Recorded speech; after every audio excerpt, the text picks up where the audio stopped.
Mr. Tim Chisen?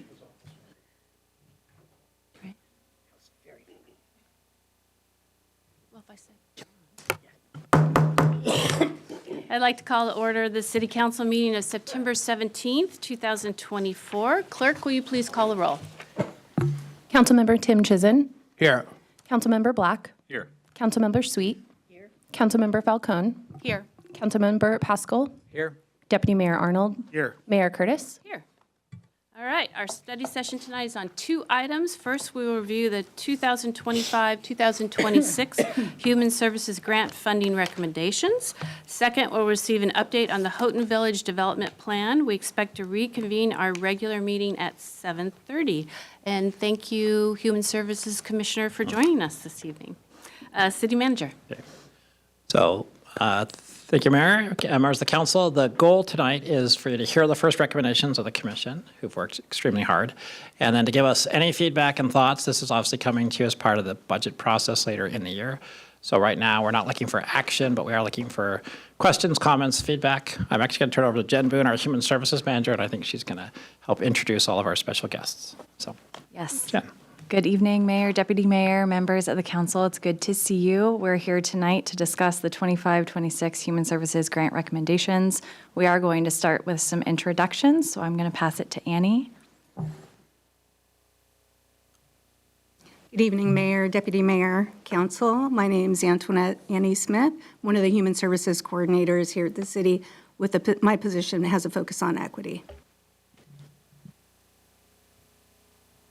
Hi, I'm Sriram Rajagopalan. I'm one of the commissioners in the Human Services Commission, currently serving as the vice chair. And then we do have our chair, Gabriela Lopez Vasquez, online. She currently is battling an illness and does not have a voice, but she is here and present for the participation. Hi, Gabby.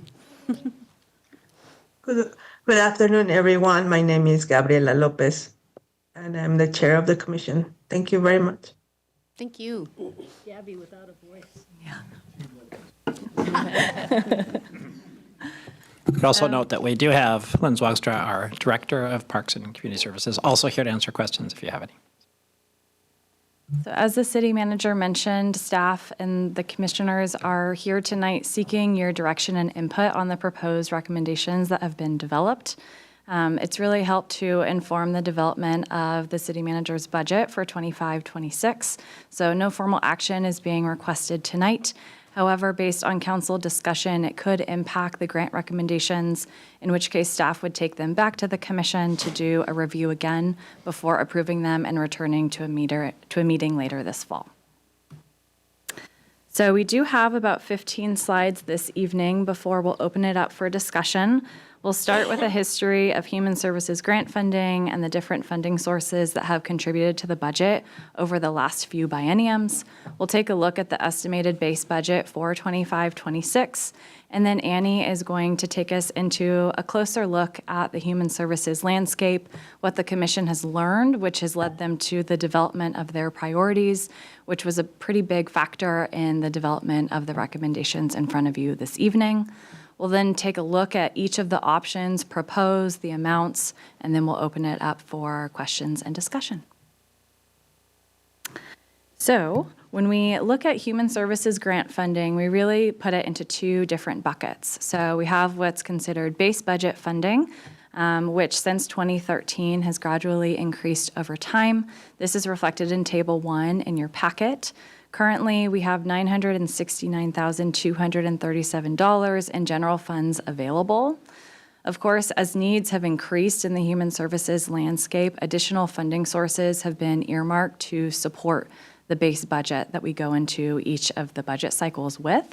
So here we have a list of some of those funding sources. The first are community development block grant funds. These are federal pass-through dollars that we receive from the Department of Housing and Urban Development through our participation in the King County Consortium. We also have Enhanced Police Services and Community Safety Ballot Measure, which is more commonly referred to as Prop 1 dollars. We have Washington House Bill 1406, the multifamily tax exemption tax credits. And then, of course, we have one-time funding, which of significance would be the pandemic funding that we've received over the last few bienniums, so specifically CARES and ARPA, and we'll get into those in a bit. So here you can see a historical snapshot of grant funding since 2013. As I mentioned, if you take a look at the column that's third in from the left, that's that base budget amount that exists within the Human Services budget currently. And then you've seen how over time additional funding sources have been allocated to kind of enhance the base budget that allows the Commission to develop option A within their recommendations. So CDBG has supported the Human Services budget since 2015. In 2019, it expanded to include Prop 1 after that was passed by voters.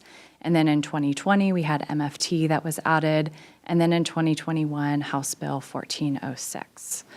I do want to draw your attention to the 23-24 rows, specifically the one-time funding. So one-time funding is comprised of different funding sources based on each budget cycle and what is available. I want to call your attention to the one-time funding in 23 and 24.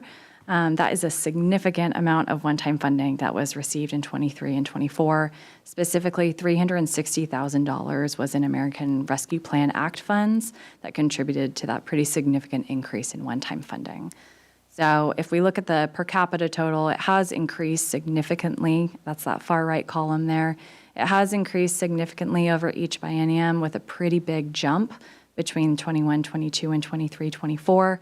And then you see a decrease for 25, 26. So the reason for that decrease is there's currently no one-time funding that's allocated within the base budget.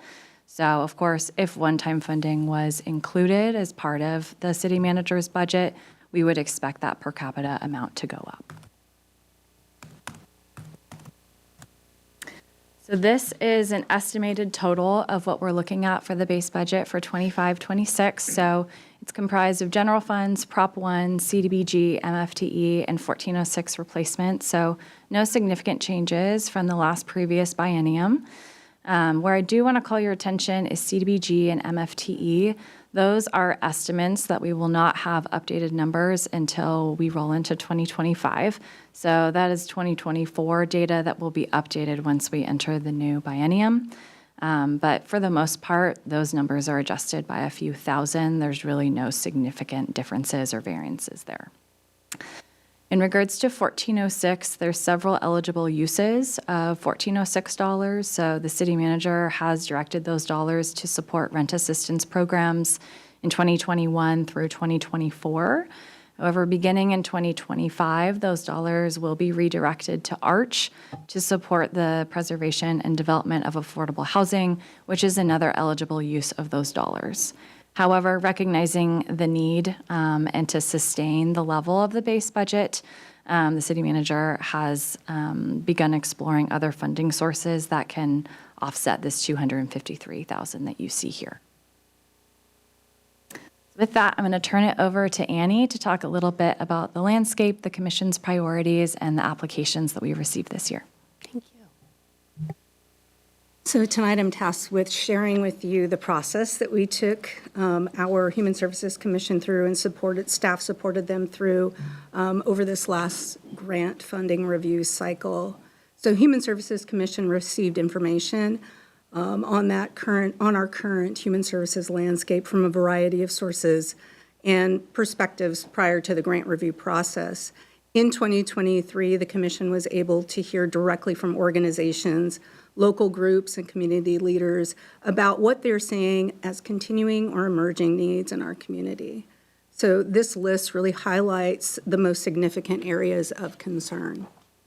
Of note, I just want to mention lack of transportation access continues to be a challenge for many households in Kirkland, and this can create barriers just accessing those needed services. I also want to mention food insecurity continues to be a significant issue, including the availability of food resources that are culturally appropriate. With growing populations, as you all know, comes growing diversity, so this does really directly impact the accessibility of services and programming.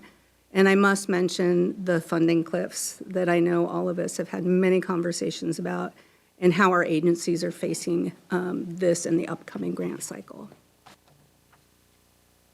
So this snapshot of the last 6 grant funding cycles is dramatic. I would say, we see the increase in need and ask that continues to grow and at a much higher rate than the funds that are available to provide resources.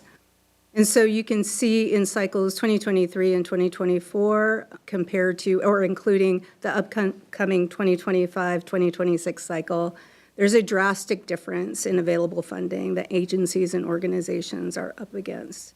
So this really speaks to that funding cliff I just mentioned a few minutes ago. So this is not only happening with Kirkland funding, but also across funding, multiple funding streams for these organizations. Councilmember Sweet? Annie, I noticed our applications were up to 128. So does that mean that also we are getting more and more organizations involved in human services? Correct. I think that's a correct assertion. I think we have been working informally with other organizations and reaching out to small BIPOC organizations who are now kind of putting that programming in that they've done informally and really not supported through these funds are now applying for these funds. Yeah. Right. As I was going through the lists, and it just sort of was remarkable to me what you guys have had to go through in terms of figuring out who's covering what holes where, right? Right. And that's a tension, right? Wanting to get more folks to apply for funding and also knowing that those resources need to increase to be able to support that. Thank you. So next slide. So an important step in this grant review process is the recommendation framework. And this framework is structured by using information from many areas, and those are listed on that slide.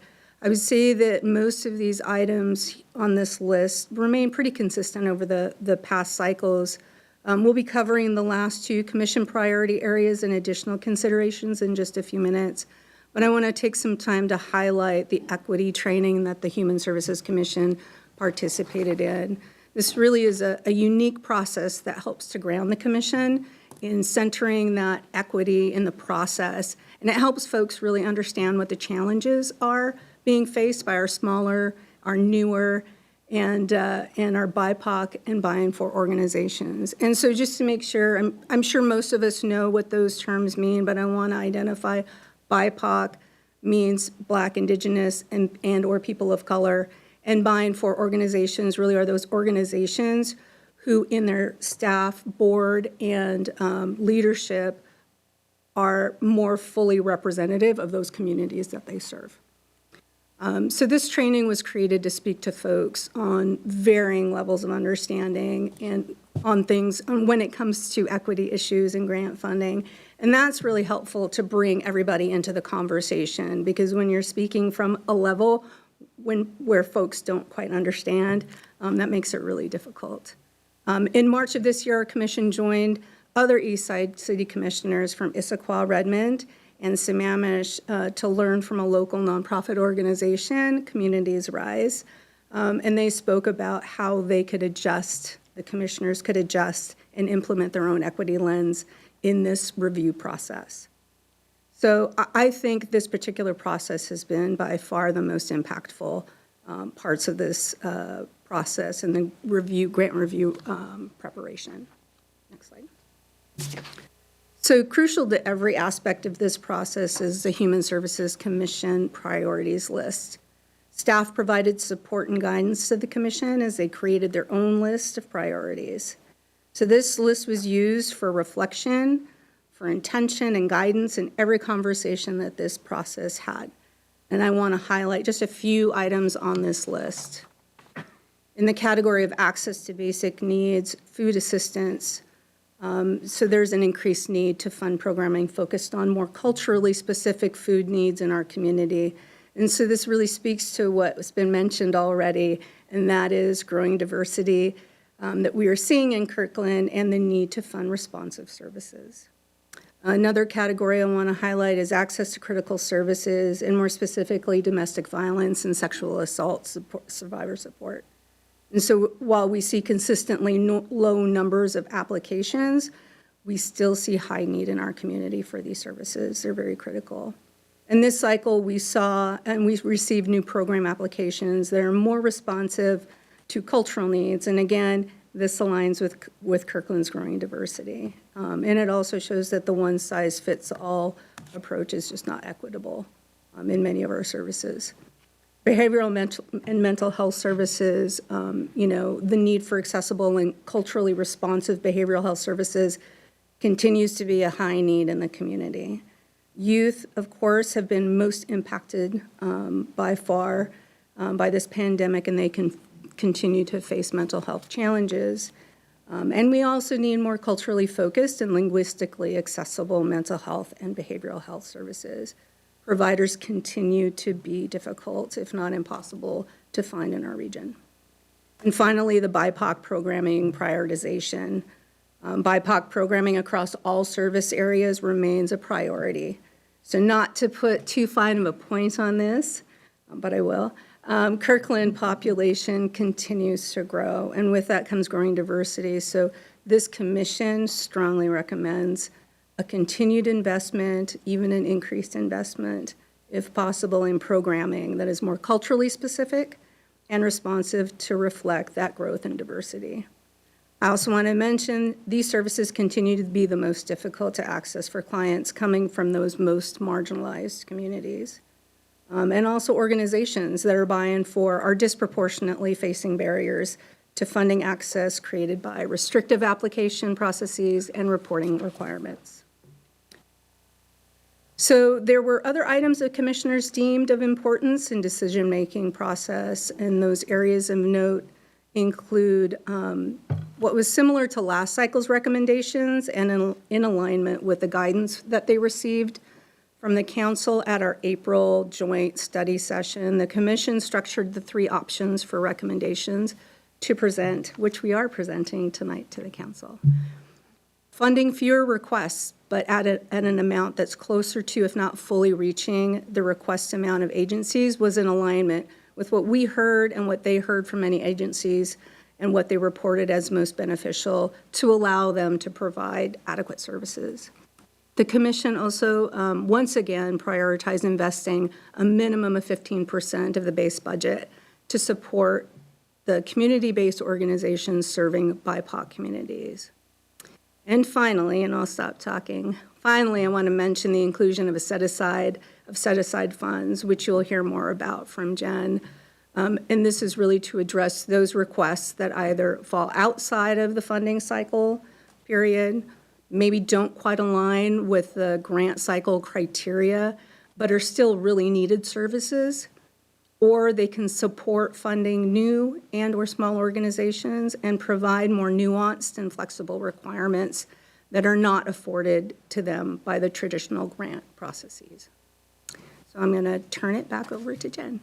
Deputy Mayor has a question. One question, Annie, before you move on. You had mentioned in the opening about the challenges that the service providers face with staff retention and burnout and things like that. But there's an item under the previous slide under additional considerations that was no cost of living adjustments. Could you kind of reconcile that, those considerations? Yeah, it's a great question.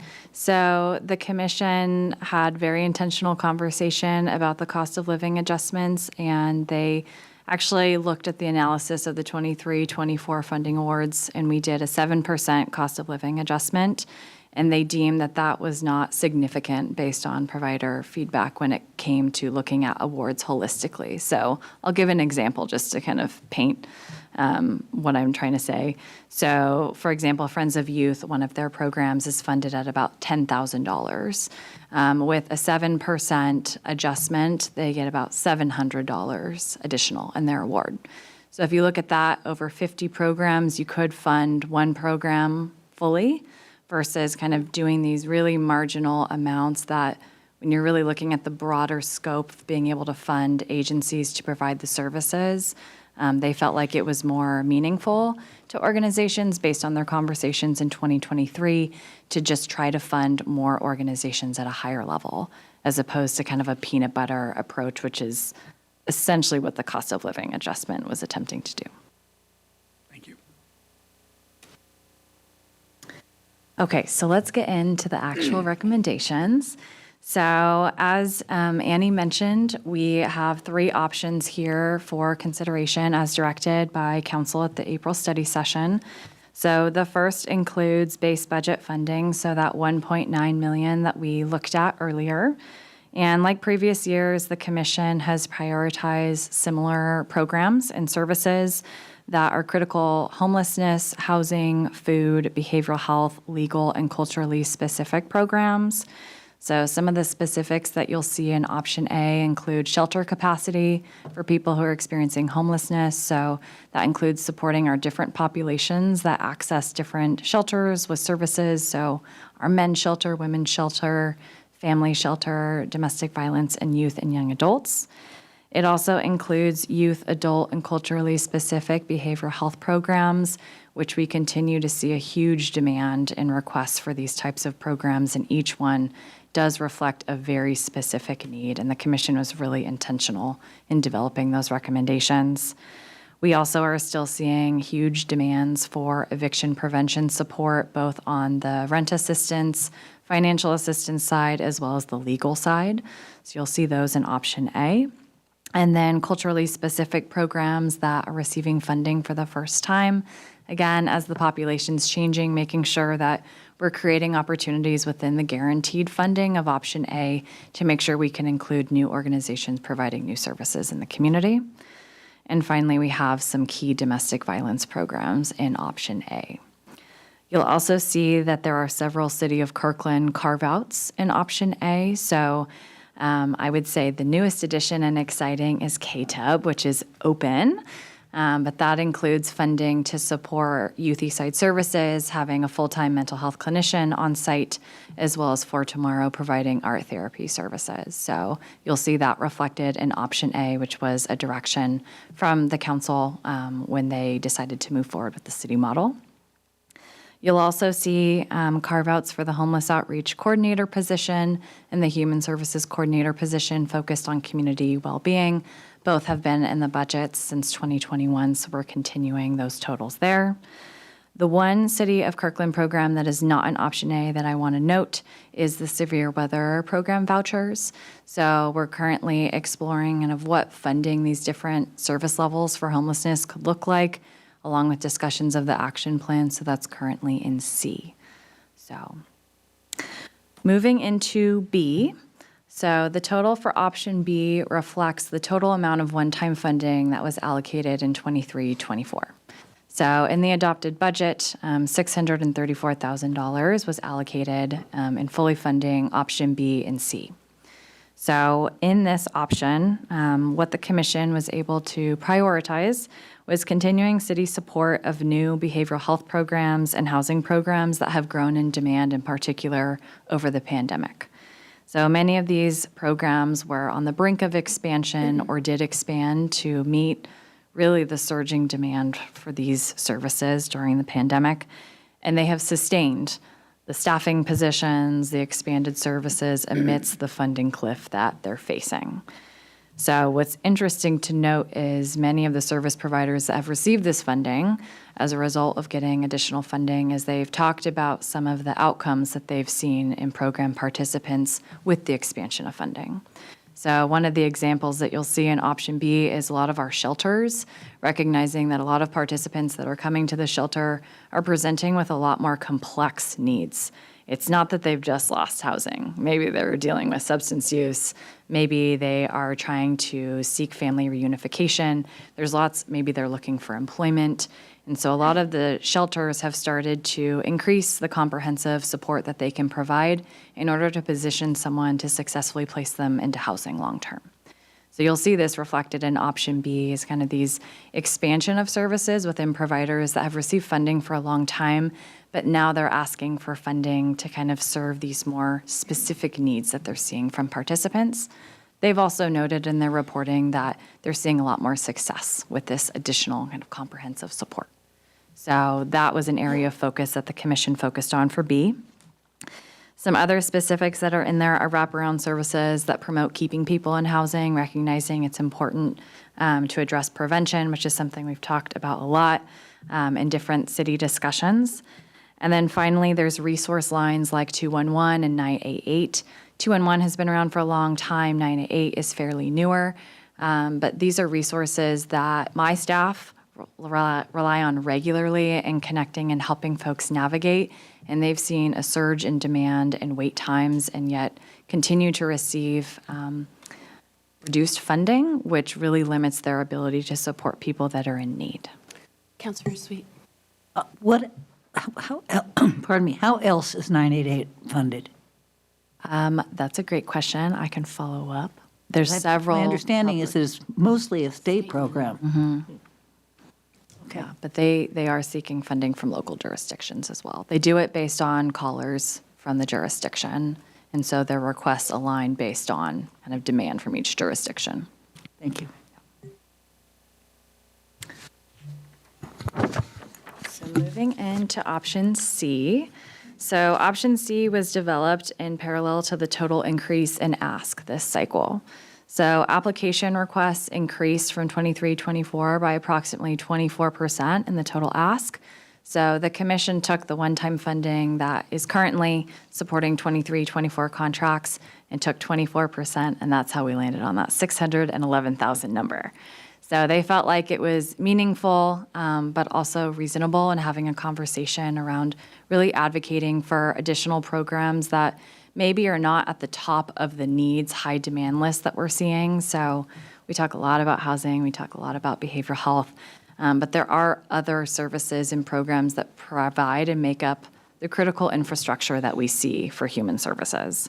So kind of some of the examples that we see here do include a focus on food access, healthcare, and sexual assault. Again, most of these organizations, if not all of them, have received city funding for a very long time.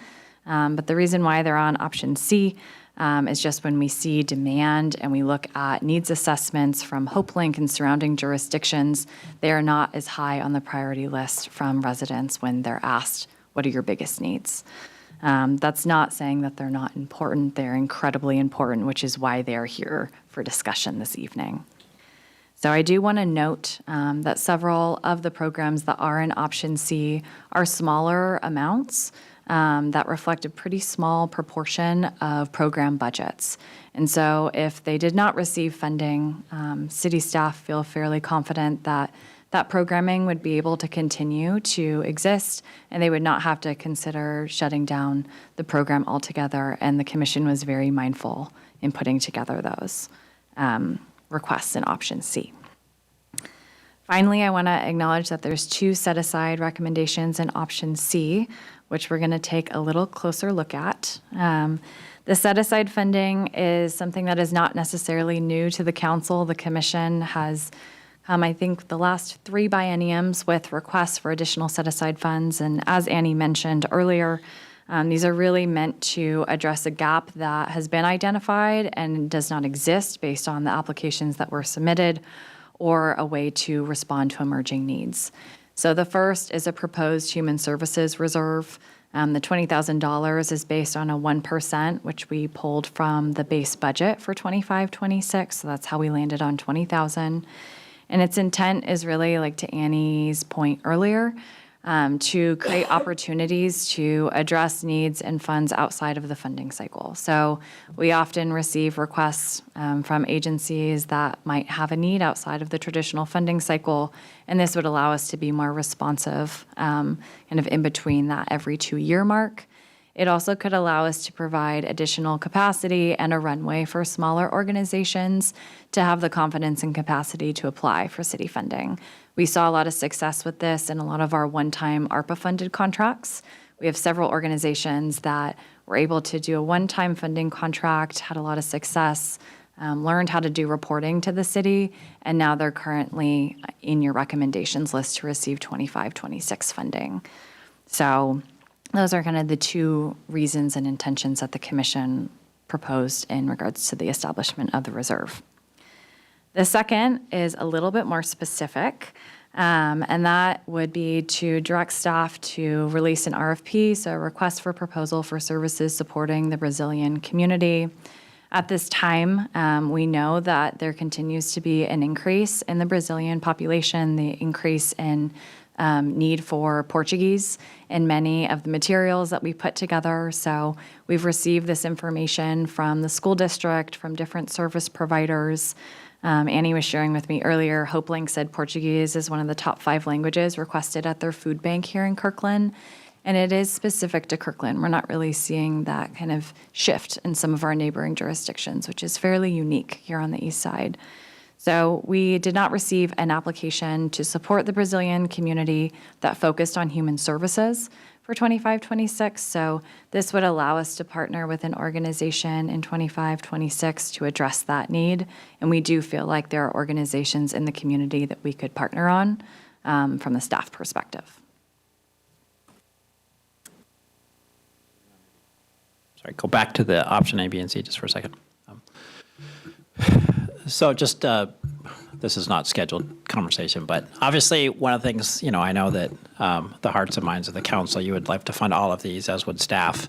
And you haven't even seen the budget yet. So part of the challenge you get when you get this presentation is, well, what am I going to propose to you? And then what would you have to figure out? So what I want to do is just let you know that option A is fully funded. It's in the base. There's no change to that. And then we are currently in the last 2 weeks of budget balancing, and it's tight. But we are trying to make a stretch goal to see if we can accomplish option B. So we're not done yet, but I think you can be fairly confident that we will be approaching option B. Option C, there will probably be some flexibility, as there always is at the very end of the budget process, but that's probably unlikely. And that's one of the areas where, because of the previous ARPA funding, option B is a pretty large stretch, but that's what we're shooting for. So just want you to have that context as you start your discussions.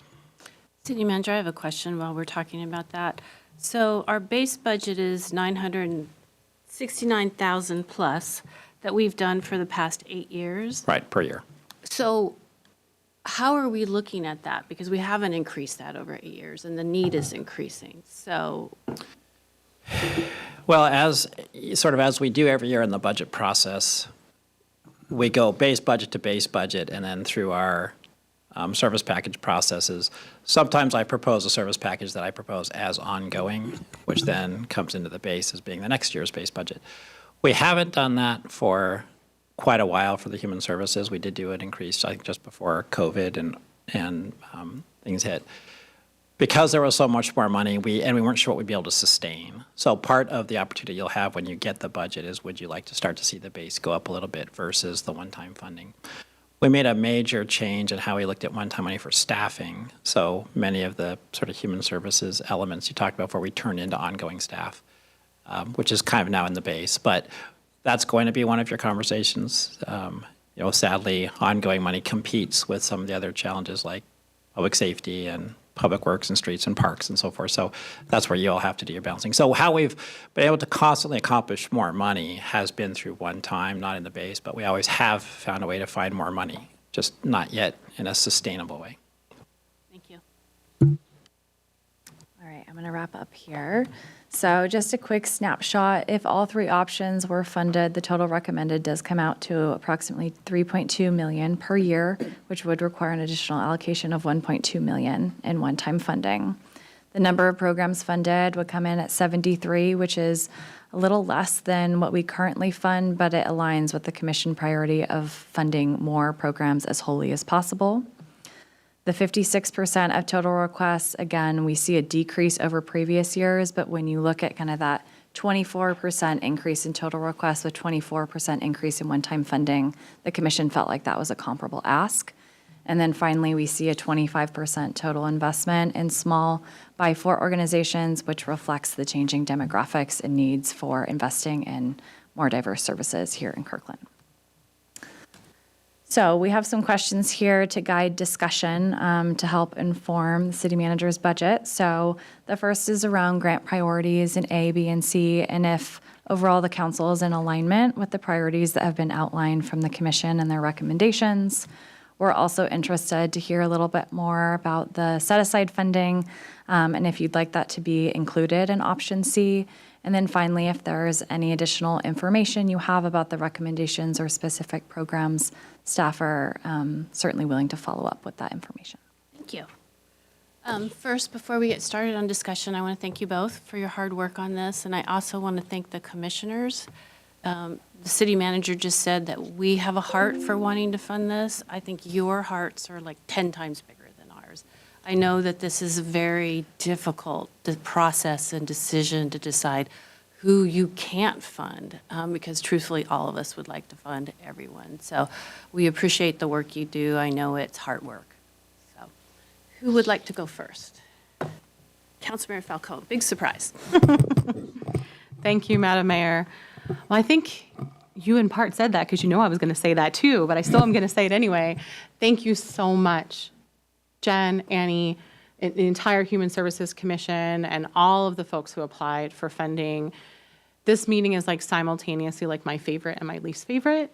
I'm probably going to cry because I get really emotional about this, but just seeing the need in our community and knowing the limitations of what we can do does get at my heart each time. So I can only imagine how hard that is for you, and I really appreciate everybody's hard work on this and prioritizing it. So, okay, I'm going to move on from that and get into actual business so I don't like have a big tear fest up here. But thank you. I really, really do appreciate you. I do have, well, I'll answer your questions and then I have my notes too.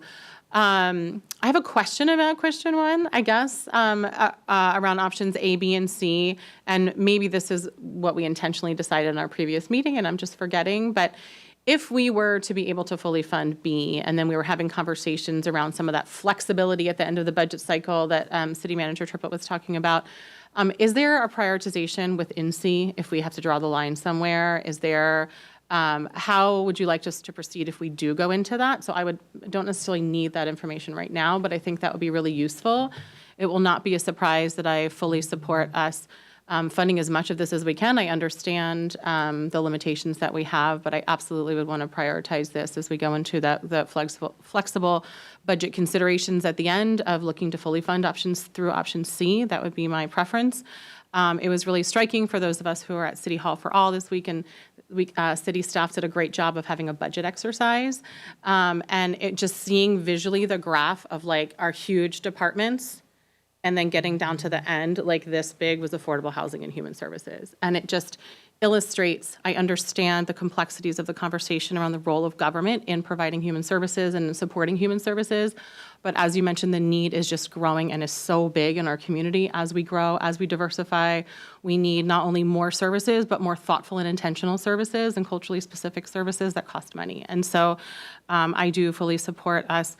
You know, I'd love to see it City Hall for All next year instead of being like this big, I think a little bit bigger. And so, and if, and when we're having those tough conversations, maybe within C, having some guidance on if we had to draw the line somewhere within C might be helpful. So thank you for that. Thank you, Annie, for talking about the equity training that the Human Services Commission received. I remember receiving equity training when I was on the Human Services Commission. It was extremely valuable to not only myself personally, but the work that we did, the work we did as a group. I think that really set the stage well, and I'm sure it's gotten even more improved over the years since then. My question relating to that might be more for City Manager or others here is, we've had discussions in the past around having equity training not only for our Human Services Commission, but for all of our boards and commissions. And so just want to ask, where are we on that? This just made me think of that. Yeah. So and that is actually something that's one of our tasks in the DIB roadmap, and we have not had a chance to get to that yet. But since this conversation happened, we are going to be talking about that. Yeah, absolutely. I mean, just hearing about like how it really centered the work around our city values and our city priorities, I think that all of the work of all of our boards and commissions and the council could benefit from that type of training. And so I'd like to have more conversations about that. Thank you. The second question I have is really, and I never got to your questions up there, but I will, is around the Brazilian Community Services. Thank you for including that. This is something in the part of Kirkland that I live in that, you know, there is a large Brazilian community. And so I have a lot of friends and neighbors in the Brazilian community. So I appreciate this acknowledgement and this understanding of that growing population in our city and the need for culturally specific services. My question is, if Option C does not get funded, or if that aspect of Option C does not get funded, could that be covered under the 15% set aside for BIPOC in Option A, or is that? I think it's something we could take back to the commission, and they can take a look at the options if that's something council's interested in pursuing. Thank you. I appreciate that. I really appreciate the priorities and the lens that the commission took to this. I think that resulted in really strong recommendations. Like the mayor said, these are all good organizations, all doing really important work, and to have to prioritize those is just a nearly impossible task, and it's heartbreaking. I know there were many tears shed when I was on the Human Services Commission, not just by myself, but by many on the commission as we went through those applications and understanding those stories. And so thank you for that. Some of the other things that I was looking for in here that I didn't see much of is support for those with disabilities and support for the LGBTQIA plus community as well. Within the very little bit of funding that is there for those with disabilities, it's primarily or all, I think, for seniors and for children, and not for like the middle part of life, right? Adults that are not seniors. And that may just be because we didn't receive applications for that type of, those types of services. But I just want to acknowledge that and acknowledge that that is a very significant need in our community, particularly thinking about the disproportionate need that people with disabilities and people in the LGBTQIA plus community have with some of these other human services needs, right? With employment, with behavioral health issues, with housing, with all of these things. Those populations in particular are ones that I didn't see a lot of the ones that I'm aware that really have a strong need for human services. And so I would like to propose that or ask that we add, I looked through the unfunded list, right, to see if there was something that we could do, that we could add to option B. And I'd really like to see us add, there was specifically for the LGBTQIA plus community, a grant application from Pride Across the Bridge for $2,500. I think that's would be meaningful to that organization and that population, but also is something that would be feasible financially for us to add to option B. So I'd like to see that added.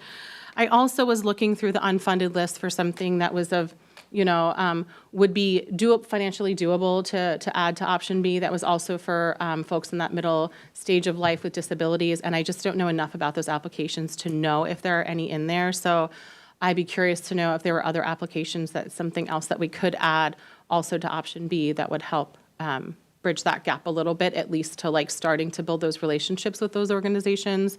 And so I have asked just if, to let me know, I'm not necessarily on the spot, but to know if there's anything there that we could potentially add to option B as well that would be similar to the Pride Across the Bridge level of funding. And then, what was my last? Oh, you mentioned, Annie, thank you so much for talking about not only the burden of applying for human services grants, but also the reporting mechanisms on that too. That's something that I know I hear from a lot of human services providers, just the barriers to that, how much money that costs, how challenging that is, the focus on percentage of residents served or something of that nature, where it really undervalues the quote-unquote overhead of really providing a living wage and providing and taking care of staff, which is some of the reason why we're seeing, so much staff burnout. And so I'm just wondering where we are in that conversation around looking at reporting, not only the burden of reporting, but like what those requirements actually mean and how providers can use that funding. I know I've raised this in previous years, but I just want to know, are we working to improve that? I know there's been some interest in other cities. I've had discussions with leadership in Bellevue, for example, that they want to, have these discussions. If it's a conversation we haven't really delved into, I'd love to see that added to like an off year, like next year Human Services Commission work plan to look at that and to have really meaningful conversations with our providers about how we can do better. And maybe bring other cities along in that too, because that really is a barrier to, I'm hearing from a lot of our service providers to doing their work and to being able to use the money the way that they really meaningfully need to. And so some of that is having a little bit of trust with these organizations that we've worked with. So any thoughts on that? We do have some exciting updates, but for the sake of time, I will put together a separate update and send that to you and the council if interested. So exciting changes. We have a meeting tomorrow about it. Sounds great. Thank you so much. And then in answer to your questions up there, just making sure I check all the boxes. I think other than the things I've mentioned that I'd like to see added to option B, I think those are fantastic recommendations. I'd like to see us stretch as much as we can into and potentially fund option C. Yes, I would like for us to look at those programs and to support those programs. And I've given you a lot of questions for number 3. Thank you so much. Thank you. Councilmember Tim Chisholm. Thank you, and thank you for this presentation. I would be interested to learn a little bit more about the Brazilian community and what's going on in Kirkland. I know there is a recent addition of a grocery store in Totem Lake that is specifically Brazilian food, so that caught my attention. Second, I support eviction prevention through assisting tenants with paying their rent. I'm a little bit hesitant and would like to know more about if we're funding litigation expenses or attorneys in taking sides between our tenants and our landlords here in Kirkland. And I would like to know a little more about that, where that money's going. Thank you. Who's next? Councilmember Sweet. Thank you. Thanks, you guys, for this. It's so hard to do this before we have the budget numbers. So it's like we're all playing a game of softball and nobody's hitting and nobody's catching. And it's kind of okay. I do agree with the criteria that you've laid out. The additional lens, just the care and attention that you've taken into developing this budget. And I trust, because you're the folks who reviewed the activities coming back in, and I have to make that assumption that you did that you scrutinized these things in a way that really made it an equitable process. And I trust that the commission would have done that, and certainly that staff would have helped them to assure that they were on that track. I do concur with the prioritization so far. And like Amy, I would love it if, the big money god would fall out of the sky and print us another $700,000 or $800,000 and we could fund it all. But I also trust that the city manager is going to do a very hard job in making sure that he can point us in the right direction. In terms of the extra lines, I couldn't tell, that's not actually in B or C, is it? The 30,000 and the. It is reflected. Oh, it's already in there? Yes. Okay. Then, I support leaving it in there. Okay. It doesn't prioritize for me necessarily above some of the other stuff that's in C. So that would be a different conversation. But thanks for this and great work. Thank you. Deputy Mayor. Thank you, Mayor, and thank you for the presentation. And Gabriela Sriram, thank you for the commission's hard work on this. This is kind of like the first service package that we're looking at for the budget, where we're going to have to decide between this and needs throughout the city, so it's going to be very hard.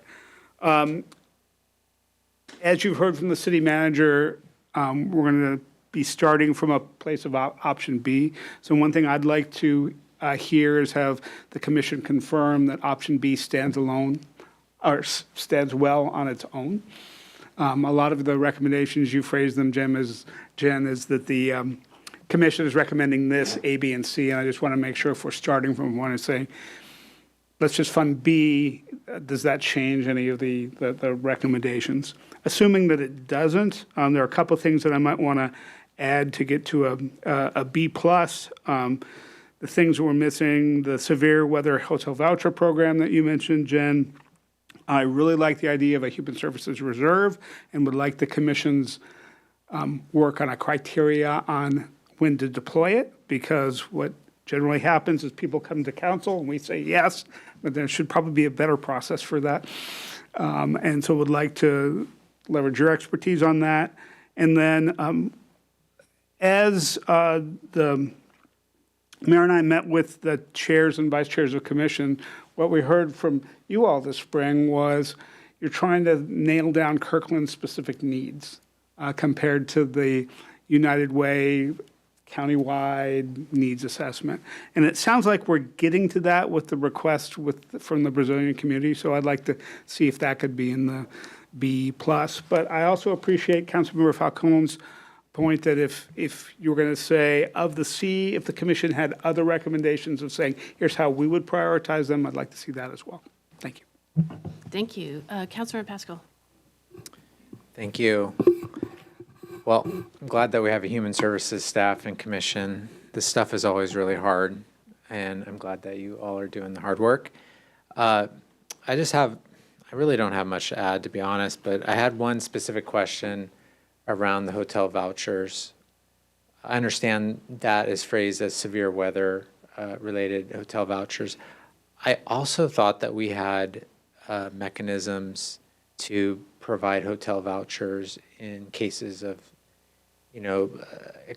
circumstances where someone needs an overnight shelter or so forth. I think the police hand those out. Is that a separate budget, or is that part of this? So there's a few different programs. So the severe weather vouchers do support first responders as well as the HEART team members. So any of those folks can distribute those vouchers during times of cold weather. My understanding is police also has access to vouchers for folks that are fleeing domestic violence and potentially other unsafe situations. We also have hotel access for the homeless outreach coordinator position if shelter is full or there are not other resources available. And she believes that they are engaged in working towards a housing stability goal. So there's a few different ways that we're able to leverage hotel stays. Okay, that's good to know. So those other programs are funded elsewhere? Correct. Is what you're saying? It'd be good to understand the full scope of what we do there in the context of this. That would be helpful. But I'm glad to hear that, so thank you. The second item was, about the question about A, B, or C. It's hard for me to answer, just because without the budget. So I'd like my fellow colleagues, I think it's going to be hard to really fully embrace C without seeing what that means in relation to the rest of the city budget, knowing that there's going to be hard choices regardless. But I want to see all the hard choices together. And then my third item was, I noticed a number that the city of Kirkland received a good amount of funding from, the three options. And that was primarily to fund the homelessness outreach coordinator, the human services coordinator positions. I'm curious, and I'm just thinking out loud that, one of the things that we've tried to do over the last number of years is really try to make sure that we have important positions that we feel are worthy of ongoing positions, that those are not included as part of kind of optional funding programs. What's it going to take for those positions? If those are truly positions that we need and we need year in, year out, should those be part of this deliberation? I understand that they are this year, but that's something that I'd want to consider differently in the future. Does that make sense?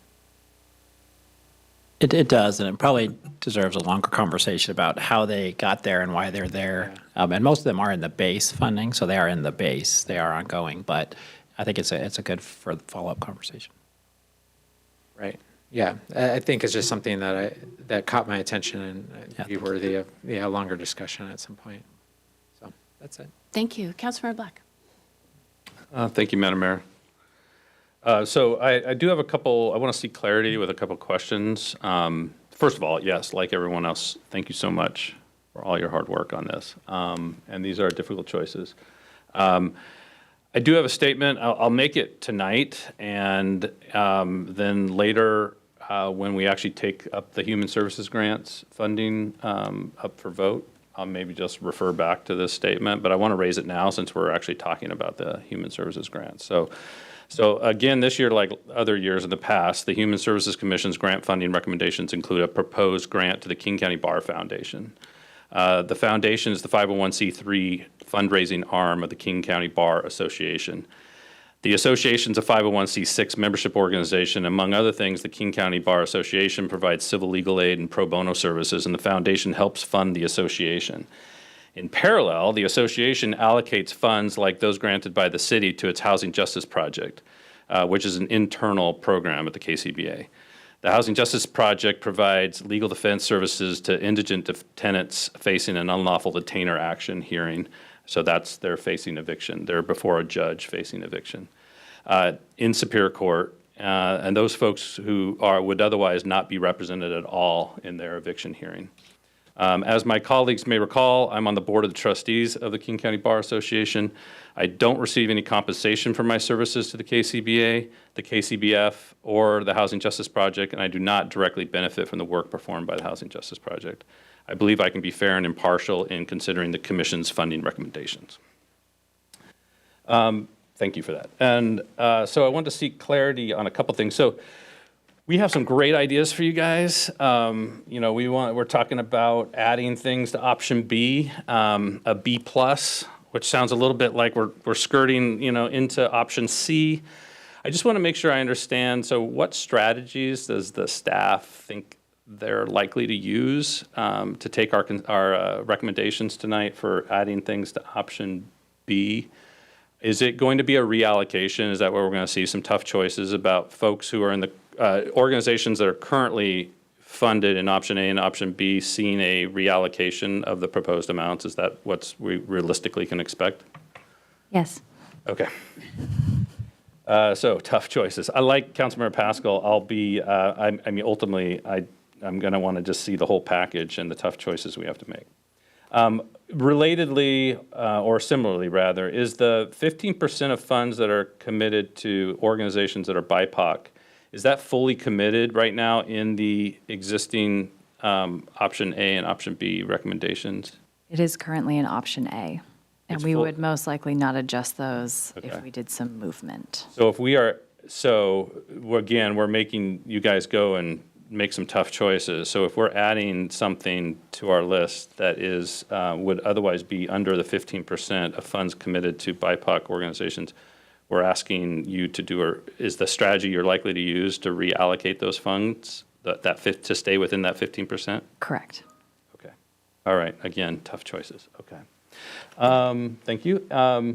So I don't really have that much to add. Yes, to what my fellow council members are saying about every attempt to fully fund option B.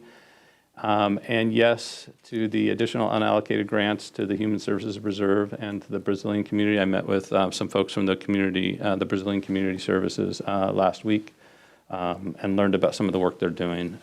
Amazing group and inspiring individuals. And yeah, so I think doesn't that answer all your questions? I think it does. Okay, so thank you. Jen, did you just feel like you're being deposed? No. If we do make adjustments and move things around when we come back to council, we'll be clear and have giving you a roadmap onto some of the changes that we've made so you can see some of the hard choices the commission will have to make. But we do have limited resources, so. Thank you. Hard decisions. Thank you. I said a couple weeks ago on another topic that we have two Kirklands. The Kirkland is thriving, doing well, growing, and then we have those that are left behind. And it's really illustrative tonight about those that are left behind. And I appreciate my council members' comments. I support funding option A and B. I, like Councilmember Falcone and others, would like to see option C prioritized. We can't wait until we get our budget books so that we start looking at what this really means. Like my other council members, East Side Pride Across the Bridge stuck out to me. The severe weather vouchers stuck out to me. I will never forget the thank you note we got from a woman who we brought in from the cold and how grateful she was. So I would like to see that program continued. And then I do want to fund the Human Services Reserve, the set-asides for human service emergencies in the Brazilian community. So I think this is phase one, and then we'll look at it a little harder. But again, I'm trying to bring this in by 6:30. I really, really want to thank everyone that's been involved for this. This is very impactful for our community, so thank you. Thank you so much for your comments. Thank you very much. I wanted to thank the council for really reading through all the packet, having these great questions for us, and giving us some really good guidance. Really appreciate the support. And yes, it has been hard work, but we have a great team of, and a great staff that's been very, very supportive. So that's made our job easier, if easier is the right word to use. It's still hard, but it definitely makes it easier to kind of, feel better that this is the best that we could have done with what we have, which is at the end of the day, our goal is to do the best we can. So thank you We're again. grateful for your efforts, so thank you. And thank you for joining us this evening, too. Bye, Gabby. All right, we will Thank you. transition.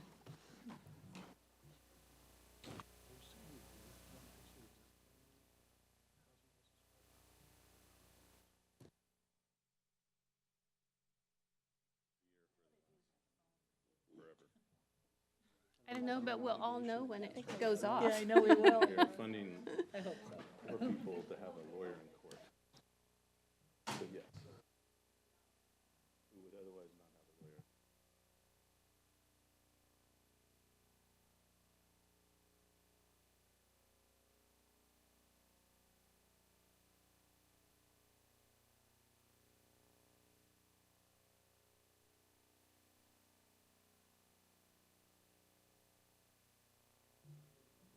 Are we set? Do we have everyone? Lost Councilmember Pascal. Oh. Oh, just a council member. I think I'll go ahead and keep us going. We are now moving on to Houghton Village Development Plan update. City Manager. Okay. Thank you, Madam Mayor, Deputy Mayor, members of the council. So this is another check-in. We're not looking for action, but we are giving your first major check-in on the Houghton Village Development Plan update work by Methuen. Our Deputy Director of Planning and Building, Allison Zeich, is going to make the presentation, along with Heidi Oyen from Methuen. And we also have Erica Mosquera here, the IB Manager, and Jim Lopez, our Deputy City Manager, who also all helped with the community engagement around these elements. So with that, I will go ahead and turn it over to Allison. Thank you, and good evening, Mayor Curtis, Deputy Mayor Arnold, and council members. Light lift for me tonight. I'm just here to thank you for your time on this project. And also thank some audience members that I see that participated in the focus groups that Erica will be talking about a little bit. So we do have a couple members of the Eco Northwest team here to answer questions about the feasibility analysis. They're on screen now. Thank you for being here. And with that, I'll hand it over to Erica to cover a little bit of the community engagement that we've been doing on this one. Thank you, Allison. Thank you, Allison. Good evening, Mayor, Deputy Mayor, City Council. I'm going to be brief, but I wanted to talk a little bit about the community engagement that our project team has commenced. We started in June 2024 with the Come Out Kirkland Pride event, and we followed with a general public open house. And we also thought it would be a good idea to tap into the expertise of our boards and commissions and look at this project through their eyes. So we have met with the library board as well as the senior council. And we also hosted 2 focus groups that were led by Methuen. The first focus group was a community-based organization focus group, and the second was a business owner tenant group. Those conversations, I think, went very well, and through the different lenses and their perspectives, I think that we were pleased with the outcome of what they offered, and I can cover that later in a following slide. And then last, we did table at this past Saturday's City Hall for All event. Generally, through these efforts, we are seeing and receiving positive feedback from many community members that are excited for the potential of having affordable housing. And also, they're excited about community service space and other benefits at a central location that would benefit the whole city. We also have heard from community members with their concerns, as I know that you are familiar. You've heard some of their concerns, and generally they're around traffic, additional height in the redevelopment, safety for people, and just in general, with the general concept of the city owning and exploring development options. Erica, can I ask a question? On the safety for people, are we talking specifically safety for people on the sidewalk? We're not talking about crime, we're talking about physical safety. Here on the slide, we see traffic, but when we're talking about in more detail about the space, they do talk about having proper lighting. They've given input on where the entrances should be and what that looks like. There are concerns in connection with the Kirkland corridor and making that accessible as well as safe. Eric, if I could, I think in addition, there was the connection to the schools. So I think folks did mention safety for kids finding their way down to the schools. Thank you. Thanks, Jim. And upcoming engagement, this week we'll be meeting with the Cultural Arts Commission, and then the following week we're meeting with the Youth Council, Human Services Commission, Park Board, and externally a focus group with Lake Washington teachers. Thank you. I'll pass it on to Mithun. Okay, good evening. Thanks for having me, Mayor, Deputy Mayor, and council members. This is the fun one. I have 3 options to show you tonight, and they all vary a little bit to kind of bring out conversation about certain elements of the development plan. There's the location of open space, the number of buildings and parcels, and the size of ground floor community, commercial spaces, and how those spaces relate to the open space and sidewalks. We're also seeking comments on the economic feasibility analysis tonight, and Echo Northwest will present after me. We're not seeking feedback on the location of the new street alignment right now. Our transportation engineer is studying that, the safety of that, and we think we should have that conversation once we understand the outcomes of that study. Okay, let's go to option A. This is option A, but I'm going to point out some things that are common among all 3 options first. So they all show schematic massing on the adjacent parcels at Lakeview Center to the west and Houghton Plaza to the east of Houghton Village. Obviously, the city does not own those parcels, and development would only occur on them if and when the other property owners decided to develop. Layouts for possible future buildings on those properties are considered in our design to better understand the impact of possible development on Houghton Village and the impact of Houghton Village development on those other parcels if they were to develop in the future. If either of those were to develop first, or the pneumatic tube site were to develop first, that might affect Houghton Village. We don't know of any plans for that to happen ahead of the city's development timeline. All options also show a new bike lane on 68th and a connection to the CKC across the adjacent Lakeview Center parcel, but again, that wouldn't be built until if they developed. Importantly, all options show that new public street. We talked about in July about this being a requirement of the Kirkland Connections map, which shows where new streets should be located when development occurs. Lastly, all options include buildings with 4 stories of residential above 1 level of community or commercial retail space, as well as below-grade parking. Okay, so now let's talk about sure. Oh, Councilor Sweet. Heidi, that street, does it hook around to 9th? It does. Okay, that's what. Yes, so in this option, so let's go into details of option A. That new street is an extension of 106th Ave Northeast. So there may be a traffic light there, but that connects that 106 going north to 9th. And then in the initial phase, so if neither of the adjacent sites develop, there would be a fire lane that temporarily, or maybe in perpetuity, goes around the west, north, and east of that site. It's not shown in the drawings, but that would be required until the others develop. Oh, thank you, Allison. Yeah. Okay, so the one important piece of this is there's a prominent plaza located on the corner of 68th and the new street. And this plaza, of all the options, is the best option for large group gatherings and festivals and things like that.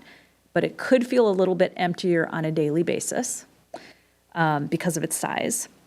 The ground floor community or commercial spaces would all front 68th Street, the new street, and could spill onto the plaza. And we kind of indicate that in the red facade lines there. So this option allows for the largest community commercial retail space of all the options because it's one building, not split into two. And so it could very easily accommodate something like a grocery store, for instance. The other ones do not really have the size for that. And because it's one parcel, one project, it's the most efficient parking below grade. Okay, and then on the next slide, in the 3D view, we're looking from the southwest here. You can see the ground floor spaces lining the plaza, as well as semi-private residential courtyard that's raised above the public realm. So that gives residents just a little more private area to be. Then the images on the right show kind of the possible character of those open spaces and the ground floor edges. And then you can see in the building section cut at the bottom of the page how many levels of below-grade parking would be required and how that large ground floor space is partially below grade because we're stepping uphill quite a bit. And it's one building, and so that ground floor kind of sinks a little bit, and you'll see a difference in the next options that are two buildings. Okay, let's look at the option B. This one has the same new street location as option A. Similarly, a fire lane would be required around the sides and back of that in a first phase if the adjacent sites didn't immediately redevelop. The open space is really different here. It's kind of in the form of a pedestrian muse that passes through the center of the site to a point that could eventually connect to the CKC. This space is a bit more intimate than option A, could feel more activated by small businesses or community uses throughout this year, throughout the day, right? Doesn't need a big activity to make it feel very active. There's an opportunity for some of the retail or commercial spaces to front both 68th and the Muse, so it goes through the building. But would probably be a bit too small for large festivals, things like that. Okay. Then in the 3D, if you would, Allison, the precedent images show how that Muse could feel. The 3D view and section show how those buildings now step up with the topography, and you see a little bit taller retail spaces to the east. And then you can see there's no elevated residential amenity terrace possible with these buildings. You'd have to do that to the east of the site at grade or on the rooftops. And there'd probably be a pretty great view of the lake up there. Okay. Let's do the last option, option C. Really quickly, I found helpful in option B to analogize the Muse to being a space that's bigger than Park Lane. Would that be right? I found that. When we scaled it, yeah, it's about the same width. About the same one. Yeah. Thank you, Jim. Okay, option C, this is the new street is different here. It bisects the site into even parcels. So this removes the need for a fire lane in phase 1, but maintains a duplicate nearby curb cut at Lakeview Center. Option has a fairly small and kind of quieter open space at the back of the site along the future connection to the CKC. It's a bit more urban option. Commercial spaces could front 68th Street and that new street. And then we could kind of cut back the corners or step them back to be a little more welcoming at the corner of the new street and 68th that allow a little bit of spill out along the sidewalk. So this is kind of the minimal public open space option. And then in the 3D, the building section shows the buildings stepping up again along the hill and the below-grade parking. And then each of these buildings could have a semi-private residential courtyard raised off of the kind of more public elevation. And then precedent imagery shows some more nature-oriented open spaces that could be nice at the rear of the site, as well as active storefronts that could be along 68th. Okay, so the last slide is a summary of all of those options, showing the unit counts, developable area, and parking stalls.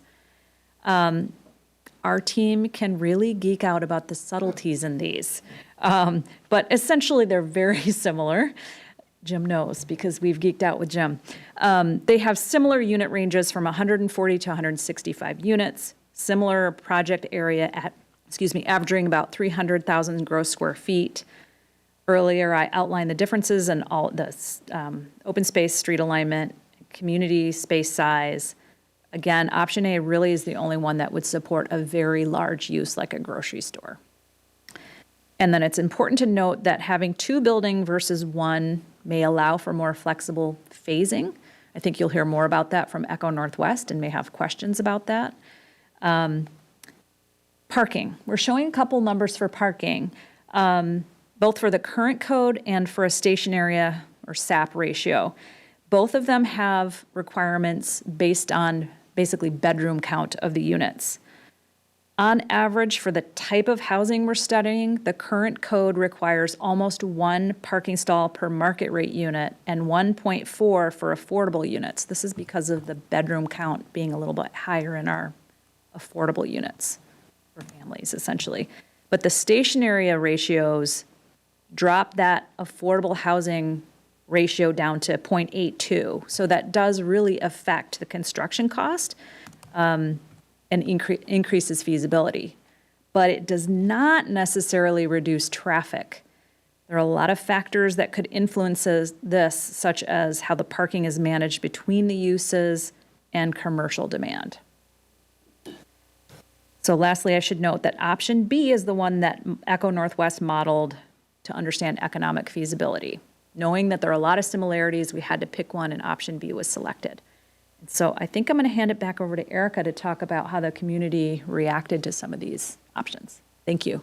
Thanks, Heidi.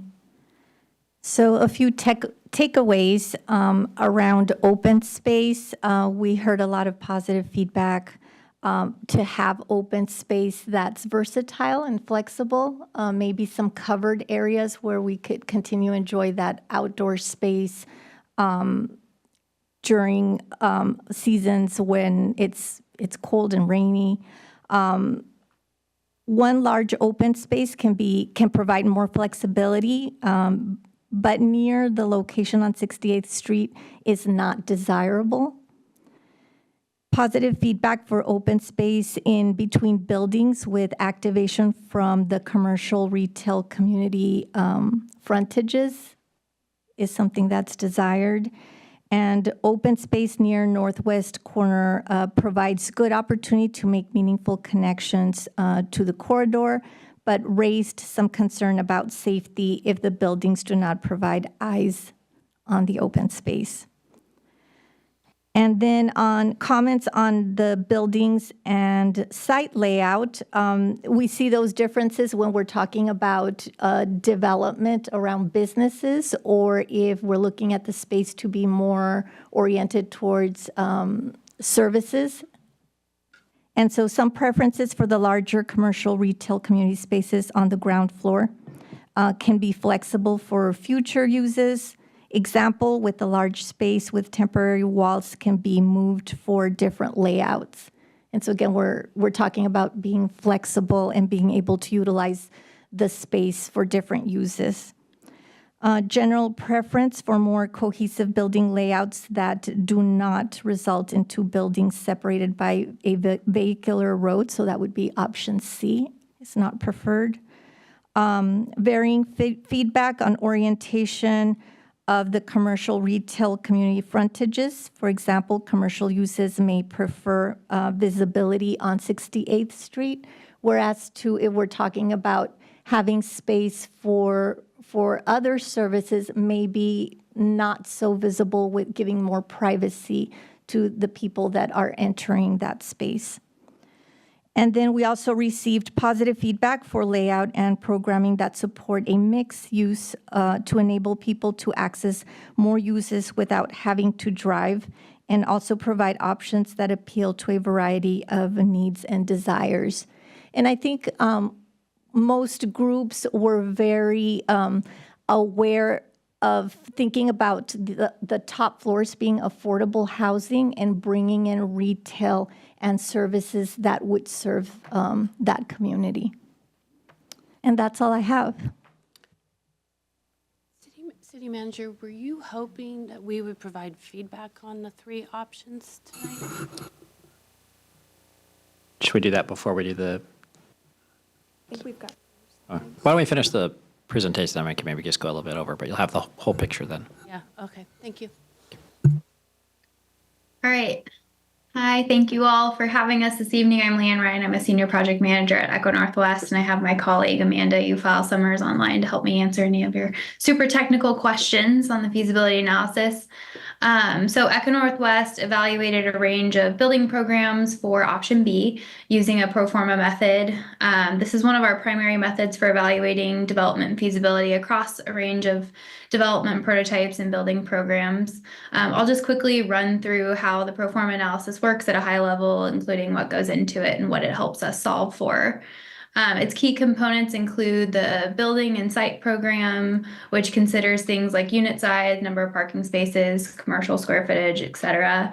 It accounts for both hard and soft costs associated with development. So those hard costs would be anything that it takes to get the building physically built, and then your soft costs would include things like development fees, interest on a construction loan, etc. It also accounts for the project's revenue streams like sale prices, monthly rents that would fund the ongoing operating costs. And we also account for return on investment metrics. So once all these inputs are accounted for, we essentially solve for the developer's land budget, or what we call residual land value, or RLV. We use RLV analysis since we can't always know the price at which land will sell for, so we solve for how much the project budget can accommodate after everything else is accounted for. So RLV should be thought of as a strong indicator of feasibility. It's not absolute. And the higher the RLV is compared to those existing land values will indicate better development feasibility. So as much as you can widen the gap between your land price and your land budget, the better. Next slide. Thank you. Generally, there are two buckets of factors that affect development outcomes. There are the market factors, much of which you don't have control over as a city. And those include things like development costs, which are the cost of materials, labor, insurance, interest rates. These are all factors dramatically affecting development really nationally right now. So I'm sure many of you are painfully aware of. And then income growth, our median income here shapes the rental price landscape from both a market rate and affordable income restricted standpoint. And the feasibility of market rate development really hinges on that ability to grow rents over time. And then there are the regulatory factors. These are the things that you do have control over as a city. Development standards, inclusionary programs, incentive options, and more. But for this particular project, we wanted to highlight parking and the ground floor commercial requirements. This project, you'll see when we kind of run through the results, is highly sensitive to the parking requirements because underground parking can often double the cost of above ground parking. So when you limit the amount of underground parking, you'd have to build on the site, feasibility increases. And then your ground floor commercial requirements aren't necessarily driving feasibility results here, but given where we are in terms of demand for retail space, it's important to consider if the space could be better utilized for other things, additional housing or community spaces being some of them. We're finding, as we see these spaces sort of sitting empty over the last several years, developers are often not assuming they'll generate any revenue because they can't depend on that right now. So if still required to build them, they're essentially subsidized by the residential units. But we did not assume that in this analysis. Next slide. So our pro forma analysis, again, focused on that option B that Mithun just showed you and looked at the two buildings as separate projects. So to very quickly summarize, we tested what we're calling the baseline scenario where this is a standard market rate development project that's subject to current code and inclusionary zoning requirements, which is a 10% set aside. This scenario renders 54 market rate units and 6 affordable units in building 1. And 85 market rate units with 10 affordable units in building 2. Neither building is considered feasible under current code requirements, but once you reduce the parking, the story changes. So we see positive results for building 1 and positive, but low still for building 2. We also tested what we're calling an affordable scenario, in which building 1 is 100% market rate and building 2 is 100% affordable. In this case, building 1 gets you 60 market rate units and building 2 gets you 95 affordable units. Under current code, building 1, the market rate building is not feasible, but building 2, the affordable building, is feasible primarily because it assumes the project would leverage low-income housing tax credits. And just a note on why one building is fully affordable and one building is market rate in this scenario is because that 100% building is more competitive for winning those tax credit projects than a mixed income project would be. And then again, with reduced parking, both buildings become feasible. We also explored a housing cooperative model, typically called a co-op. This is an ownership model, whereas the other scenarios are strictly rental buildings. So this would be an entirely market rate scenario, but it would render a more affordable home ownership product than the market tends to deliver. So since this was sort of an exploratory scenario, we did not test it against current code. We just tested it with that reduced parking scenario, and both buildings are feasible. Next slide. I think I've pretty much covered these, but just to reiterate, current parking requirements really financially burden the projects, and to make them pencil, policy intervention and or city investment might be needed to get those projects done. We assumed in the affordable scenario that 100% affordable building would leverage the LIHTC, but that's a really competitive process, and they're awarded if the project wins on their own timeline. So that might not align with your timeline for getting the site developed and those units online, because you'll be competing against many other projects across the state. And co-ops offer a more affordable homeownership opportunity when partnering with the right developer and leveraging the city site control. And then one more slide. As for next steps, deciding on a development program for the site, so picking one of the options that Mithun presented to you tonight, then designing a disposition process, which will include drafting up an RFP that outlines your goals and priorities for the site to attract the right development partner and to begin those negotiations. But before all that, kind of highlighted in that orange square, it'll be important to get clear on those goals and priorities. So asking yourselves, how can this site further our local housing goals and address community needs for either commercial, community-oriented, or public spaces? And finally, determining what those policy interventions or investments are needed from you all to support desired outcomes. That's it. Thank Thank you. I think the deputy city manager has something to add. And just to put a bow on that last slide, I just wanted to say the focus groups that Erica described very accurately were characteristics and attributes of the three models. We assumed 5 stories. So there were people from the community that came that had their reservations, but they participated and we were grateful for that, but they weren't necessarily in favor of the height or the ownership. I just wanted to make that note because it was a very productive meeting. Thank you. City manager, it's 7. So council, are you willing to keep going for a little while longer? Okay. I believe this is our last slide, and we're just looking for your feedback at this point. 10 minutes. Oh, is it me now? Okay. Who would like to go first? Councilor Pascal. Well, I'll be quick because I know my colleagues will have other comments. Thank you for the presentation.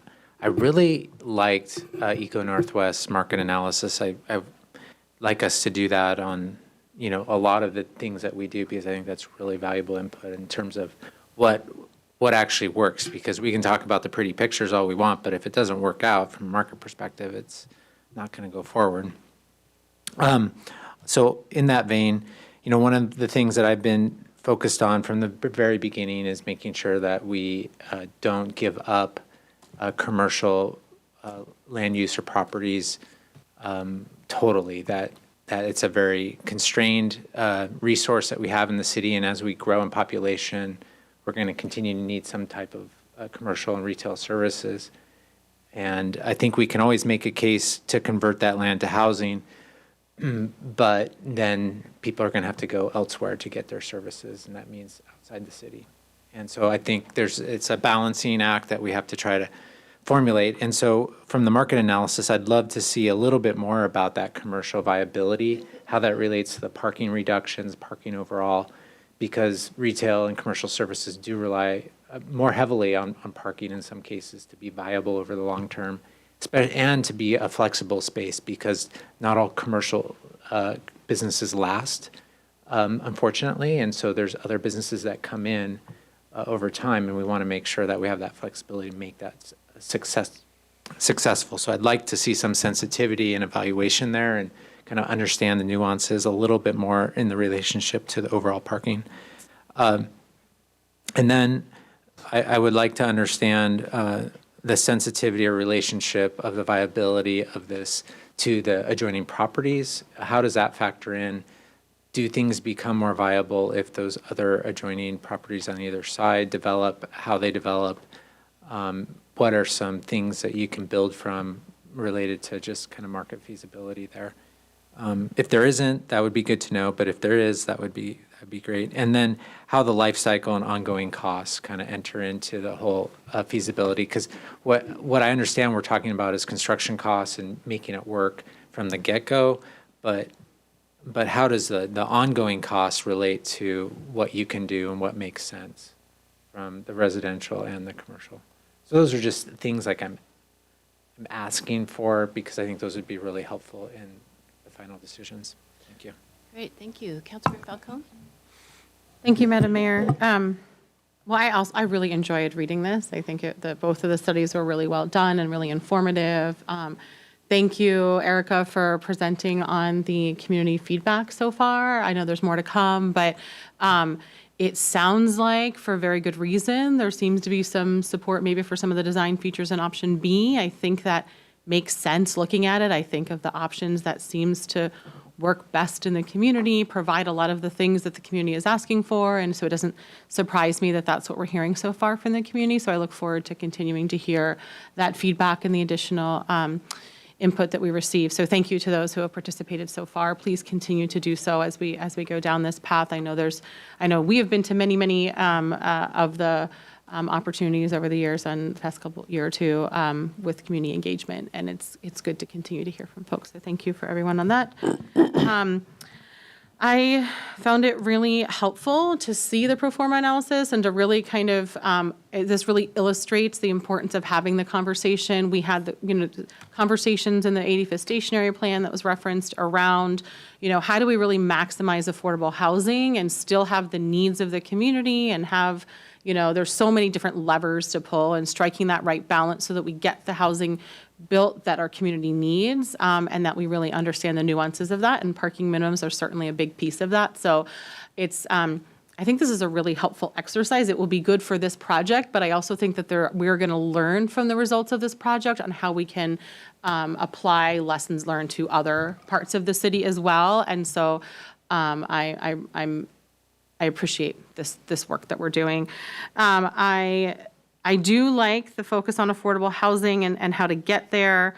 I do also appreciate the focus on affordable retail. And when I think of affordable retail, I think of affordable for customers, but also affordable for small businesses, right? To be able to exist in that space and conduct their business in that space. And so, I'll be hoping that we'll continue to look at both of those aspects, right? If we're thinking of a bakery, things that would be affordable to the community to buy from the bakery, but also that the business owner could afford to have their business there. Because as we have these conversations around affordable housing, I think it's really important that we have the lens of affordable communities. I know I've said this before, but it's not just about having the housing unit. It's about having the schools nearby, about having the parks nearby, about having good quality infrastructure. It's about having childcare close by. That's really big and important, especially as we were talking about some of these family-size units and larger units. To have childcare nearby. I think all of these types of services are really important, and for them to be affordable, not just higher income types of businesses and things that other folks in the existing community might be able to enjoy. So thank you for that. I'm really intrigued also, as a lot of the conversations we have about the harm that all levels of government have done over the decades and centuries in this country around zoning and around housing. A lot of that ties into generational wealth and the disproportionate privilege that comes with generational wealth. And so I'd be interested to learn more about the home ownership co-op model and how that ties into wealth building and what that really means and how that practically pays out or plays out for the owners and what that kind of looks like compared to other models of home ownership. Because that is intriguing, particularly, that that there's potential for subsidies to, I see in the packet to achieve more deeply affordable units by either lowering share pricing or providing down payment assistance. I think those are really something that if we go in that direction, we'd really need to focus on. I'm also curious to know if there's a hybrid model. Could we have some home ownership and some rentals here? What might that look like? Does that overcomplicate things with like tax credits and other funding sources? Maybe it's too complicated, right? I don't want to like overcomplicate something, but I do see, I know Deputy Mayor Arnold in a previous meeting, I keep referencing this comments he made because I think it's so wise, is the importance of piloting things, right? Of really, not experimenting, but like really thoughtfully trying things out in the community and seeing how we can make things actually happen. Like we, as governments do, we have a lot of red tape. We have a lot of plans and sub-plans and subcommittees to do the plans. And sometimes it takes years and years and years to do a thing. And I think, like I said, this is an opportunity for us as we're doing other planning, as we're really working on more affordable housing work, to think outside the box. So I really appreciate and to see what works in our community, not, again, to test it. We're still going to do it very thoughtfully and have these studies. We're still going to do that. But I'm excited for the opportunity here. And I look forward to hearing more on follow-up from this and also what else the community has to say. Thank you. Thank you. Deputy Mayor. Thank you. First, to answer the questions above, I am in favor of option B with 2 buildings, commercial space, and medium commercial and community sizes for those particular spaces. I'm concerned that this baseline scenario that Echo Northwest has done is not feasible even before we start looking at the community benefits of affordable housing. It seems to me like we might have a bigger problem regarding redevelopment of all of our neighborhood centers given the parking requirements. What's outlined here is saying that if we took the, as I understand it, the station area method of tracking of parking requirements that applied it here, then things became feasible. Well, I'm not interested in having specific requirements for a city-owned property that don't apply anywhere else. I am interested in having a broader discussion within our neighborhood centers that have frequent transit that match some of the characteristics we talked about in the station area to say, do we want to do a parking discussion in the future around that to go do this. The net of this all, though, is I think we need some more time. As we get into the budget discussions later, the city manager has kind of foreshadowed on this that we're going to be looking at options to extend or pay ourselves back on the interfund loan, but I think it is going to take more time to figure out these solutions, the right partners and details, and we'd like to have that flexibility so we're not under the gun. Thank you. Thank you. Councilmember Tim Chisholm? Thank you. I'm intrigued by option B, but I'm not that easy to corral into a box. I have growing holistic concerns about the 70th Street exit, and I think our community does too. And a lot of the concerns we've got are around traffic and infrastructure. We have 3 major projects potentially at the Houghton Shopping Center, the Houghton Park and Ride, and also massive projects going on at the Bridle Trail Shopping Center. All of these projects are up and down 68th and 70th on this corridor, and they're all going to be using the 405 entrance and exit to the 70th Street entrance and exit to 405. That intersection and on-ramping is currently a problem spot in Kirkland. It has not gotten the attention that 85th has. And if we're going to be pursuing all these projects, I'd like to see Kirkland work with WashDOT and have a more holistic plan of how we can get people on and off 405, not have gridlock all around these projects, because we have a lot going on in a very concentrated area. Thank you. Thank you. Councilmember Black? Thank you, Madam Mayor. Thank you for the presentation, all the hard work. I wanted to see clarity on a couple things. So we talked a little bit here about, I think, Heidi, when you were talking, or maybe, I think it was you, but it might have been the folks from Eco Northwest, Leanne, was talking about where ground floor commercial retail would prefer to be versus maybe where nonprofit organizations, community-based organizations would want to be. Just to clarify for me, are we imagining as a city that we would be exercising some level of control over that, or would be largely allowing the future property owner to ultimately make that decision just based on market demands and their own decision-making as property owners?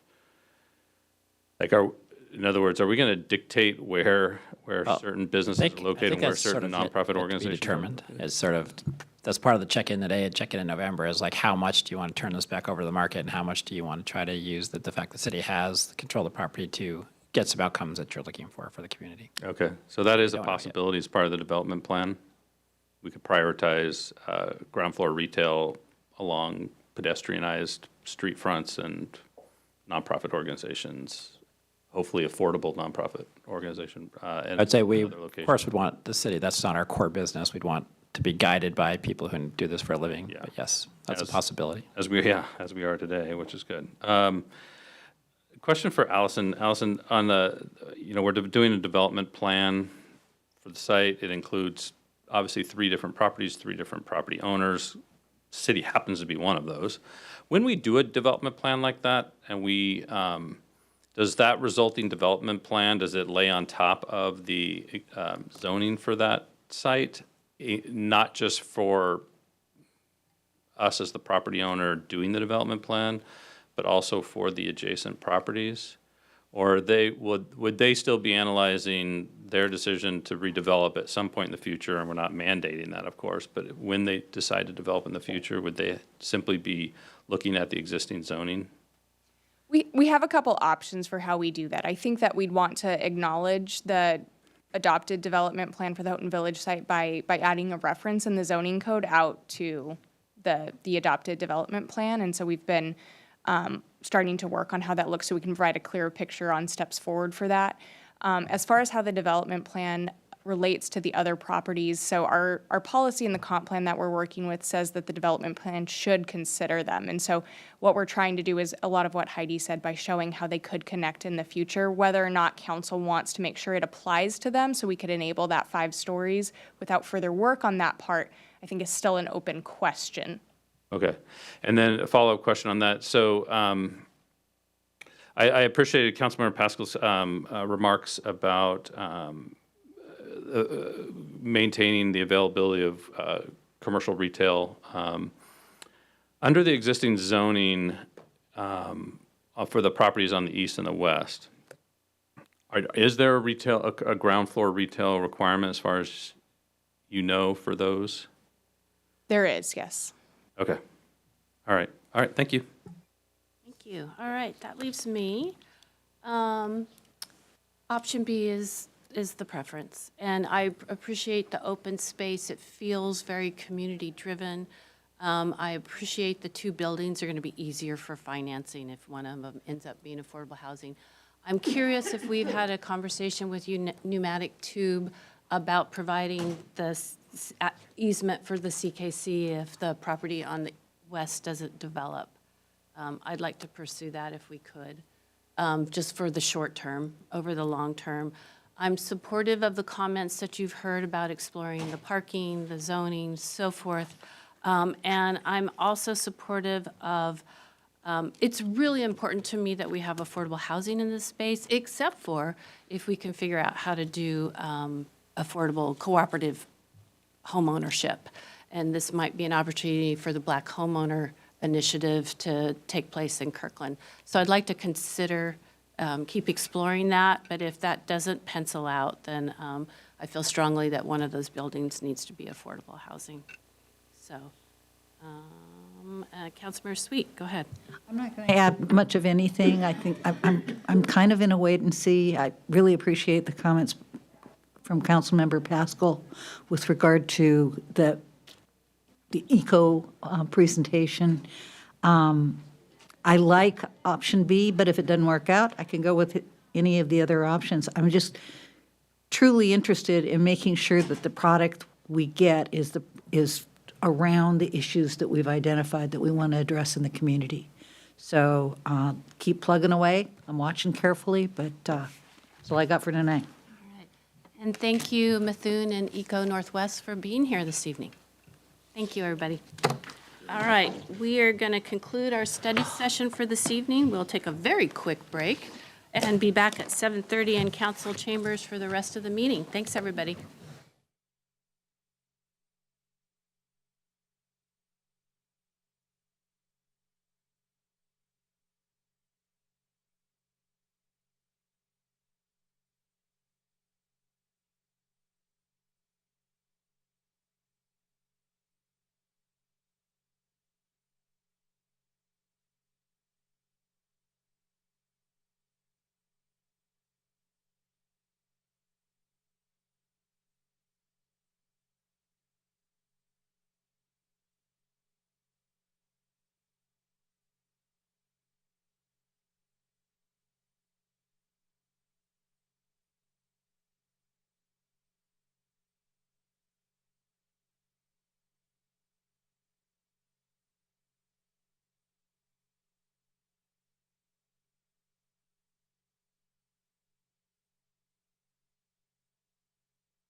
We are back in session following a study session on the 2025-2026 Human Services Grant Funding Recommendations and the Houghton Village Development Plan. We are going to move to honors and proclamations. And I'm just noticing there's some people standing up in the back, and I don't know if it's for the proclamation. Okay, then I won't direct you to empty chairs. Thank you. So first, we're going to do Pollution Prevention Week, and Councilmember Sweet is going to read the proclamation. City Manager. Okay, thank you, Madam Mayor. So while you're coming down, we'll be declaring September 16th to 22nd as National Pollution Prevention Week to the public. The memo has many ways in which the city has incredible programs where we prevent pollution and help our environment. And we actually have a crew here from many of the departments who do that work, led by our Water Quality Program Coordinator, Ryan Marie Tomisto, who's going to accept the proclamation on behalf of the group when you're finished. So welcome, everybody.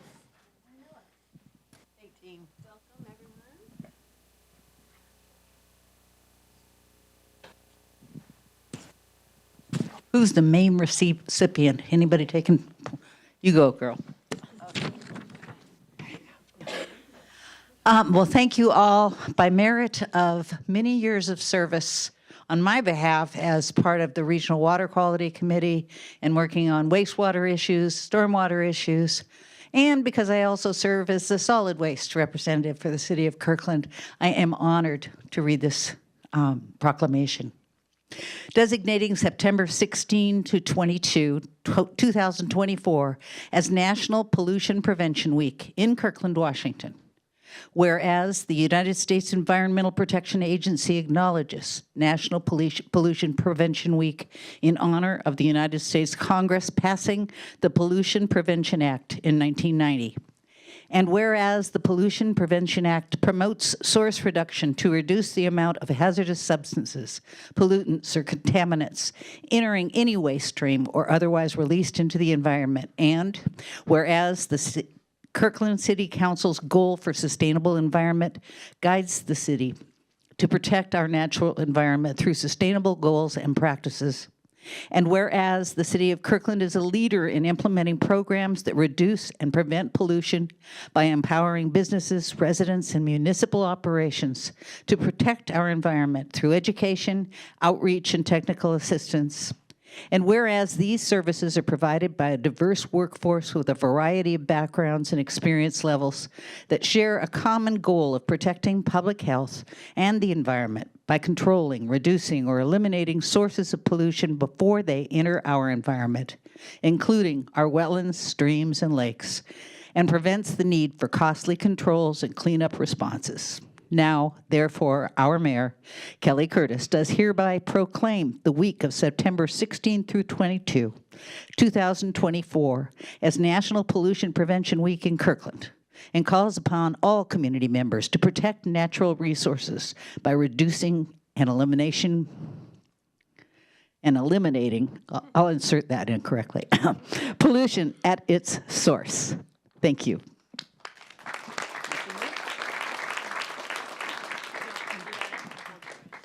Thank you so much, Council. I just want to introduce the group that is up here in front. We have some of the members from our surface water team that I'm very honored to work with. Amazing employees that put their heart and soul into their job. We also have some surface water volunteers that come and help us monitor our surface water. So thank you for your volunteer service and thank you for attending tonight. We also have our consultant that works with the City of Kirkland and the Department of Ecology, visiting businesses, providing technical assistance, and helping businesses do amazing pollution prevention work. And we also have a Lake Washington Technical College that is here today, that they are also implementing some amazing pollution prevention practices. So this is our community, and we're very proud. So thank you so much for celebrating us. Hold that, and let's squish in and do a picture.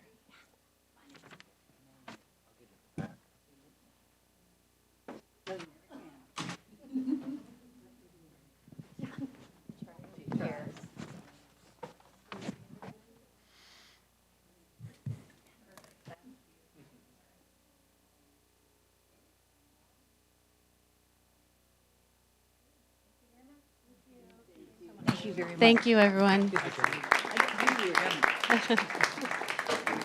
All right, we are going to move on to our next proclamation. Councilmember Tim Chisholm is going to read it, and it's the Freedom to Read Week.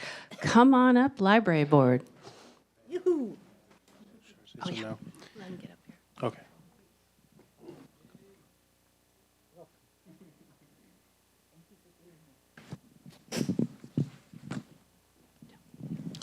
And this one's really important to me.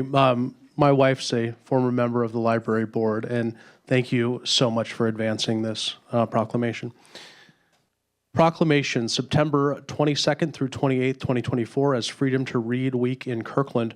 Whereas the freedom to read is essential to our democracy and reading is among our greatest freedoms, and whereas some individual groups and public authorities work to remove or limit access to reading materials, to censor content in schools, to label controversial views, to distribute lists of objectionable books or authors, and or to purge libraries of materials reflecting the diversity of our society.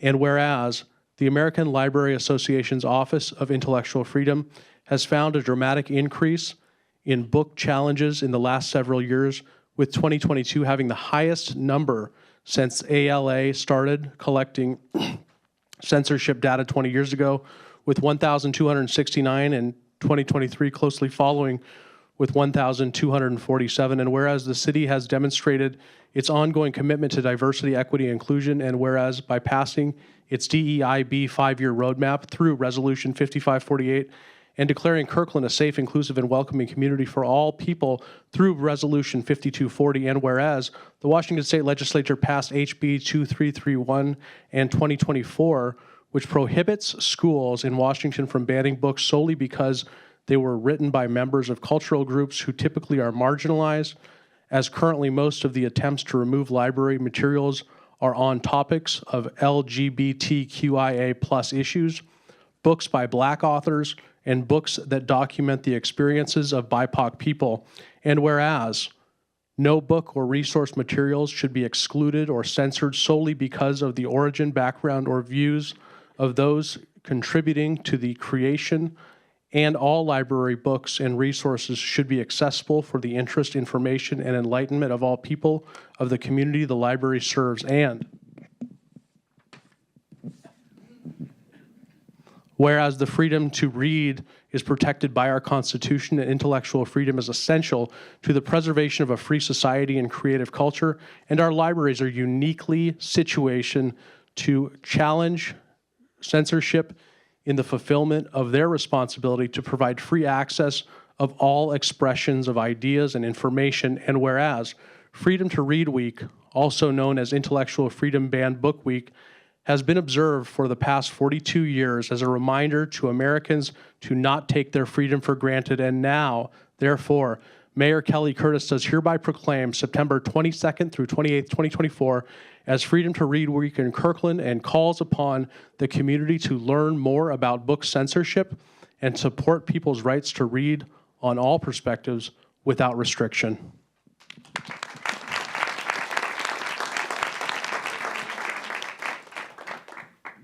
And Ellie, I forgot to introduce you, so go ahead and introduce yourself. Would you mind holding this for us? And I'll grab my notes underneath. Hi, everybody. My name's Ellie Peterson, and as the chair of the City of Kirkland's Library Board, and as an author and illustrator of books for children, I am overjoyed to receive this proclamation. I'm joined by other members of the Library Board, Julia Nolan, Rachel Brenkow, who's also a librarian, by our board liaison, DEIB manager Erica Mascoro, by KCLS regional manager Denise Bugalo, and KCLS government relations manager John Scheller. I'm also joined by Dory Butler, Kirkland resident, former library board member, and author of over 40 children's books. In 2011, Dory's book, My Mom is Having a Baby, was the 4th most banned and challenged book in the U.S. Thanks for being here, Dory.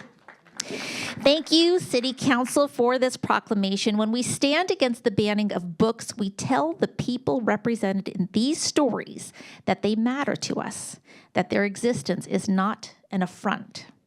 We tell the people looking for these books that their identity is not inconsequential or a thing to be hidden, and that their desire to learn more is a thing to be celebrated, not ashamed of.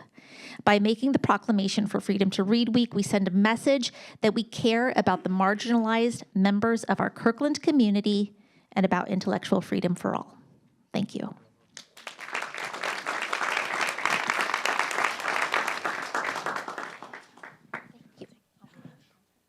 We want to squish anything.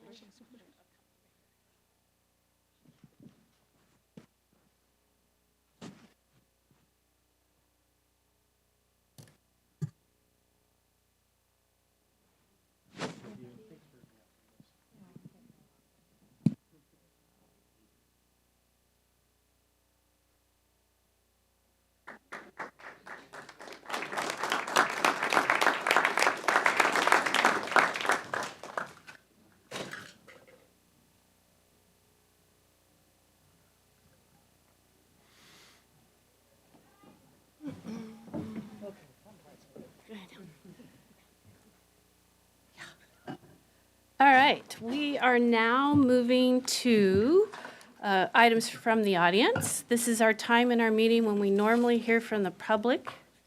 Hang on a second. When we normally hear from the public,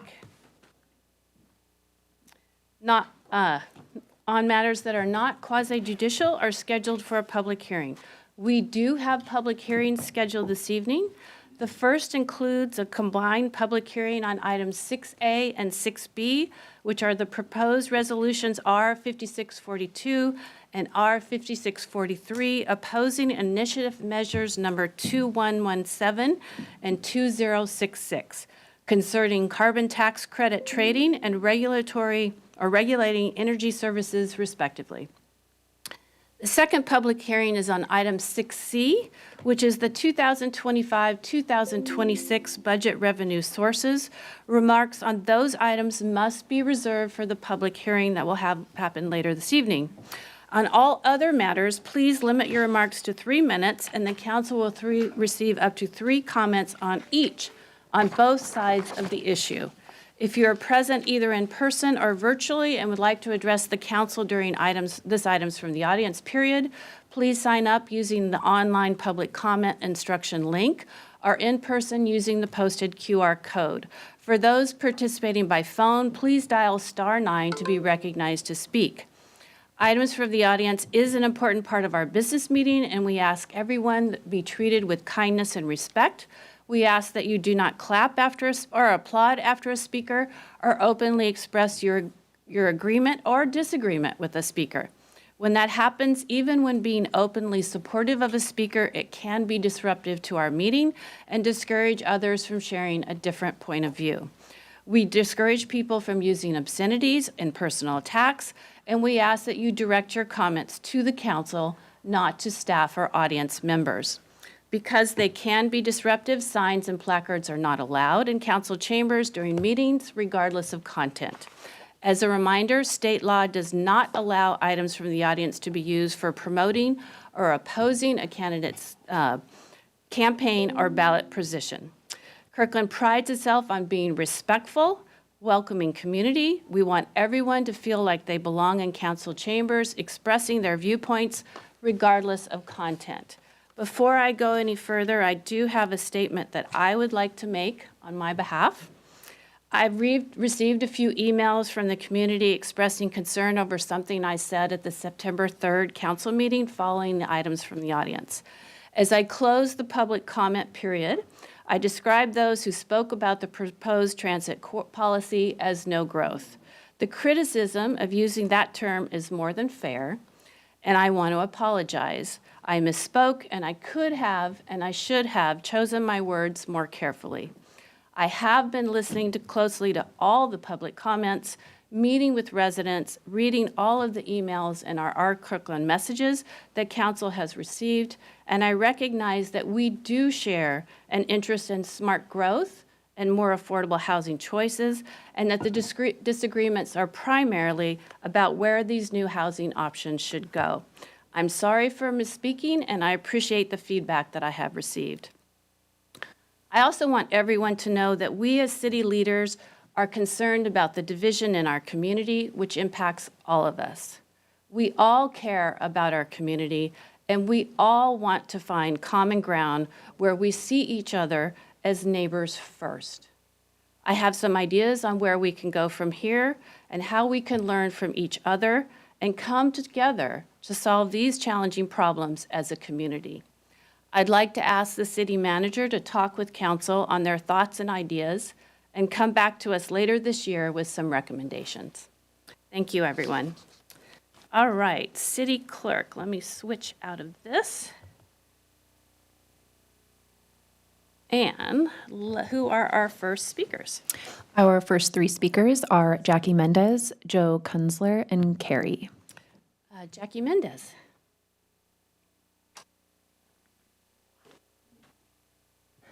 Very tall. My name is Jackie, and I'm a voting resident of Kirkland. I also work in local government, and I believe deeply in responsible, data-driven growth. For years, Washington cities have taken a thoughtful approach to meeting state-mandated growth requirements. They've provided their communities and elected officials with multiple alternatives, citing SEPA, which requires a no-action alternative, and at least 2 reasonable growth alternatives. These cities allowed time for public input, data analysis, and careful discussion. Ultimately, many produced hybrid growth plans that took the best of several approaches. Bellevue studied 4 growth alternatives and arrived at a 5th preferred option over a year ago. Redmond engaged its community in 2020 and chose 3 alternatives before selecting a preferred approach. Seattle reviewed 4 scenarios before choosing a 5th combined approach. Kent, Bothell, Auburn all presented 3 options to their councils. And yet, here in Kirkland, we've only seen 1 growth alternative above the no change option. 1 alternative. We've been given minimal time to react and collaborate on a better hybrid solution. Unlike our neighbors, we have been left scrambling to understand a plan that is insufficient without the necessary data or dialogue. This process has left much of the community feeling confused, frustrated, and excluded, especially single-family homeowners who have been unfairly targeted to bear the brunt of this growth. One planning commissioner even compared this plan to a Hunger Games of the neighborhoods. And while I laughed at the remark, the truth is, I'm one of the tributes. But something extraordinary has also happened. Out of this unnecessary division, confusion, and tension, neighbors have come together with a strong and unified voice. We've chosen to engage, and now we are standing at your door, and we are asking you not to turn your back on us.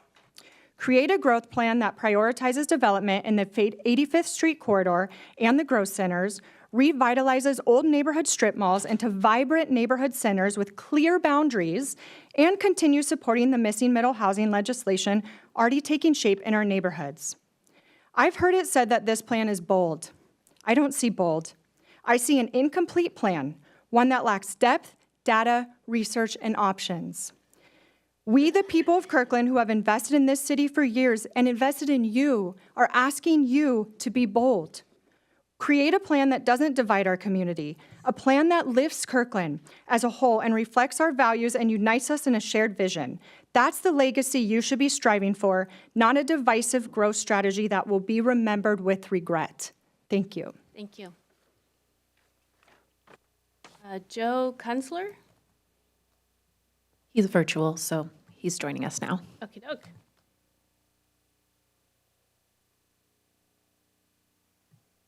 Hi. Welcome. Thank you, Mayor Kelly. It's a privilege and honor to speak to the Kirkland City Council for the first time in a very long time. I was searching for the appropriate background. I couldn't really find one, so I apologize if Olaf Coopville's a little off for you. I appreciate what you said at the beginning of the meeting about civility, because ironically, I was calling in about civility and some of my concerns about a certain public commenter that keeps coming before you and hurling Nazi salutes and other garbage. I know you've tried to condemn him verbally, and that apparently hasn't worked, as I have sadly, we, the people of this Center Puget Sound, have found at many venues, such as Puget Sound Regional Council, Sound Transit, Bellevue, Seattle, list goes on. But I also understand that this is quarterly changing the tone and tenor of my remarks on at this first sortie. Is that you're going to have a review of how the community can better address council, and I would encourage you to get on with that review. I would encourage you to look at how Sound Transit was able to exclude Alex Zimmerman for a year recently and go by that. I know you probably want that as a last resort, but sadly, there are some people that just want to use public comment to hurl hate, and I don't think that's acceptable. And like Vice President Harris said today, and I pray I'm not campaigning, she said that people who have a microphone have a great responsibility. And I hope when you do develop those reforms that you stress that to everyone involved. Right? And for the record, I'm very pro-growth, very pro-density, very pro-transit. I'm looking forward to defending the Climate Commitment Act later in this evening, but I wanted to address the Zimmerman issue because it is something of great concern towards a number of us, especially considering the rise of anti-Semitism and the fact that his CKL is arguably anti-Semitism. So I'll leave you with that. Thank you for public service. Talk to you later. Thanks. You. Thank you. City Clerk, I have Carrie next.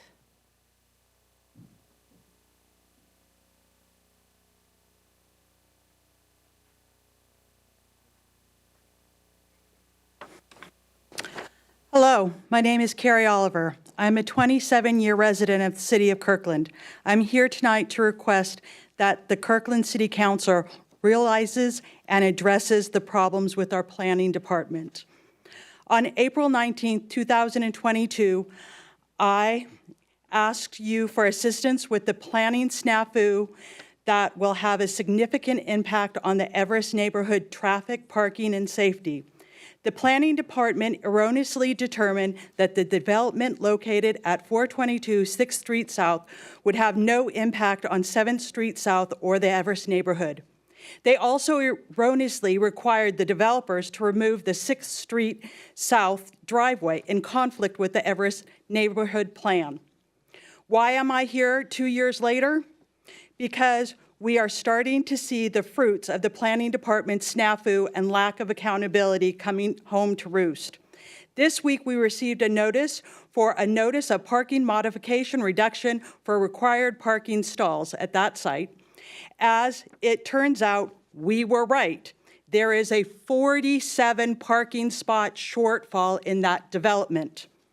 Although we did meet with the city manager's office and the planning department staff, in the end, our concerns were dismissed and we were basically told if we wanted to pursue the issues farther, we should get an attorney.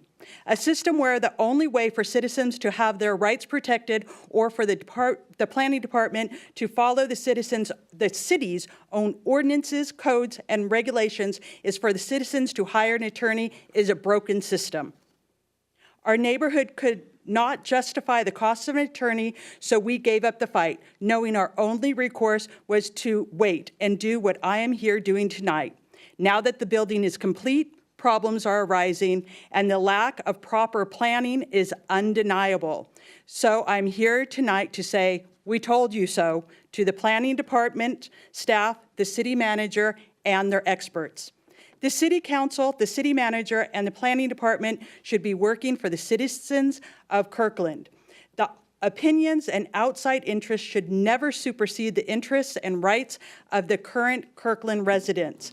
Irony, it is now the same planning department that allowed the developer to skirt Kirkland building requirements and codes is being asked to approve the modification of required permitting. What do you think is going to happen? Where are those 47 cars going to park? What will be the impact to the Everest neighborhood residential streets? At the end of the day, you, the city council members, you, the city manager, and you, the employees of the planning department, go home, leaving us, the citizens of Kirkland, to live with the incompetency and lack of accountability. We are left to live with the long-term impacts and mismanagement. During our 22 experience trying to address and correct the errors that took place during the initial permitting process by the planning department, it became apparent that our neighborhood experience was not unique. Thank you. This needs to change. Thank you. Our next three speakers are Liz Hunt, Paul DeVries, and Jill Stoddart. Liz Hunt.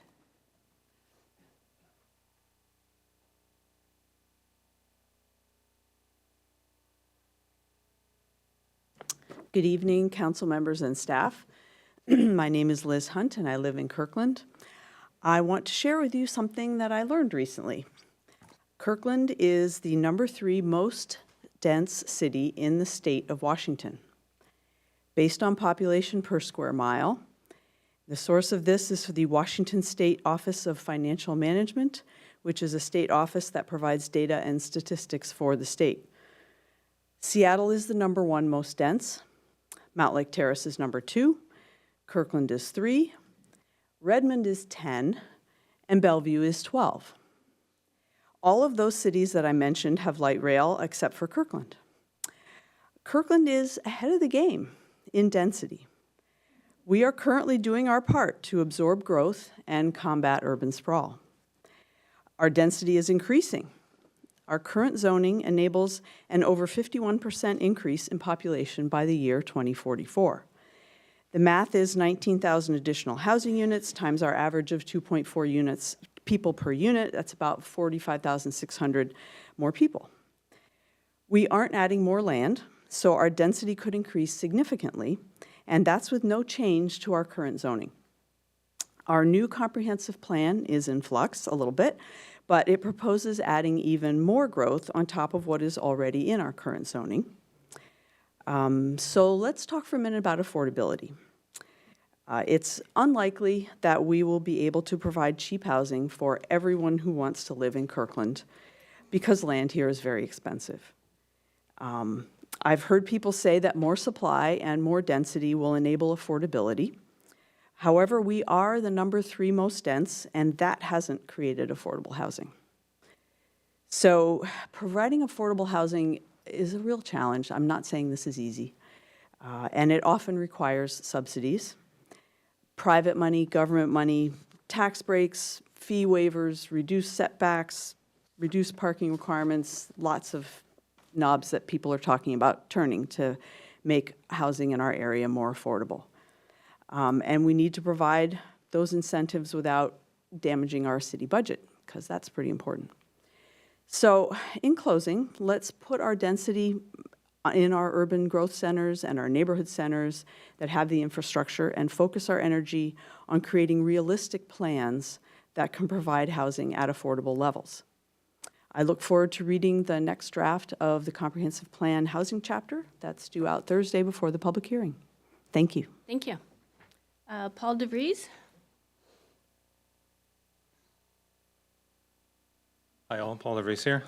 In a recent discussion with Mr. Black, and by the way, it was a very good sport, thank you, it dawned on me how to frame an important problem that's facing the council, and that's reflected in the public comments that you receive. And in short, the council establishes policies. It took me a while to figure this out, right? But the council establishes policies related to city development based on recommendations from staff. The problem is that staff can give recommendations based on bad information, bad assumptions, and potentially limited training and knowledge. I'll give you 3 examples. First, the city has standard plans, and there's a handout there for you, that it considers acceptable for development, such as for stormwater control. Staff have not questioned these plans, yet some are flawed. For example, catch basin design, which does nothing for retaining stormwater when it is needed. Importantly, though, it puts the city at risk of spreading mosquito-borne diseases citywide. One can expect that risk to increase with climate change. I'm not going to go into the weeds. My one-page handout gives a very simple layout of the details behind that. I'll note, though, that as a licensed professional engineer, and I received my PhD from the University of Washington in hydraulic and hydrologic engineering, I've gotten, frankly, quite frustrated at times in discussions with staff and interactions with various public works and planning staff who've actually been, frankly, quite arrogant, condescending, and sometimes exhibit limited critical thinking regarding stormwater drainage issues. Second example, the city has a staff person responsible for traffic planning, calling themselves an engineer, but there's no record of their being professionally licensed nor having passed the state's Fundamentals of Engineering exam. All senior engineering students, undergraduate students, take this exam before they go out to work. 2 things to note. One, the Board of Professional Licensing Registration can levy fines regarding individuals practicing without a license, and they take a dim view of people calling themselves an engineer accordingly. And B, do you ever wonder why everyone complains about traffic in Kirkland? Third example, presently there's no Director of Public Works listed on the city website, and as I understand it, there's a Deputy Director of Public Works and Deputy City Manager. Neither have professional engineering licensing qualifications. So how can they know when staff is telling them something that's based on either sound or bad engineering judgment that affects designs and it affects planning, stuff like that, that they can't? I mean, and you can't expect them to know. So the bottom line here is that the council continues to receive recommendations from staff based on bad information, bad judgment, insufficient technical expertise in some cases, bad assumptions, and frankly, there's this appearance of listening more to staff than to the constituents who are impacted by these staff. Case in point, this unsound proposal to build 4 to 6-story buildings all along our territory, Kirkland. I won't go into the details there.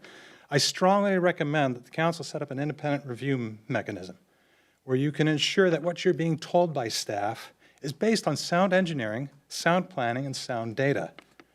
Otherwise, I'm afraid we're very close to that final nail in the coffin of Kirkland being livable. I thank you for your time and consideration. Thank you.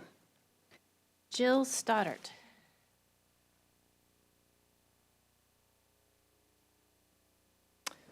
Hello, good evening. I'd like to read to you the transcript from a video I watched recently regarding the Village at Totem Lake project. I'll start. What this project has been a demonstration of is an incredible opportunity for Kirkland now and into the future to continue being able to support the tenets of growth management by building projects like this along major thoroughfares so that we protect our neighborhoods. And you know that has been a basic tenet of what we do in Kirkland forever.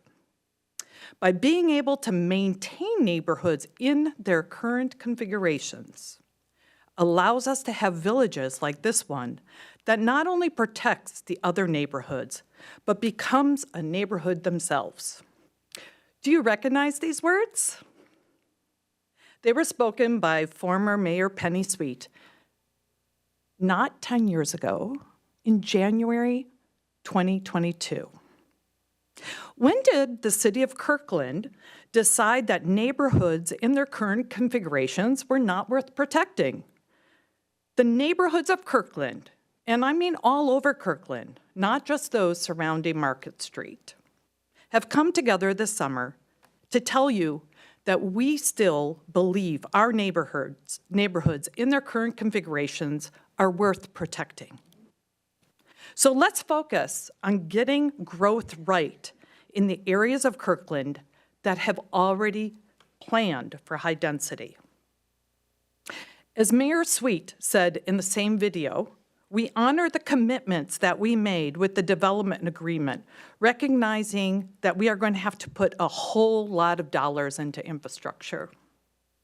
Our resources are too precious to start investing our tax dollars into studying high density in residential neighborhoods that we all agreed are worth protecting, and keep our focus instead on the urban growth centers that we have already invested heavily in. Thank you. Thank you. City Clerk? Our next 3 speakers are Jennifer Loy, Jory Hamilton, and Loida Hawkinson. Jennifer Loy.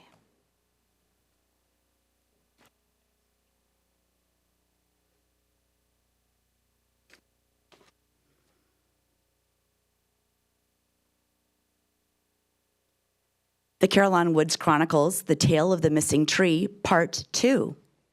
Retaliate much? The raising of the plants, no replacements, and the provocative placement of 3 large growth saplings sure felt that way to me.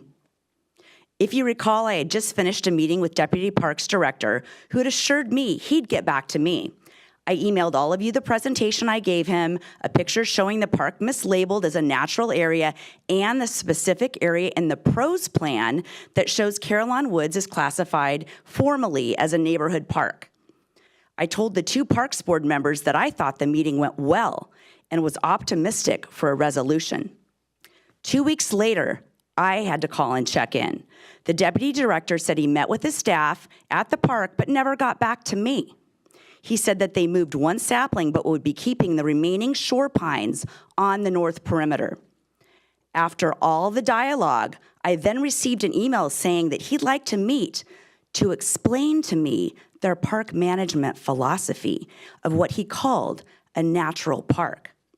In his eyes, I just needed more explaining to. At this point, I got the uh-oh feeling. I invited another park volunteer, a set of direct neighbors with kids, one of the Parks Board members, and a city council person to join me at this meeting. I also invited Deputy City Manager Lopez, who agreed to meet with me the day before.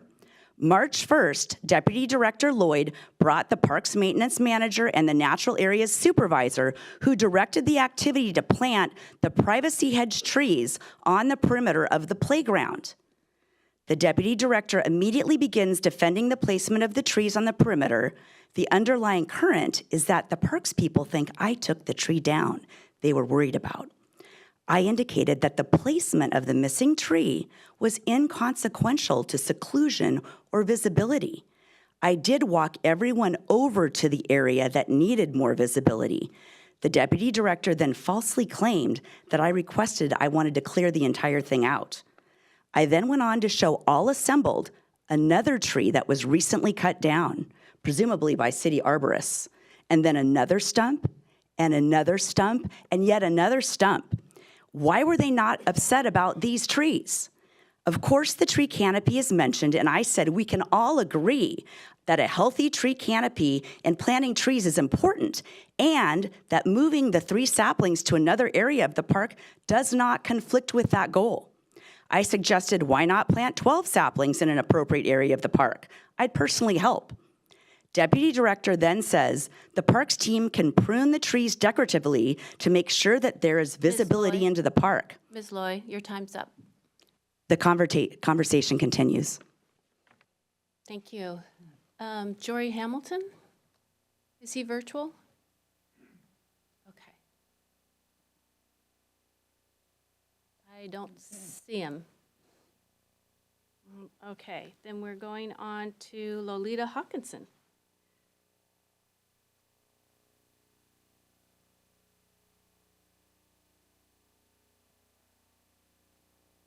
Welcome. Hello, I'm Lolita Hawkinson, and I live in the Norkirk neighborhood. And I'm a dedicated volunteer for Kirkland Heritage Society, which is in the lower level of Heritage Hall on Market Street. Several years ago, the city issued Kirkland Heritage Society these parking permits, because sometimes we have to stay there longer than it used to be 2 hours, then 4 hours. And so we use these if we know we're going to stay over. Yesterday, I stayed over. I was in the 2-hour parking lot, and I got my ticket. And I want to know what I can do to get it fixed. And what I can do to ensure we don't get any more. Because it's embarrassing. I hand these out to people who, if they're going to volunteer and be there like 6 hours, I give them one. And I do know that somebody quietly got a ticket and paid the $35 and didn't tell me until much later. Why don't we take this offline? I'm sure someone can do a sidebar with you and talk about your parking ticket. I'll talk to you. No. Thank you. I think Deputy City Manager probably would be who I'd ask. That's called bringing it to the top. About the chief. You got the chief. There you go. All right. Lisa Berenson?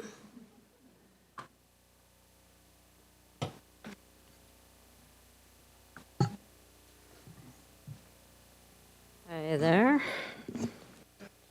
So I wanted to talk about something new. I recently went in and dove into the Juanita Drive Safety Improvement drawings that I found that were published online. After reading the 198-page document, the synopsis is this. The vision statement of Kirkland, one of the most livable cities in America. We are a vibrant, attractive, green, and welcoming place to live. Work and play, civil engagement, innovation, diversity are highly valued. We are respectful, fair, and inclusion. We honor our rich heritage while embracing the future. Kirkland strives to be a model sustainable city that values preserving and enhancing our natural environment for the enjoyment of future generations. According to a statement or a question and answer that was part of the Juanita Drive improvement, one person asked, will lighting be sensitive to night skies and shine downward and not contribute to light pollution?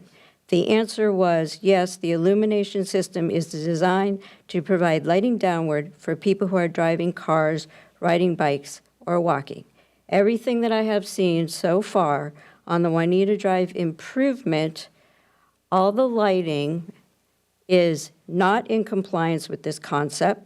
There's a lot of lighting that is the incorrect LED value, the incorrect LED coloration, and is not facing down. It is actually contributing to light pollution. It is actually making and reducing our night sky and darkness. What I found by reading through these plans is that the city of Kirkland had a contractor in Tacoma. You also involve the Washington State Department of Transportation, Puget Sound Energy, and Puget Sound Energy Department of Pole Maintenance. All these agencies, including Public Works Director and Capital Projects Manager, are all involved in this particular portion of the Juanita Drive improvement plans, specifically to illumination. I have read the entire docs regarding utility upgrades, water, landscaping, the whole shebang. My main concern is the lighting. I, at night now, have to close my blinds, all of them, down. The moment those sensors go on all those lights along Juanita Drive, they're not consistent types of lighting. The lighting levels are not consistent. And I have my neighbors now complaining to me because another new light was installed. This is a private street, Northeast 110th Place. There's not a through street there. We all like our dark street. We all like our ambient lighting. Right. And you guys keep installing more lights. And now the newest thing is all these blue glow-in-the-dark. Your time is up, but I do have a suggestion. Go ahead and send city council email and we'll. I was going to because I've been talking to Puget Sound Energy for a month and nothing's changing. All right. We'll look forward to your email. Thank you. Who's next? The last two speakers are David Haynes and Alex Zimmerman. Mr. Haynes? Yep.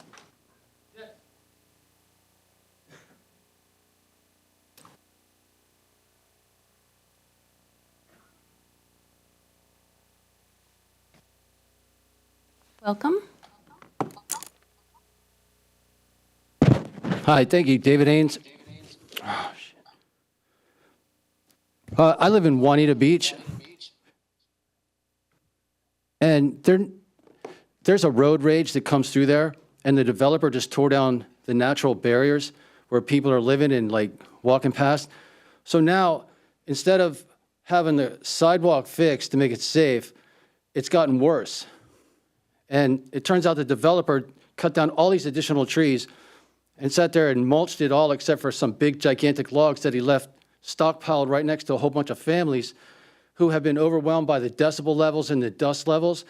And it turns out that the Planning Commission and this people in this city think that nobody else should be allowed to have a view of a higher level of a building of 21st century quality so that you don't have a third level of senior housing at the Park Shore that sprawls out too far and intrudes on other people's residential living areas. And it looks like the developer is like not having a full shift to make a real effort. And they've kicked up so much dust and so much toxic, poisonous air that some people's balconies are overwhelmed by it. And these kids cannot get into their like reading because they're introvertingly frustrated because there's like mass amounts of decibel violations because they have these construction workers who shimmy shake the levers on the crane and the backhoes unnecessarily. And if they could put these little like rubber stoppers on there, it would stop making this clickety-clackety noise. And there's like plumes of dust. But I don't understand why they're allowed to take away the picnic tables and the umbrellas, but then they leave these gigantic piles of trees as if, and then they cordon it off. But the problem is like, there's all these people that come into Juanita Beach and they never buy anything. And they need to be ticketed to generate some revenue and some discipline of people needing to walk friendly without gravel dust or like people just speeding through the crosswalk that was never fixed. I told the assistant deputy manager, and he took away the entire barrier of the entire sidewalk, but he didn't like fix the sidewalk and he didn't replace. And basically what I'm here for is the developer has to retrofit some noise abatement and dust capturing and like carbon capture, like toxicities. And I don't know, they need to be fined to let some people move out of there because they've overwhelmed the community. And I had some other things to talk about, like we need to read on Sundays in the library, and we need a 21st century housing build out, and council and mayor need to reject the racist woke policies that are coming out of downtown Seattle's progressive of the bottom barrel within the inhumane society services that are ripping off and discriminating against innocent homeless people and prioritizing BIPOC repeat offenders who conduct uncivil war on community and commit crimes against humanity, and they get to be in housing and services first. They should reject those types of policies and fire some people out of this government. Thank you. All right, next we have Alex Zimmerman.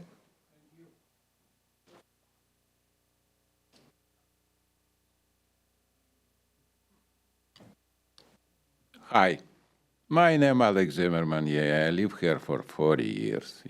Close to Kirkland. Yesterday, policeman gave me ticket for $550. I have 100 ticket for 40 years. Policemen love me.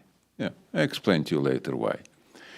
So I think this is absolutely stupid and he acting like an idiot. You know what it means? First, I'm not guilty. Second, he spent ton of time, call somebody, talking to somebody. So I drive without driver license. It's a BS, but it's okay. So why he acting like this? Why I have so many 100 tickets, only 65 from Bellevue? 12 tickets in Bellevue for last year, close to $2,500. Sorry. He's doing this because he have a power, and he's idiot, for my understanding. Why? Because his boss, always not falling from tree, you know what this mean? Doing exactly same. Chief of police probably identical. It's very simple. When chief of police identical, same have a power, and he's an idiot, so we go next step is a council, because council is the same situation. Apple cannot fall in from tree far away. So we come right now to council, to mayor, and to 7 council who here. And these 7 council absolutely identical. You understand what I mean? How is this possible? This can be possible only under fascism rules. A dictator, you know what it means? A junta. This number 1. Number 2. I go tomorrow to court and ask judge for dismiss this case. Hearing in court each case like this costs $3,000 people money. It's official statistic. And 100 times in court.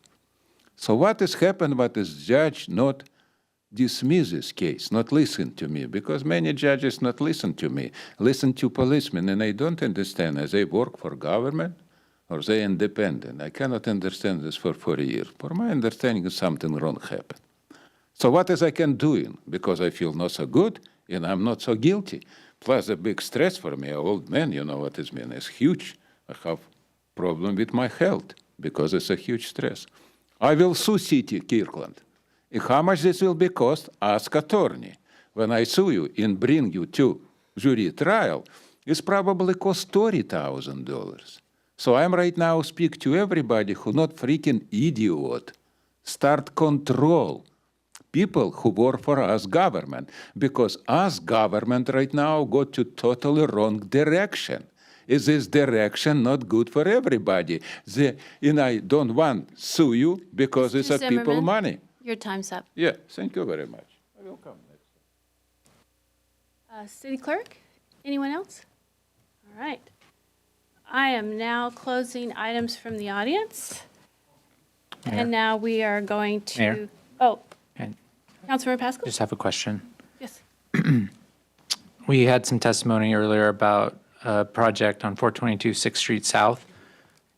I don't have any background on that. I'd like to request the city manager to send us some information on what's going on. Sure. Did receive an email today on that Did we? also. Okay. We get some more information, or at least staff's perspective. Thank you. Absolutely. Thank you. Anyone else? All right, we are moving to our first public hearing. Our first public hearing is a combined public hearing on items 6A and 6B. Item 6A is a public hearing to receive public comments on resolution R5642, opposing initiative measure number 2117 concerning carbon tax credit trading. Item 6B is a public hearing to receive public comments on resolution R5643, opposing initiative measure 2066 concerning regulating energy services, including natural gas and electrification.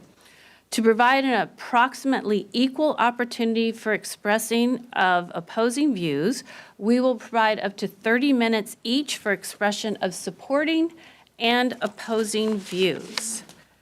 I will now open the public hearing on both of these items. City Manager. Okay, thank you, Madam Mayor. So before the testimony starts, we have a presentation that provides a little bit of background on both resolutions and the initiatives. That will be provided by our Special Projects Coordinator, Michaela Benz. She'll also describe the process we're going to use for the public hearing itself. Thank you. Welcome, Michaela. Good evening, Council. Like he said, I'm Michaela Benz, Special Projects Coordinator in the CMO. We have a really quick presentation tonight reviewing the process for Council to discuss initiative measures number 2117 and 2066 before we hold the public hearing and discuss the resolutions R5642 and R5643. As you are aware, governmental entities are fairly limited in how they are allowed to engage in ballot measures, with one key exception.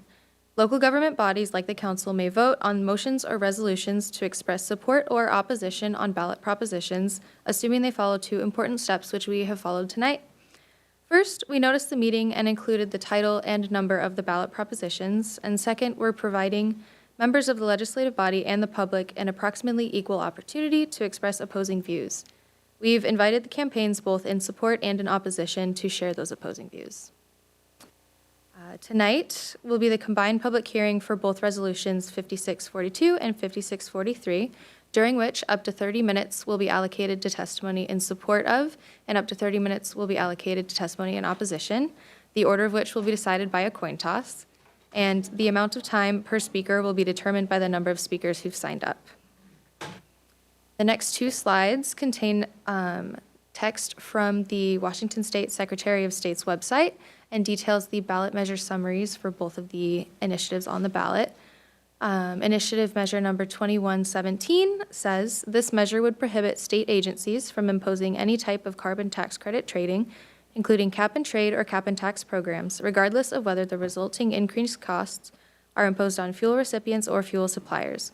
It would repeal sections of the 2021 Washington Climate Commitment Act as amended, including repealing the creation and modification of a cap and invest program to reduce greenhouse gas emissions by specific entities. And then number 2066, the ballot measure summary from the same website reads, this measure would require utilities and local governments to provide natural gas to eligible customers, prevent state approval of rate plans requiring or incentivizing gas service termination, restricting access to gas service or making it cost prohibitive, and prohibit the state energy code, localities, and air pollution control agencies from penalizing gas use. It would repeal sections of Chapter 351 Laws of 2024, including planning requirements for cost-effective electrification and prohibitions on gas rebates and incentives. So tonight, Council, your options are to approve, to reject, to modify the resolutions. You can also ask staff to return at a later date with more information, or you may choose to take no action on the resolutions. And with that, myself, Diana, and the city attorney are available to answer any process questions, and we'll turn it back to you, Mayor, for the public hearing. Thank you. Council, any questions before we move on to our speakers? Okay. City Clerk. How many speakers do we have? Oh, wait, do the coin toss first. I have to admit, my coin toss skills are not very good, so. But we haven't called. Oh, let me restart this. We have to determine which side is which. Heads will be in support of resolutions 56, 42, and 43, and tails will be in opposition of resolutions 56, 42, and 43. Okay, thank you. It landed on heads. So support is first. Support is first, and how many speakers do we have for support? We have a total of 19 speakers. And who's going to do the math for me? That's about 1.57 minutes per speaker. All right. You guys got that? And she will set the timer for you. 1.57. So we'll. If you'd like to make it an even number, Yeah, feel let's free. make it a minute and a half. Okay. All right. And so who was our first speaker? Our first speaker is going to be Sarah Richards. Yes, exactly. Good evening. Thank you for proposing to oppose these two initiatives. You will hear tonight many reasons to vote no. The most impelling reason for me is that we are in a climate crisis. We, meaning individuals, local, state, and federal government, businesses, as well as the global community, must transition from dirty fossil fuels to clean energy if we hope to have a livable planet. These two initiatives will remove effective policies and legislation that help to make the transition to clean energy affordable for Washingtonians, while reducing greenhouse gases and protecting us all from further climate damage from extreme temperatures, flooding, and wildfires, to name a few threats. One of the main reasons cited by initiative proponents is an increase in costs to the consumer, yet consumers are already paying for the costs and damage from climate change. As taxpayers, we are paying to fight the fires, rehouse people, rebuild cities and roads after fires and storms. Homeowners have seen now massive increases in home insurance costs due to climate change harm. And in many places, such as flood zones, insurance is no longer available. Costs of damage due to climate change will go up and up the longer we delay a transition off fossil fuels. That's no problem for initiative funder billionaires who can just move around the world to the most livable areas, but average people need the financial help, such as rebates for heat pumps and insulation, to transition to clean energy and keep their homes livable in our changing climate. Sarah, we forgot to set the timer, but Oh. we're all guessing that was about a minute and a half. Okay. I'd like to preface, Madam Mayor, the timer was going up here. Deputy Mayor is my witness. It just wasn't displaying on the podium. Was I right? You were correct, yes. All right. Next, I'm going to let you go ahead and call people up just so we can keep going. And why don't you call them a few at a time so they can see? Oh, Okay. All right, so our next speakers are Joe Kunzler, who is virtual, Nora Myers, who is also virtual, Gary Loom, and then Jenny Jager, who is also virtual. thank you. All right. Hi, Joe Kunzler here in support of the Climate Commitment Act and against the Vote Less, Get Less initiative. I want to stress that my opposition to that initiative is because frankly, you're going to get less if you repeal the Climate Commitment Act. For public transit, which is a near and dear cause of mine, the funding for kids to ride free in King County Metro will be lost. There was also 55.5% of the state's contribution in transit grants comes from CCA. So the most disabled will pay a direct price immediately. There is a myth going around that somehow the state surplus funds can just backfill that. For disabled people, that's not good enough because we've learned the hard way to trust us isn't best. We need guarantees and plans to protect the disability community. And yes, the CCA does raise your gas prices, but it's all for a good cause. And it's all for, it's a sacrifice we all have to make for the greater good. And I'm sure if you had a problem with that, you could have a conversation with someone who depends on paratransit to get around. I don't, thank God. But I have had those kind of conversations, and I can assure you, it's a nerve-wracking time for those who believe in public transit. So please vote no on I-2117 and keep the CCA. Thank you. Thank you. City Clerk, I can't see the timer, so you're going to have to let people know. Of course, I will. And then our next speaker is Nora Myers. It's out of my hands now.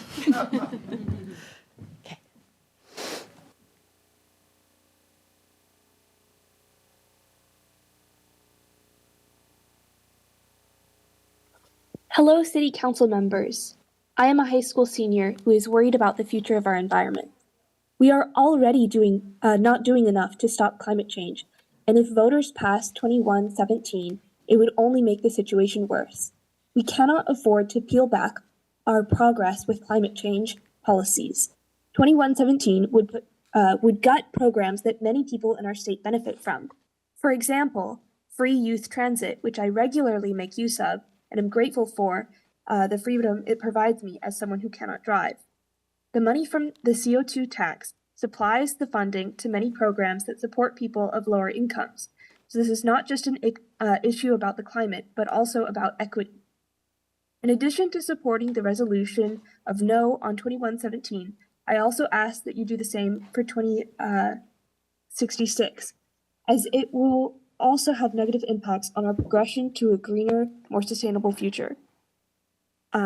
Please help Kirkland make true on the goals it has made in the Kirkland Sustainability Master Plan, such as LT 3.1 to LT 7.2, which encompasses goals like increasing pedestrian safety and access, as well as public transportation.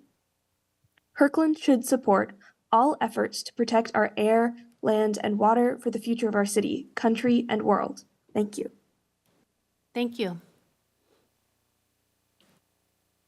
Our next speaker is Gary Loom. After that will be Jenny Jaeger, and then Tarni Navarro. Welcome. Thank you. I'm a retired mechanical engineer, and I do have some background in the energy industry. I'm taking a bit of the long view here, of which Washington laws on the books are a very good start. And electrifying everything is a solution to the existing threat we face from greenhouse gas polluting fossil fuels. I-2117 and I-2066, backed by the fossil fuel industry interests, would by and large destroy Washington State's ability to going forward to deal with a warming future. We know the route we must take, which is electrify. Electricity is highest quality energy. EV motors and heat pumps are many, many times more efficient than internal combustion engines or gas furnaces. And the beauty of this is that electric-run machines can be powered now and eventually with abundant renewable energy. Likewise, for example, induction stovetops. Our home has used one for almost 2 years now, and it is so superior to gas stoves that I will never again live in a home that cooks with polluting gas. Come on. Already we have burned so much carbon, rising temperature disruption is cooking our earth, our only home is becoming unrecognizable. Keep Washington a leader. Please oppose 2117 and 2066. It's good Mr. for Loom, Washington. your time is up. Good for the planet. Thank you. Our next speaker is Jenny Jaeger, who's virtual.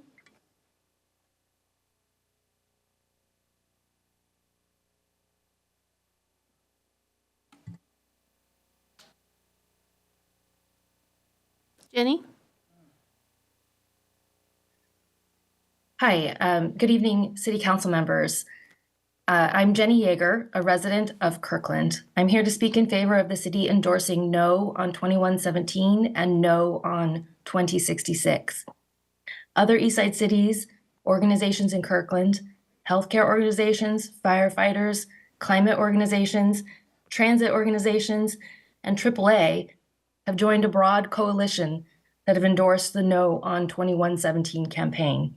I asked the city of Kirkland to join this coalition of over 450 organizations to say no on 2117. Washington can't afford it. Climate-altering gas emissions are the cause of one of the most crucial issues of our times. We've seen wildfires wreaking havoc on our air quality, and we've sweltered in heat waves unlike anything I experienced growing up. The more than 600,000 people in Washington who have asthma are at especially high risk during fire season. And the risk goes even higher when heat waves hit at the same time as poor air quality, especially for people who are unhoused or can't afford air conditioning. Initiative 2117 would gut critical funding that protects people's health. It would also gut funding for many other important projects across the state, including protection for safety, such as for safe walking and biking routes, especially to schools. I-2166 would also be bad news for Kirklanders. It would require utility companies to continue investing in outdated technology, and the cost would be passed on to families and businesses. Ms. Yeager, your time is up. Thank you for supporting these two measures. I would like to say I fixed the timer, so now you'll be able to see. And our next speakers are Tarni Navarro, Liam Myers, and Kent Colmorgan.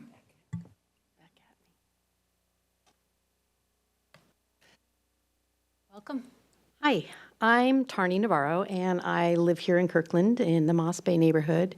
And I live on 85th Street, so I get a lot of the fossil fuel pollution coming right into my room, but that's okay. I still love Kirkland. It's important to me, though. I've grown up my whole life caring about the environment and supporting anything that we can do to make sure that we preserve it for my kids and future generations. So I was heartened to see that you have a resolution that you can vote on tonight as a city to support the no on 2117. So I support you passing that resolution. It's really important that we have those protections for air, water, forest, and farmland, and that we continue all the investments that go along with that in our city and through the grants that come through the Climate Act. Thanks. Thank you.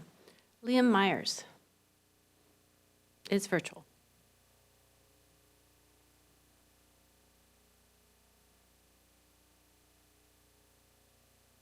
Liam? Hello. Good evening, City Council members. My name is Liam Myers, and I live and work in Kirkland and attend nearby UW-Bothell. Climate change is an existential threat to my generation, and initiative measure number 2117 and 2066 would cripple Washington State's efforts to reduce the effects of climate change. Having to stay inside during large parts of this summer due to smoke and heat waves that kill people in Washington every year is an early consequence of climate change, and it is just going to get worse from here. My childhood had many summers without smoke or extreme heat waves. I would like to live to see clean, mild summers again in my lifetime. But if 2117 or 2066 pass, they will make that dream even more unlikely. Both 2117 and 2066 are almost entirely funded by the conservative, extremely wealthy hedge fund manager Brian Haywood. He has spent millions of dollars on these and other conservative ballot initiatives, using lies to convince people to support them. This group claims that 2117 will reduce gas prices, despite the fact that there is nothing in 2117 that guarantees lower gas prices. This group claims 2066 will reduce energy prices, when in reality it will increase energy prices by requiring utility companies to continue investing in outdated technology, who will inevitably pass those costs on to us, the consumers. Please pass resolution R5642 expressing opposition to initiative measure number 2117 and resolution R5643 expressing opposition for initiative measure 2066. Thank you. Thank you. Kent Colmorgan.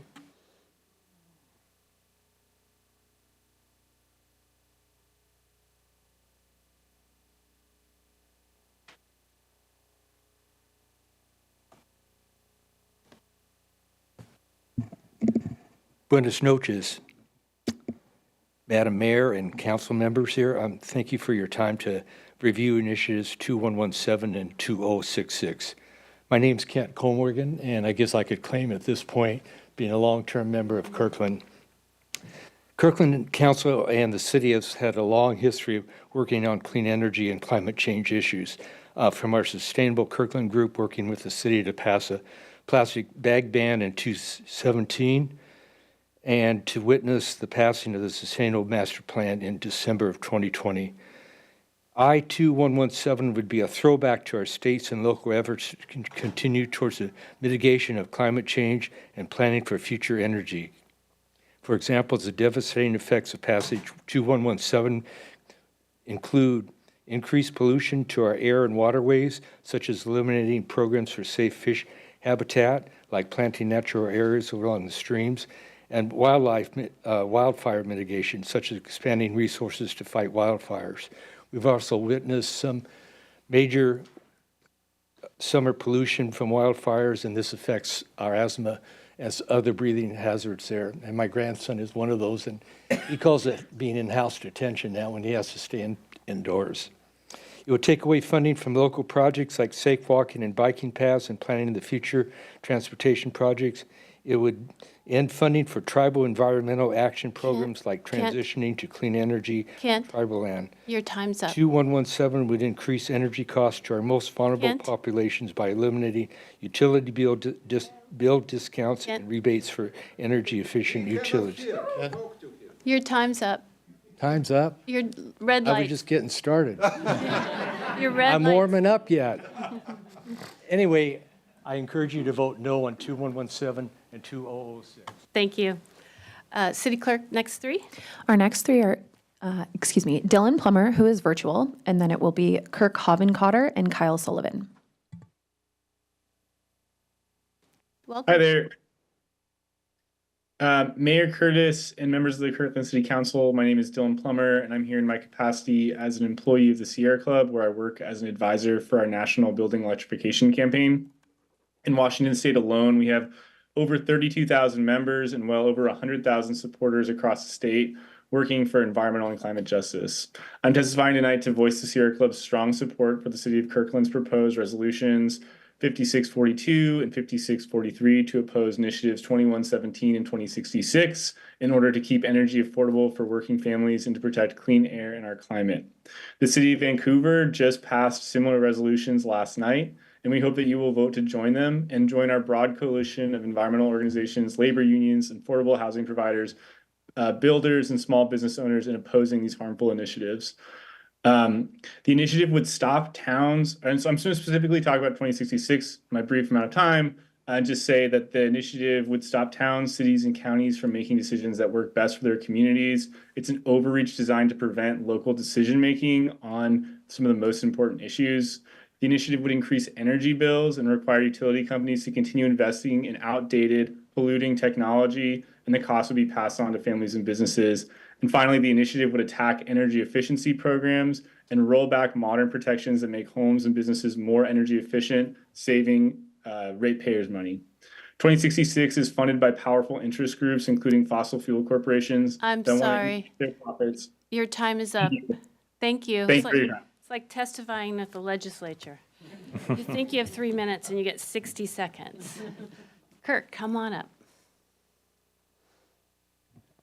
Mayor, Council, I'm Kirk Hovenkotter. I'm the Executive Director of Transportation Choices Coalition.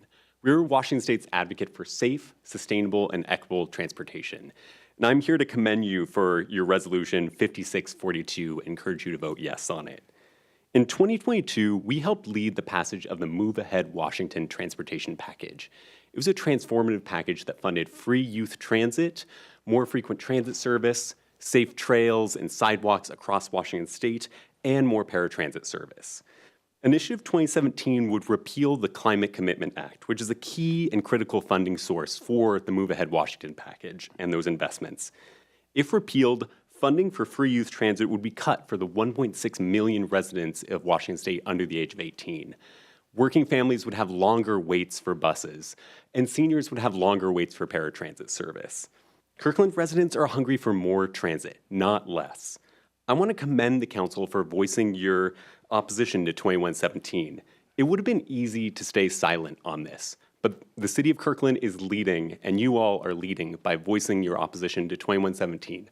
So I strongly support your endorsement of Resolution 5642 and help maintain investments in streets, trails, and transit across Washington. Thank you. Thank you. That's a professional right there, folks. Who do we have next? Our next three speakers are Kyle Sullivan, Ronald Snell, and Dave Cunningham. Come on up. Good evening, Council. I'm a resident, as you know. Thank you for putting these initiatives forward. I've lived here all my life, and my grandparents have all lived into their 80s, so this is going to be a big problem for me, climate change. I'm planning on sticking around. So we need the funding that the Climate Commitment Act provides. I think that the proponents for the initiative haven't done a good job showing how this has affected gas prices for people, and even if it did really affect gas prices for, and disproportionately impact some segment of the population, we should forward fix the gas prices for those people, not just say, oh, we tried, no, that's bad, and get rid of everything. And similarly for the 2066, it doesn't make sense for us to subsidize and encourage building natural gas infrastructure, which we are actively trying to move away from in other policies.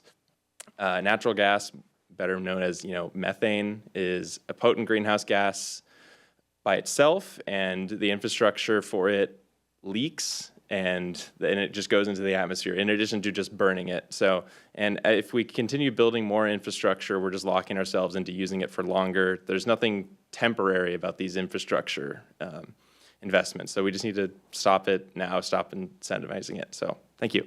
Thank you. Ron Snell?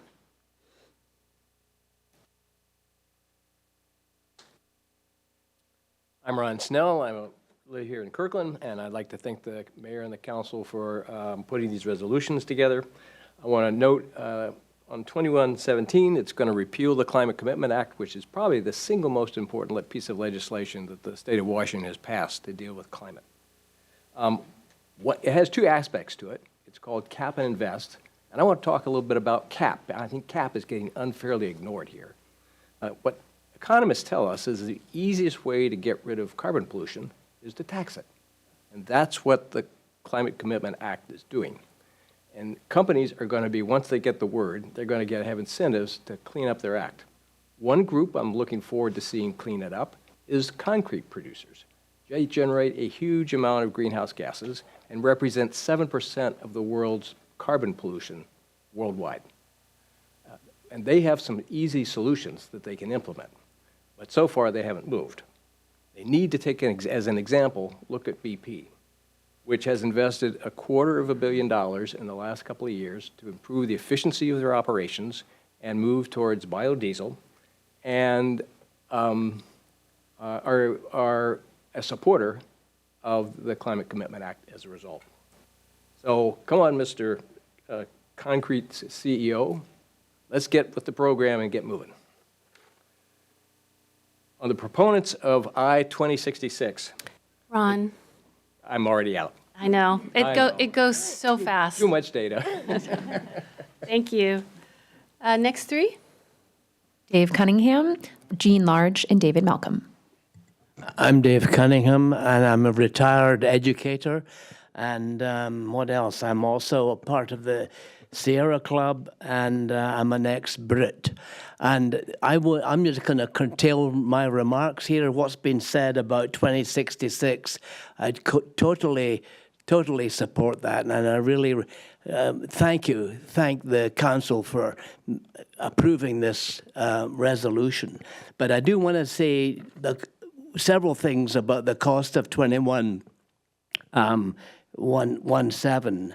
And I looked at the many implications of this state of passing the initiative, and I saw the elimination of funding for all kinds of important stuff, like the transportation planning for the 2026 World Cup.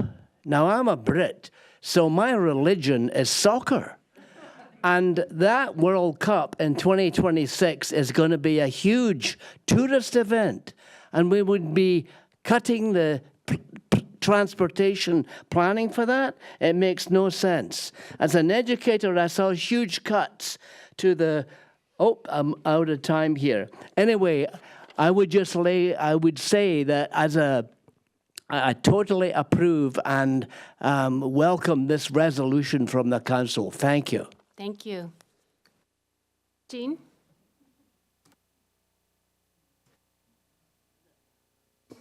Thank you. I'm Jean Large, live here in Kirkland. I want to not repeat all the things that most of my talking points have already been said many times, but thank you very much for proposing the position that you're taking in, 5642 and 5643. One of the things that really stuck out for me in 2117 was the overcoming or repealing of the Climate Commitment Act. That's a very serious and long-term expensive decision. And then in 2066, one of the big pieces there is the prohibiting of state and local governments from incentivizing and making decisions. Neither one of those just both wipe me out. But anyway, thank you very much for your action. I think we need to also be aware that we need to inform our fellow citizens about the actions that you take and encourage them to make wise decisions when they vote in November. Thank you. Thank you. David Malcolm.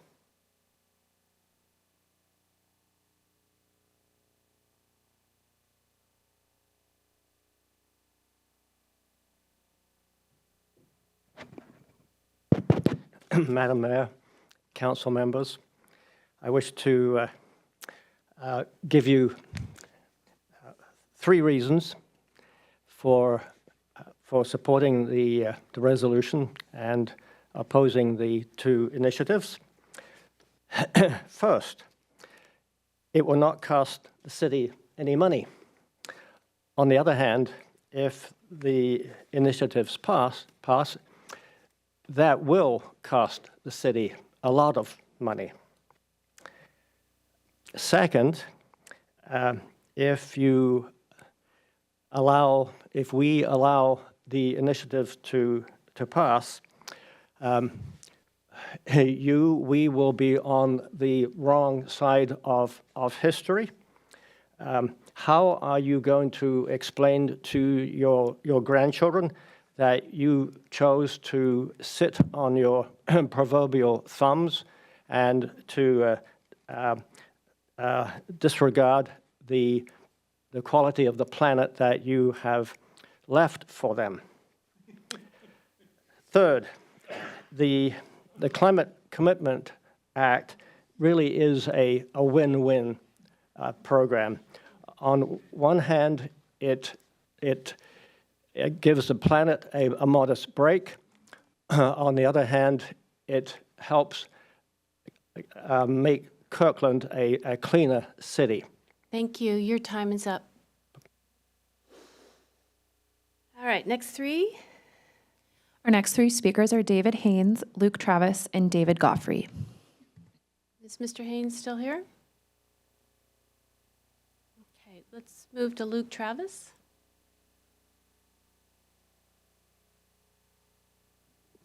Good evening. I won't take up your time repeating the much more eloquent points that previous speakers have made.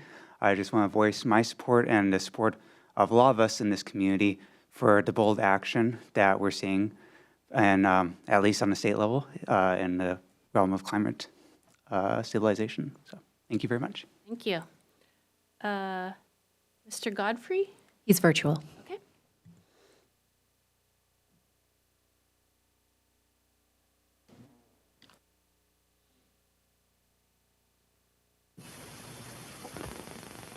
Go ahead. Hi. Okay. Good evening, Mayor, Council, and staff. I urge you to adopt resolutions 5642 and 5643.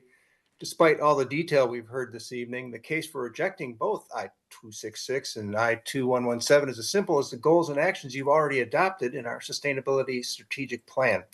Support for tonight's resolutions is woven throughout the document, but here are a couple of examples.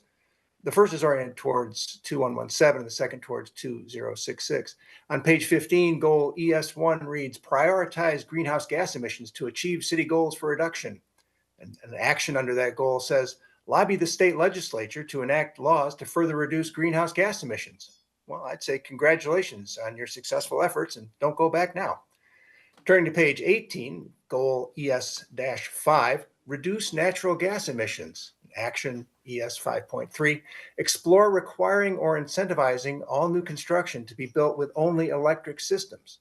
It's my understanding that a yes vote on I-2066 would directly prohibit you from completing this action. It's clear the policies you've already adopted in the Sustainability Strategic Plan demand passage of both Resolution 5642 and 43. Thank you for all the hard work you do meeting in and meeting out, and thank you for taking the time to consider this important issue. Thank you. All right, who's next? Our next two speakers are Dave Russell, who is virtual, and Alex Zimmerman. Mr. Russell.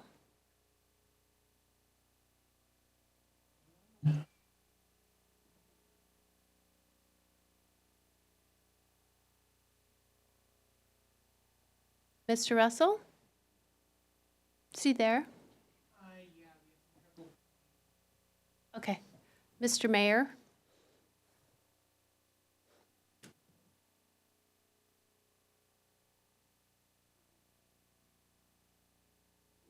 Dave, are you there?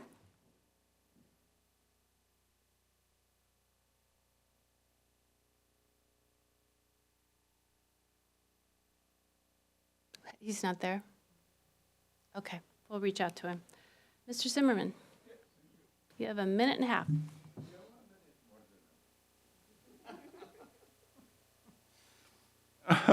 Hi, my name is Alex Zimmerman. Forgive me, I'm a very old, stupid man here. Taxes and gas. Taxes is idiotic because we have right now $1,000 for Mr. each. Zimmerman, are you speaking to the resolutions? I spoke to something what is I understand. All right, Or right this I now we're told you. having a public hearing on Resolution 5642 and 5643. Yes, you want to listen to me. Start again, because this is totally, it's only 1 minute. I against tax and I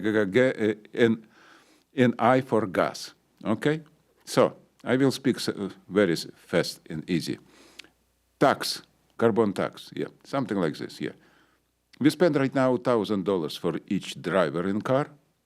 In time, in freeway right now, jump almost double. It's about BS, what is we have the carbon tax. About gas. 1 billion people in Europe use gas approximately probably for 100 years or something short. And everybody happy. We cannot make so much electricity. And everybody talk about this. It's everything about mobilize, Democrat, green, ignorance, idiot. You know what it means? So they can vote for Democrat. We need a common sense. In order. Yeah, yeah. Mr. Common Zimmerman, sense. your yeah. time's up. It's enough. It's enough. So I'm going to put that in the oppose category. Do we have any more speakers in support of 5642 and 5643? There are no more speakers signed up. Okay. So now we're moving to those in opposition of those two resolutions. Who do we have? We have two speakers, the first being Lisa Berenson and the second being David Haynes. Ms. Berenson.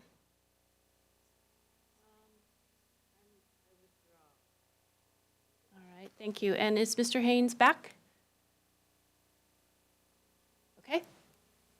Anybody else? All right, I am now closing. The public comment portion of this hearing is closed. I will entertain a motion to approve Resolution 5642. So moved. Tied. Okay, it's been moved by Councilmember Black, second by Councilmember Sweet, to approve Resolution 5642, which is opposing Initiative Measure 2117 concerning the carbon tax credit trading. Is there any discussion? Councilmember Black. I'll quickly speak in support of the resolution and try to keep my comments to 90 seconds, like our. I'll refer folks back to the comments I made at the last meeting when I moved for us to hold this public hearing. I do believe the Kirkland Council needs to be judicious about if and when it states a collective position on a ballot measure. I think it should be rare, but here, although there should be a high threshold, 2117 meets that threshold for the reasons that it supports our adopted sustainability strategic plan. The impacts that repeal of the Climate Commitment Act would have on the funding for important climate resiliency projects in the state or in the city of Kirkland. The fact that we're members of the K4C, the King County Cities Climate Collaboration, the fact that K4C can't take a formal position, but that many of the members of the K4C have taken a position and are encouraging all the members of the K4C to take a position. And then when it comes to, we're just speaking about 5642 right now. Yep. Okay. So I'll just repeat my support for the resolution. I'll be voting in favor of it. Thanks. Thank you. Councilmember Tim Chisholm? I'll be voting in favor of this, and I appreciate the leadership that Councilmember Black and Deputy Mayor Arnold have shown on this issue. I think, and I'll be voting in favor of this. Thank you. Councilmember Falcone? Thank you, Madam Mayor. Well, thank you to those in the community who came out to speak with us tonight and those who couldn't come out tonight. We heard from a variety of folks from, I will say respectfully, in different age brackets, right? We heard from some of our youth, some of folks who are similar in age to me, and some folks who might be a little bit older. And the common theme of really caring for the future, for future generations. And as a mom of 3 kids, that's really heartening to hear. And I will be supporting this resolution and this motion with our current and future generations in mind. Thank you. Thank you. Anyone else? Okay, the question is on the motion to approve Resolution 5642, opposing Initiative Measure 2117. All those in favor, please say aye. Aye. Any opposed? Motion carries 7-0. I will entertain a motion on Resolution 5643. So moved. Second. I'm going to give that to, moved by Deputy Mayor Arnold, second by Councilmember Falcone. Any discussion? Councilmember Arnold, or Deputy Mayor Arnold. Thank you. Decarbonization is happening both by policy and by choice. More people are choosing heat pumps and electric vehicles, and the state is leading in its transition from fossil fuels. Currently, the law and building codes and our own zoning provide for energy-efficient building standards. It allows Puget Sound Energy to focus on its investments in electricity versus natural gas infrastructure that we will not need going into the future. And it allows it to think about its future as an energy company, not 2 separately regulated utilities for gas and electricity. Buildings aren't prohibited from using gas appliances. The standards just reflect the energy efficiency of heat pumps, and that's physics, folks, not policy. You can continue to use your natural gas appliances in your home or hybrid heat pumps. Our future is electric, and the work that we're doing for this transition provides a roadmap. In addition to what's happening in this state, Kirkland has high-performing building standards and has adopted incentives for sustainability in building. We'll see later tonight during the Energy Smart East Side presentation some of the amazing work that we're doing with heat pump installation, and we need to continue that leadership. We are not going back. I support this resolution and oppose Initiative 2066. Thank you. Anyone else? Councilmember Black. Thank you, Madam Mayor, and thank you, Deputy Mayor Arnold, for your for bringing this one forward, and for everyone who spoke. What the key to this one for me is the direct limitations on cities and counties to even discourage the use of natural gas. That's the language from the initiative. I think we'll all remember, many of my colleagues on the council will remember the lengthy process we went through in developing the sustainability strategic plan and all of the public outreach we did. We had tables of residents throughout this area gathered together to talk about the types of climate action and sustainability measures they wanted included in that plan. And that included, as was mentioned by one of the commenters earlier, that included electrification and reducing reliance on natural gas. I would argue that this resolution, or this initiative, if adopted, makes elements of our sustainability strategic plan counter to the initiative. And I think what we need to be able to do is be responsive to our community, both young and old, to use Councilmember Falcone's characterization. Everyone, both young and old, And we need to be able to be responsive. This is not a situation where you sort of have, it sets up sort of a race to the bottom. This is sort of the opposite of that. And so to take away local control and the ability of local government to be responsive to their residents, I think is inappropriate in this context. So I'll be supporting this measure, Thank you. rather this resolution. Anyone else? Before I move forward, I just want to thank the community for staying engaged and being involved in this public hearing. I appreciate your time. All right, the question is on the motion to approve Resolution 5643, moved by Deputy Mayor Arnold, second by Councilmember Falcone, opposing Initiative Measure 2066 concerning regulating energy services, including natural gas and electrification. All those in favor say aye. Aye. Any opposed? Motion carries 7-0. Thank you, everybody. We are not done with our public hearing, though, and no clapping. I'm very strict about that. All right, we are now moving on to item 6C, which is our next public hearing. And this is a public hearing to receive comments on the 2025-2026 budget revenue sources. I will now open the public hearing. City Manager.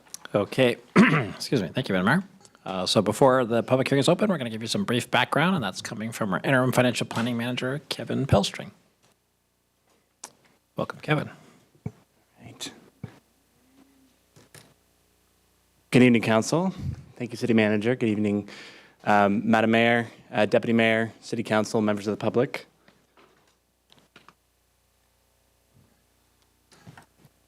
I need help. I'm so sorry.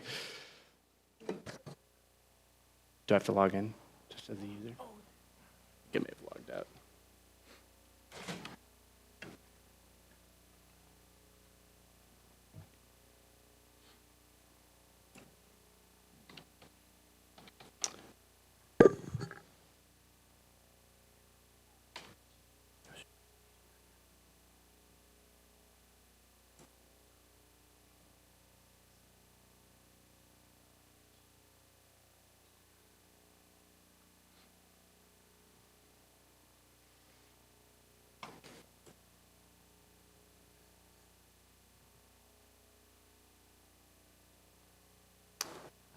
Terrific. Pardon the brief intermission. I have a relatively quick presentation for you tonight.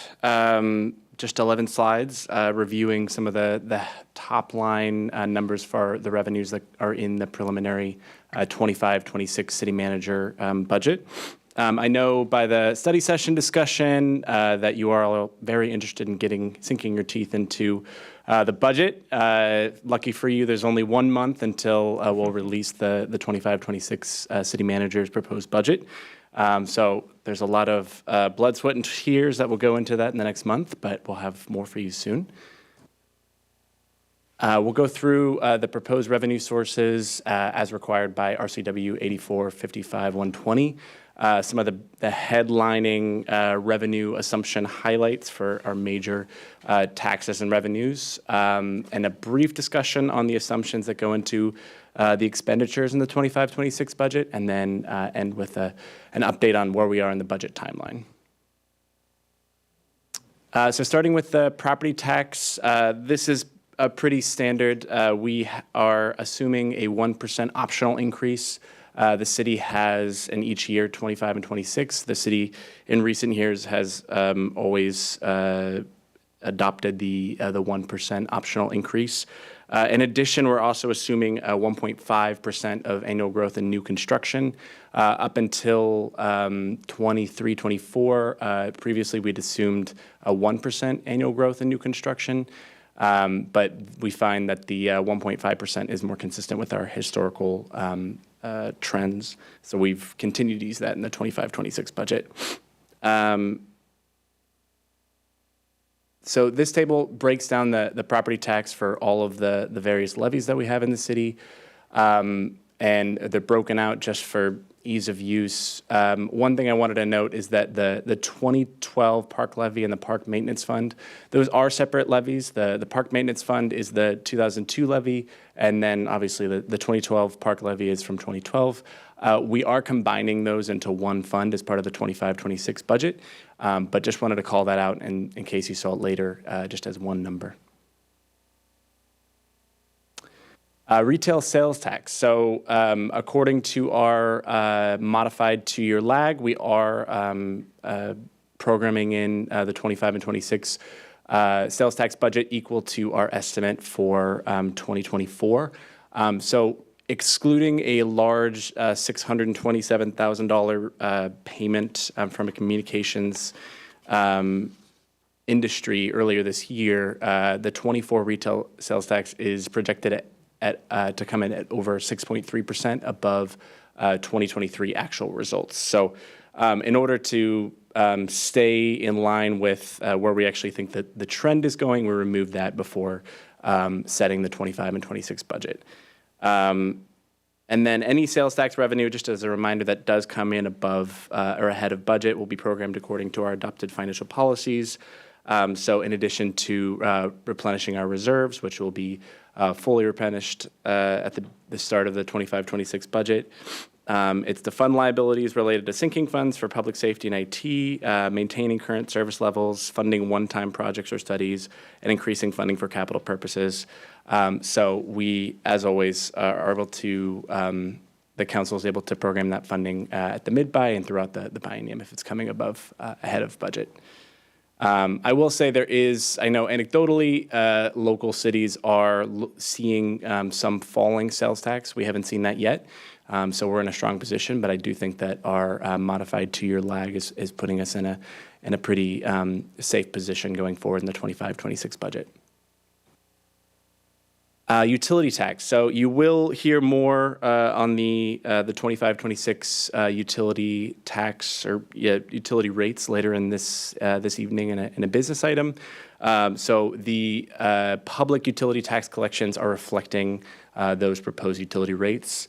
And then for the private utility tax collections, continuing the trend for recent years, we are projecting that cable and telecom utility taxes will be decreasing by about 10% below their 2023-24 estimates, and then 13% for telecom. For electric and gas, Puget Sound Energy has requested increases of 6.7% in 25 and 9.3% in 26 for electric, and 19% in 25 and 2.1% for natural gas in 25 and 26. So we are not assuming that the utility tax rate for each of those is going to go up by the same amount. We're assuming a lower increase for those tax revenues, 5.5% and 7.5% for electric, and 13% and 1.5% for gas, to account for the potential that the Utilities and Transportation Commission only approves a lower rate increase. Also, there's, consumers are, because of legislation and just consumer choices, are seeking more efficient appliances, as well as new construction turning over the old stock of less efficient appliances. And finally, consumer demand is elastic, so as those prices go up, we are assuming that ratepayers will find ways to cut back on utility usage. Revenue-generating regulatory license, business license fees. So as a reminder, our council did adopt a new structure for those starting in 2023. So we're forecasting those to grow at 2.5% in each year, which is consistent with the May forecast that George showed you in May. We think this could be very conservative, but because of kind of inconsistent revenue over the past 5 years with COVID and the new fee structure, we want to be conservative for now. So yeah, as a reminder, council did change the RGRL in 2023 from 105 to 130 and increase the threshold under which no business license is due from $12,000 of revenue per year to $20,000 per year. So as a result, that business license revenue increased by 23% between 2022 and 23 actuals. And that revenue has been put to use for supporting the street fund and other related programs. The Transportation Benefit District. So another new revenue that the council adopted as part of the 23-24 budget was adopting the $20 vehicle license fee or car tab that began on January 1st, 2024. So this is the first year of that revenue. We are currently on track to receive approximately $1.3 million in 2024.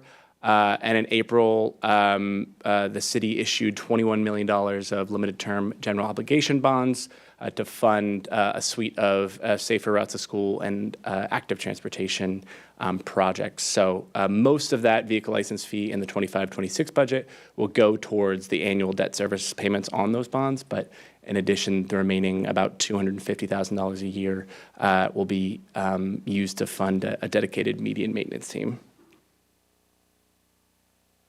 Real estate excise tax, you've heard me talk about this a lot, but just as a reminder, this is two different quarter percentage taxes on real estate transactions. It is fairly volatile, I will say. It tracks real estate market activity. We did increase the REIT revenue in the budget in 23-24 from $4.5 million to $11 million per year. Which has been really useful and programmed into the CIP and a lot of ongoing projects, capital projects, as well as some funding has been made, is able to be used for maintenance and affordable housing, according to some RCW changes. Although I'll say the affordable housing ends in the end of 2025 unless legislation changes that. Although REIT collections did fall in 23 to 10.2 million as a result of rising interest rates from 14.7 million in 22, the strong housing market maintained revenue even though the commercial market slowed down a bit. But right now in 2024, we are seeing strong collections through July. So we're projecting the combined REIT revenues will surpass 12 million in 2024. Some revenue highlights.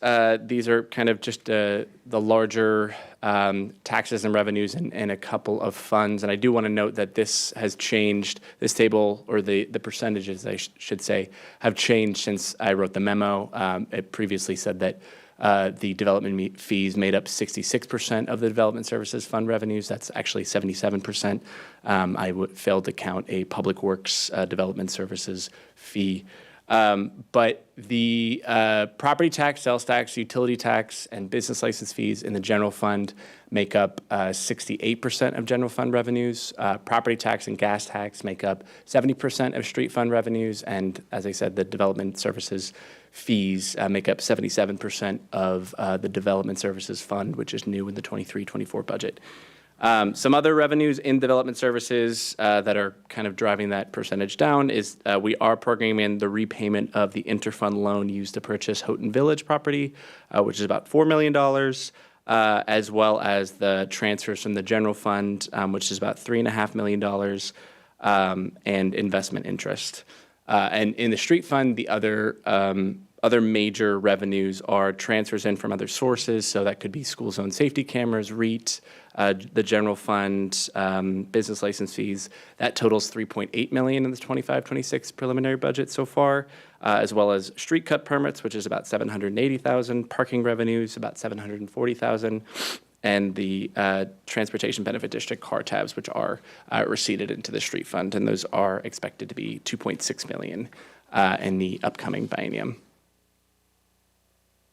And finally, I know this public hearing is focused on revenue, but I did want to touch on a few of the expenditure assumptions that go into, that drive the cost side of the budget. Again, you'll see the rest of the budget in October. But as is regular policy, this budget does assume full staffing across all departments. This is another part of Kirkland's strategies of conservative budgeting. And for both labor and benefits, assumptions around inflation are built into the planning.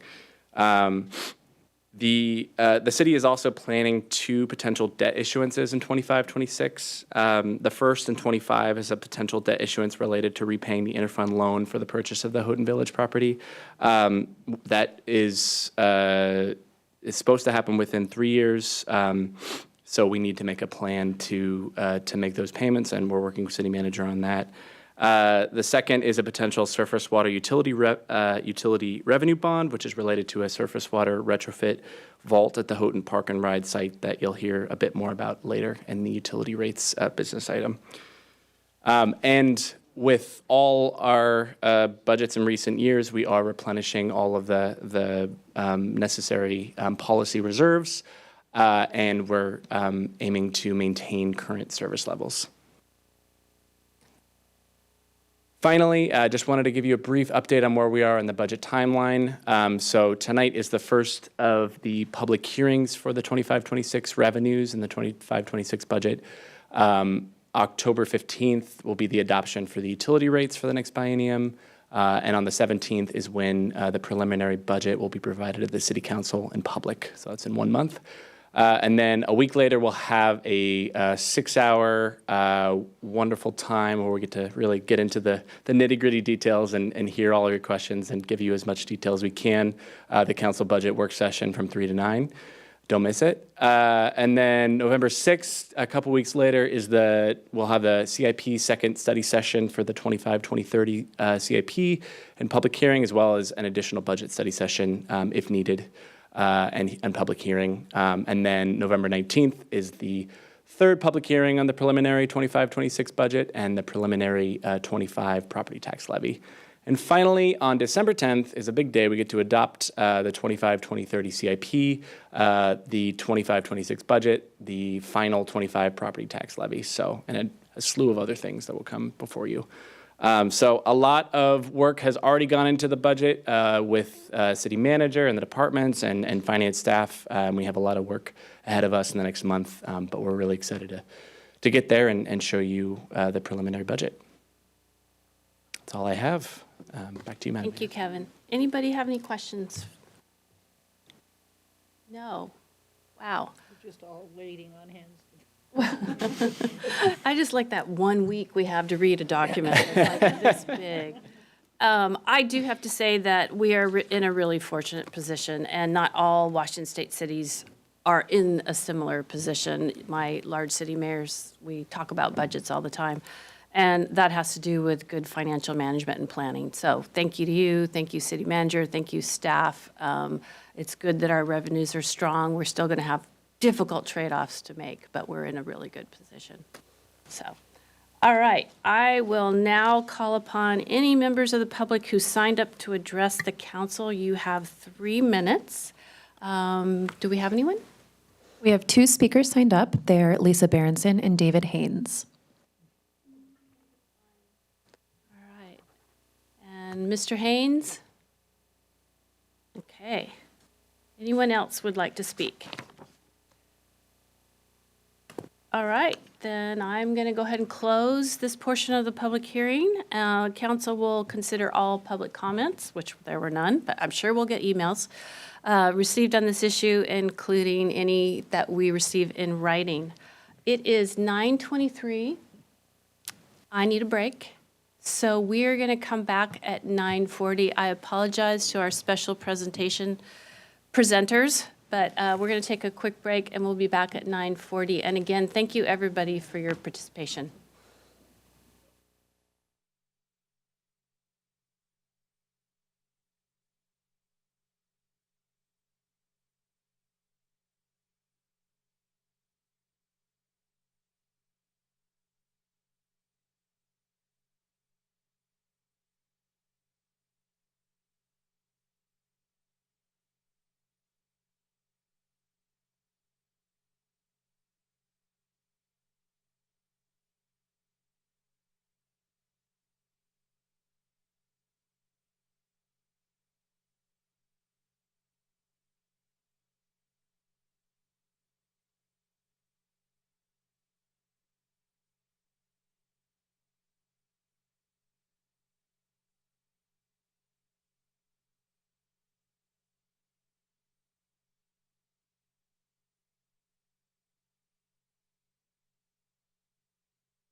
All right, we are back from our short break, and we are now moving on to special presentations. We have two special presentations. First up is the Energy Smart Eastside Program briefing. City Manager. Okay, thank you. We're very excited to have a first big check-in on the Energy Smart Eastside program. Our senior planner, David Barnes, is here for planning and building, and our Energy Smart Eastside program manager, Sarah Phillips, are going to be making the presentation. I thought we'd bring the temperature down for you all just to show how heat pumps work. Get you focused. So. Welcome, and thanks for your patience. Thank you, City Manager. Good evening, Madam Mayor, Deputy Mayor, and Council. Tonight we got a special presentation for you, Energy Smart Eastside Heat Pump Program. The program was created from a fantastic partnership between Kirkland and the 5 other cities that you see on this slide. We've been collaborating for many years on sustainability and climate and environmental issues, as you're aware. And tonight, Sarah Phillips, the Energy Smart Eastside Program Manager, will provide an overview of the effectiveness of the Energy Smart Eastside Program. And we'll talk about the positive impact it's having on our community and how we are leading with and prioritizing equitable access to heat pumps. There's about 14 slides. Only 12 are active. Sarah will be available for questions afterwards. And so thank you and welcome, Sarah. Council and Mayor, thank you so much for having me, and it's an absolute joy to be able to share with you an update on this program. I've been in this role for 1 year. I am on staff at City of Bellevue, and I manage this program on behalf of six cities now, and of course the City of Kirkland. I'm going to start by giving you a little bit of context. One of the things that the 6 cities collaborate on an annual basis is an inventory of our greenhouse gas emissions. And in the City of Kirkland, a full 30% of greenhouse gas emissions are from the energy use in our homes. And at the same time, we know that about 90% of single-family homes in Kirkland use natural gas for space heating, most of them for water heating as well. And natural gas, as we heard earlier today, is an amazing driver of greenhouse gas emissions. And so heat pumps, which are the current focus of the Energy Smart Eastside program, are like a climate superhero. They provide a number of benefits for our community, but number one, they are incredibly effective at driving down greenhouse gas emissions. RMI estimates that it can reduce emissions by as much as 93% compared to a gas furnace. It can really help increase resiliency in our community. They provide not just heating, but cooling, air filtration, and those things are incredibly important in our, unfortunately, hotter and smokier summers. And they can be very cost-effective. They use less energy, and they can lower overall utility bills. And we really believe when we think about our objective that transforming the local HVAC residential market is key to achieving the climate goals of the 6 cities, reducing greenhouse gas emissions 80% by 2050. This is a chart by Rewiring America that I really like, using Kirkland heat pump sales data. And what it's showing you on the kind of the bottom line is what a projected business as usual growth for heat pump sales might look like. More people are buying heat pumps. That growth pattern is going up. But what the top line shows is what it needs to steepen to be able to get to our goal of 99% of residential HVAC sales are heat pumps by 2032. And we need to hit that because the average lifespan of a gas furnace is about 20 years. So if you think ahead to your 2050 goals, you're really needing to transform the market so that nearly all sales are heat pump sales by about that 2032 timeframe. And so that's kind of like our objective. How do we get there? Our program is really calibrated around 3 primary issues that we see all the time. Number one is awareness. Now, we heard earlier today, a lot of people mentioned heat pumps. I know you are all familiar with them, but I do a lot of tabling events, maybe a quarter of the time. I still get the question of, what exactly is a heat pump? So what is a heat pump? What are the benefits? Is this even a priority for my family? And then once you understand the benefits, and you might start to think about it as a priority for your family, can I afford it? And then third is, oh, this seems hard. This is a home improvement project. There's a lot of incentives. I really don't know how to do this. How do we make it really, really simple? And so our programming is really kind of addressing all three of those key areas. I'll start a little bit with awareness. It really does take sustained outreach to be able to drive awareness in our community. And we do that in a number of ways. We hold bi-monthly workshops and in-person and webinars. We have quarterly campaigns. Right now we have one running that actually includes transit. It's running through the end of this month. We've partnered with Puget Sound Energy, who send out mailers advertising our rebates for East Side homeowners that have gas. We look for opportunities to do earned media engagement. We had a great feature from King 5 featuring a Kirkland homeowner who received a heat pump through our program. And then we look at, okay, now that, and we also support all of that with one-on-one energy assistance so we can provide personalized advice to folks. And the second number thing we need to think about is affordability. Now, those of you that might have purchased a heat pump or perhaps looked for a quote on one, this won't surprise you. But in the Puget Sound area, the cost of installing a heat pump can be anywhere from like $20,000 to $30,000, especially if you need electrical work done as well. And if you contrast that with the cost of putting in maybe a really nice high-efficiency gas furnace, you're just replacing your furnace, that might only be $7,000 to $10,000. That's a huge cost differential. And at the same time, about 50% of Kirkland homeowners could be classified as either low or moderate income. So these households really do need some level of financial assistance to be able to experience the benefits of electrification. And we address this by providing some very specific rebates. We have a $6,000 fuel switch rebate for moderate income households. We also, on a limited basis, we provide 100% cost coverage for households under 80% area median income. And those rebates are designed to be stacked with utility rebates and federal incentives, and moderate income households using our rebates can actually save as much as $8,600. And finally, we need to make this really, really simple.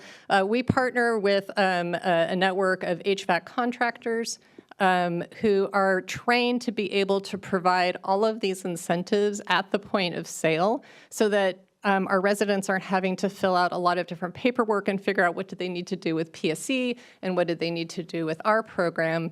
And then we provide the one-on-one support to be able to help them through the purchase process. And we see the impact of that all the time as residents are like, oh, okay, now I finally have the information I need to move forward confidently. Our program has been incredibly lucky to pull in $7 million in grant and partner funding over the last 18 months. And that's resulted in an incredible return on investment for Kirkland. For every $1 that Kirkland has invested, that's resulted in $6 of grant and partner pull-through and benefits to this community.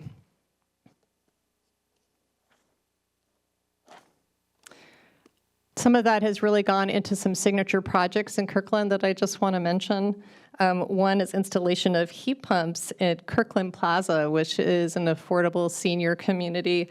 It was heat pumps as well as weatherization, and that was done by King County Housing Authority.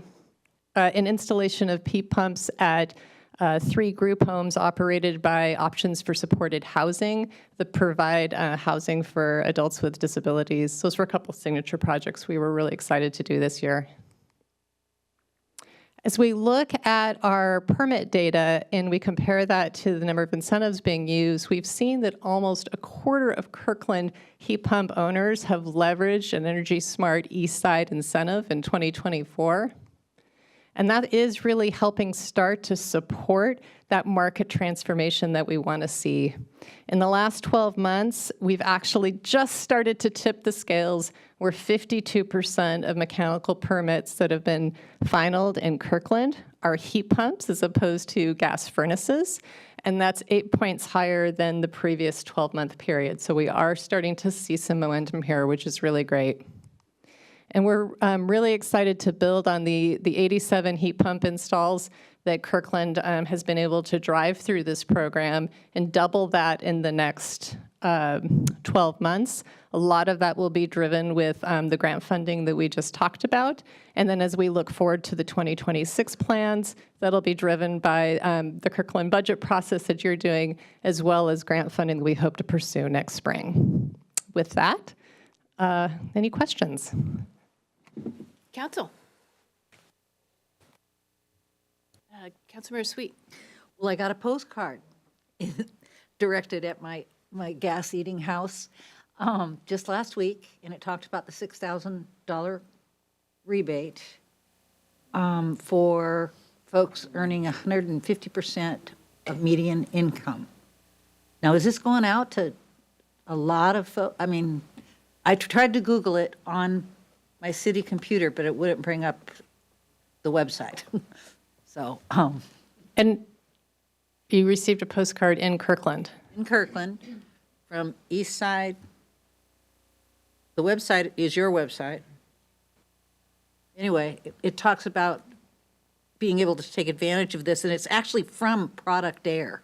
Okay, that was an advertisement by Product Air. That was not sent out by Energy Smart East Side. Right, but it's Product Air is a HVAC contractor that's within our network. right, and it's got your email on the bottom of it. Email address? Right there, or your website. Yeah, that is, Product Air does offer the $6,000 rebate. They are able to offer that at point of sale, and they direct customers to our website to fill out an application. If they're qualified, they receive a rebate code that they can share with the installer, and then they can just add that as a discount right on their quote. And some contractors do choose to use their own marketing funds to get the word out. Well, ironically, I was cutting a ribbon at a new temperature treatment store in Totem Lake, and I told him about this, and they had never heard anything about it. But if I'm going to buy a heat pump, I'd really rather buy it in Kirkland than Marysville. It's really interesting. Our network has about 20 contractors. I'm kind of rough estimate. Most of those contractors are located across the Puget Sound area. They service Snohomish County, King County, Pierce County in many cases. We do have a handful of contractors in our network that are East Side specific, but we see a lot of great results from contractors that are located in Mukilteo, Pierce County. They all service this area. So I guess my underlying question is, how do I get this new business connected to your network? Great. Just go ahead and connect them with me at energysmarteastside.org, and I'd be happy to help them. Thank you. Thank you. Councilmember Falcone. Thank you, Madam Mayor.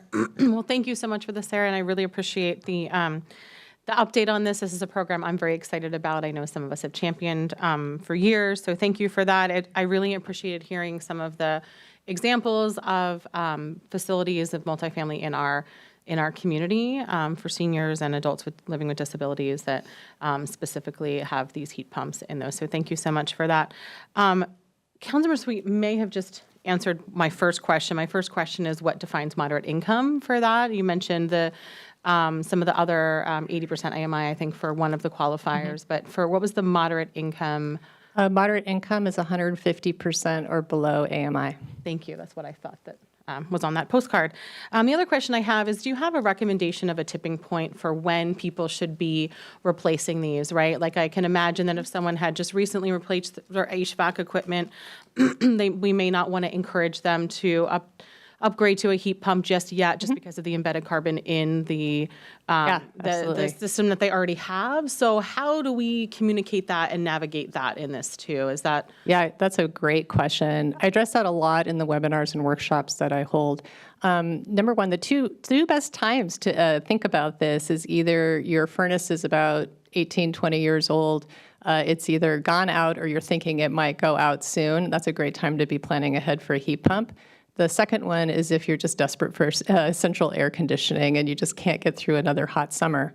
And if you have a brand new like a really new high-efficiency gas furnace. A hybrid system with that brand-new high-efficiency gas furnace is a really good way to start. It's kind of like going from a gas-powered car to a Prius, right? And so we talk about those options as well.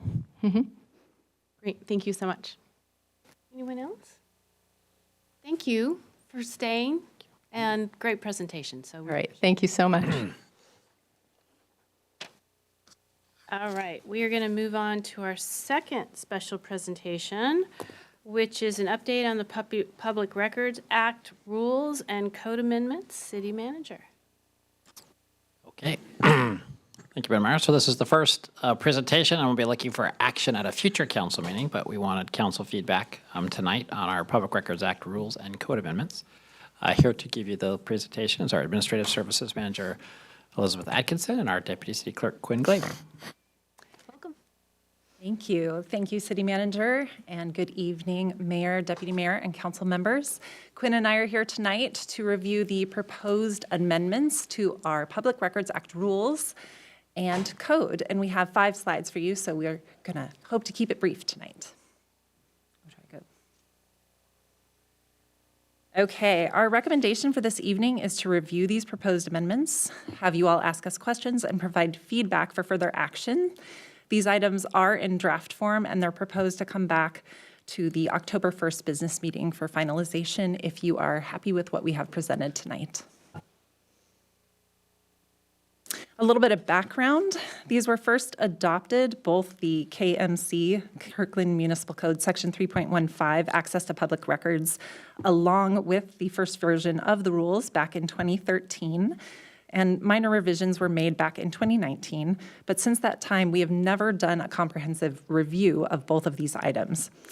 So with any process or procedure, it's essential that the city stay current with state laws and best practices and incorporate these items into our adopted rules and regulations.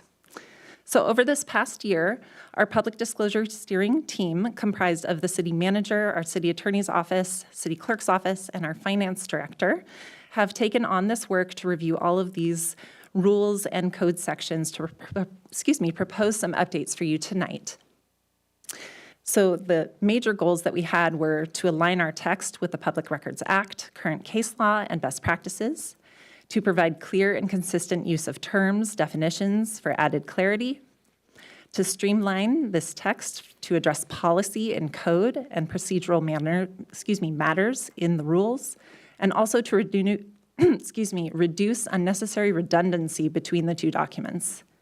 And finally, to amplify records management policies and responsibilities as a proactive strategy addressing the reactive nature of public disclosure. And this is to improve our efficiencies in providing the fullest assistance possible when responding to disclosure requests. So I'm going to go ahead and turn over to Quinn to review some highlights of these proposed revisions.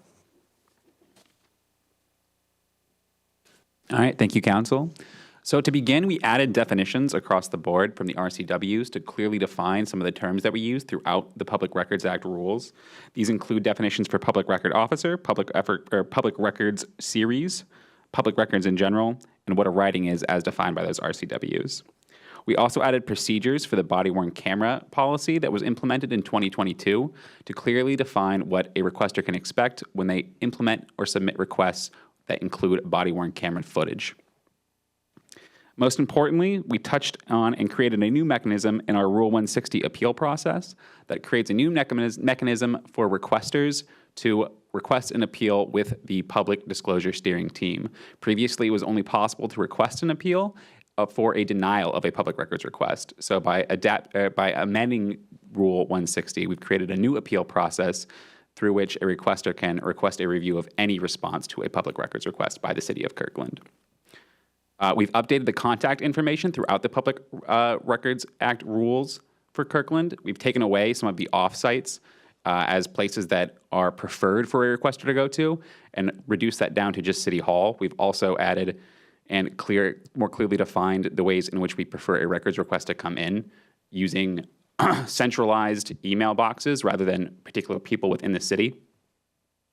We've also clarified and updated throughout the Records Act rules how the city will respond to requests for clarification, social media requests, intergovernmental requests, or over-the-counter requests that occasionally do come in. Adopting this proposed ordinance and resolution would further clarify the public records officer designation process, the steering team membership, request submission process, and the city's response when processing multiple requests from one requester. So on that note, we know that we have already received potential feedback from former council member Toby Nixon, who is now the president emeritus of the Washington Coalition of Open Government. His response was regarding our proposed PRA Rule 062. Using his response as a baseline, we've engaged the city attorney's office, who offered us a revised amendment to the PRA Rule 060, Part 2, which says for requesters with multiple requests, those will be responded to in accordance with the standard time periods of response set forth in PRA Rule 080, provided that a requester can request that the city prioritize any of their requests. So we feel that that amended rule still gets to the central part of what we want to respond to and allows a requester to prioritize certain parts of their request while avoiding the potential complaint that Toby had brought up. So based on your feedback, we'll implement that newly amended rule that the city attorney's office handed over to us.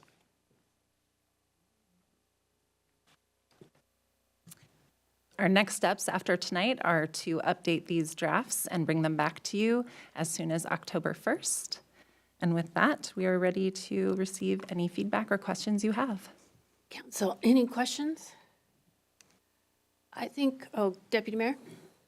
I have a couple of pieces of feedback. We're moving a number of requirements from the KMC, which is code adopted by council, to the PRA rules that are adopted by staff. And while I think it makes sense to streamline the process and allow staff to respond to changing conditions, I do want to consider some changes that would make clear some baseline requirements. A couple of different things. One is if the rules are going to be governed by it, I think that there needs to be a KMC requirement that those internal rules are posted and are public. That's our practice today, but just would like to codify it to make it clear we're not changing anything regarding our own transparency on how the process works. And then secondly, there was a number of changes of the logging process in the queues. One thing I want to make sure we don't lose is currently the public log that lists every public disclosure request that's fulfilled. And I think that's something that's very important. Would like to have a requirement in the KMC that continues. Again, that is current practice, but want to make it clear that that's not something that can go away. Thank you. Thank you. Anyone else? I think we would have been disappointed if we hadn't heard from Toby Nixon on this. So I'm glad that he found something. So thank you for your work on this. Wonderful. Thank you very much. We'll see you back in October. All right, we are now moving to the consent calendar. Before I have a motion, I would like to. It's a record.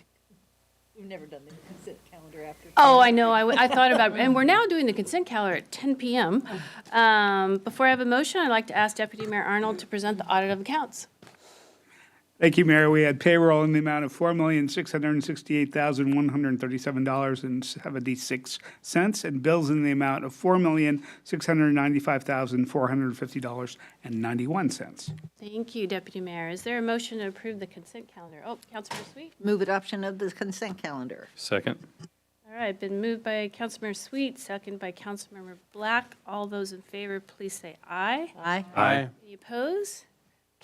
Calendar is approved 7-0. Okay. We're on to business. Okay.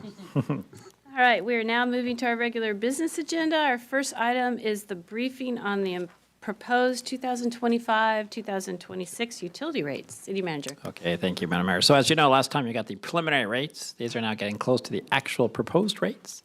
And so here to give you the update is our Senior Financial Analyst, Grant Raup. And these are the rates that would be coming to you in the budget process for action. Thank you, Grant.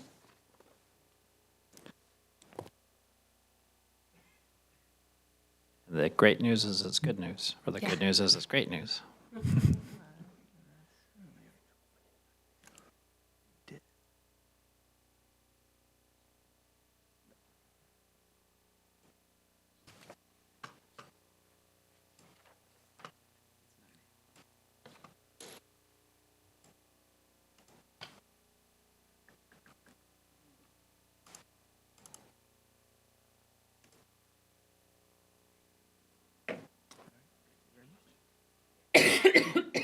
right. Good evening, Mayor Curtis, Deputy Mayor Arnold, and members of the council. We are here to present our 25-26 proposed utility rate adjustments. This is the second of 3 looks for council at our utility rates. Just want to note that due to customer notification requirements, council action must be taken on the solid waste rates on or before October 15th if they are to go into effect January 1st.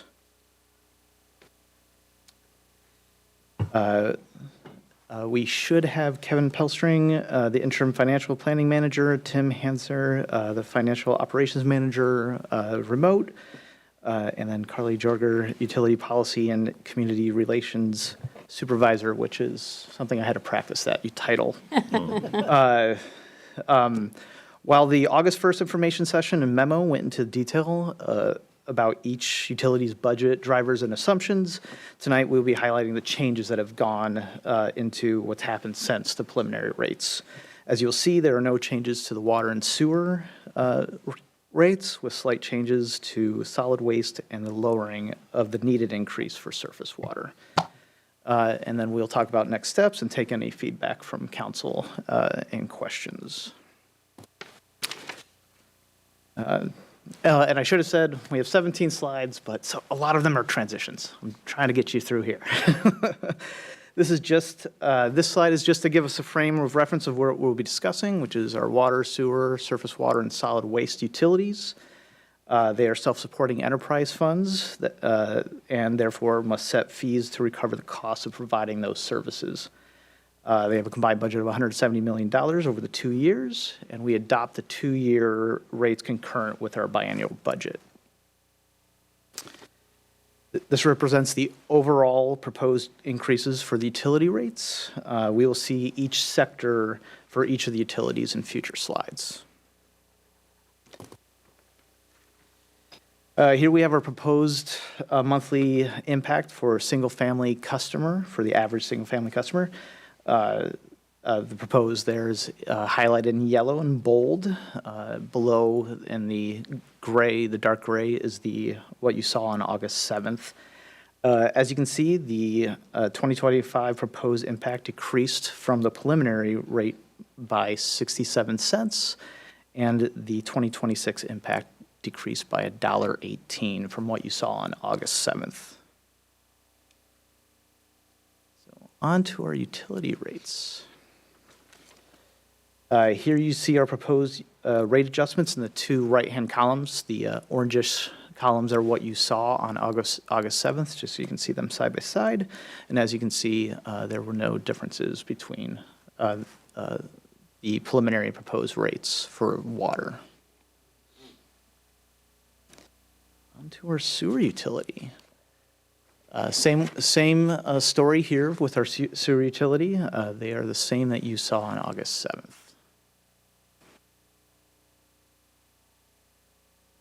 Surface water. The proposed rate adjustments for surface water are lower than the preliminary rates that were discussed on August 7th. This is due to a calculation error that was found in the preliminary rate model, which after correction lowered the rates. Staff has also included the possible debt service for a possible regional stormwater flow control facility in the proposed Kraken Iceplex. So that is why it went from 8.0 and 7.5 to 5.5 for both years. Shifting to our solid waste. Since the preliminary rate adjustments, the solid waste model was updated with the latest waste management service level counts. This resulted in the single-family residential rates decreasing by 0.2% in 2025. Multifamily commercial increased by 0.6% in 2025, and roll-off increasing by 0.5%. In 2026, single-family residential roll-off and roll-off rates adjustments remain the same. Multifamily and commercial increased by 0.1% compared to the preliminary rates.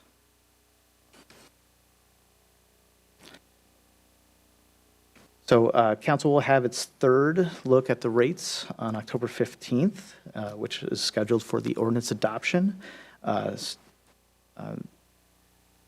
And at this time, staff will take any comments, questions, and incorporate them into any kind of adopted proposal.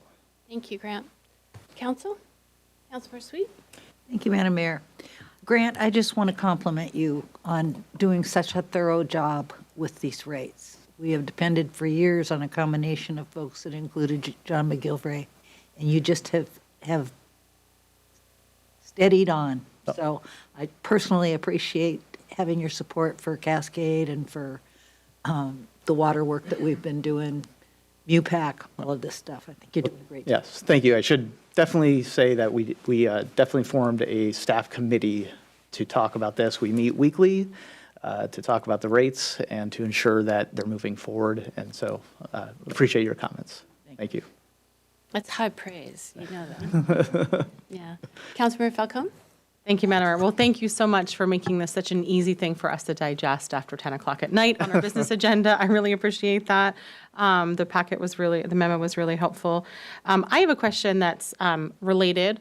Whenever we're talking about utility rates or any kind of fees like this, I think about our universal low income program. So I'm wondering, perhaps as a question for the city manager, when council can expect to receive an update on how things are going with the universal low income program. Is it time soon for us to have a check-in, see how things are going?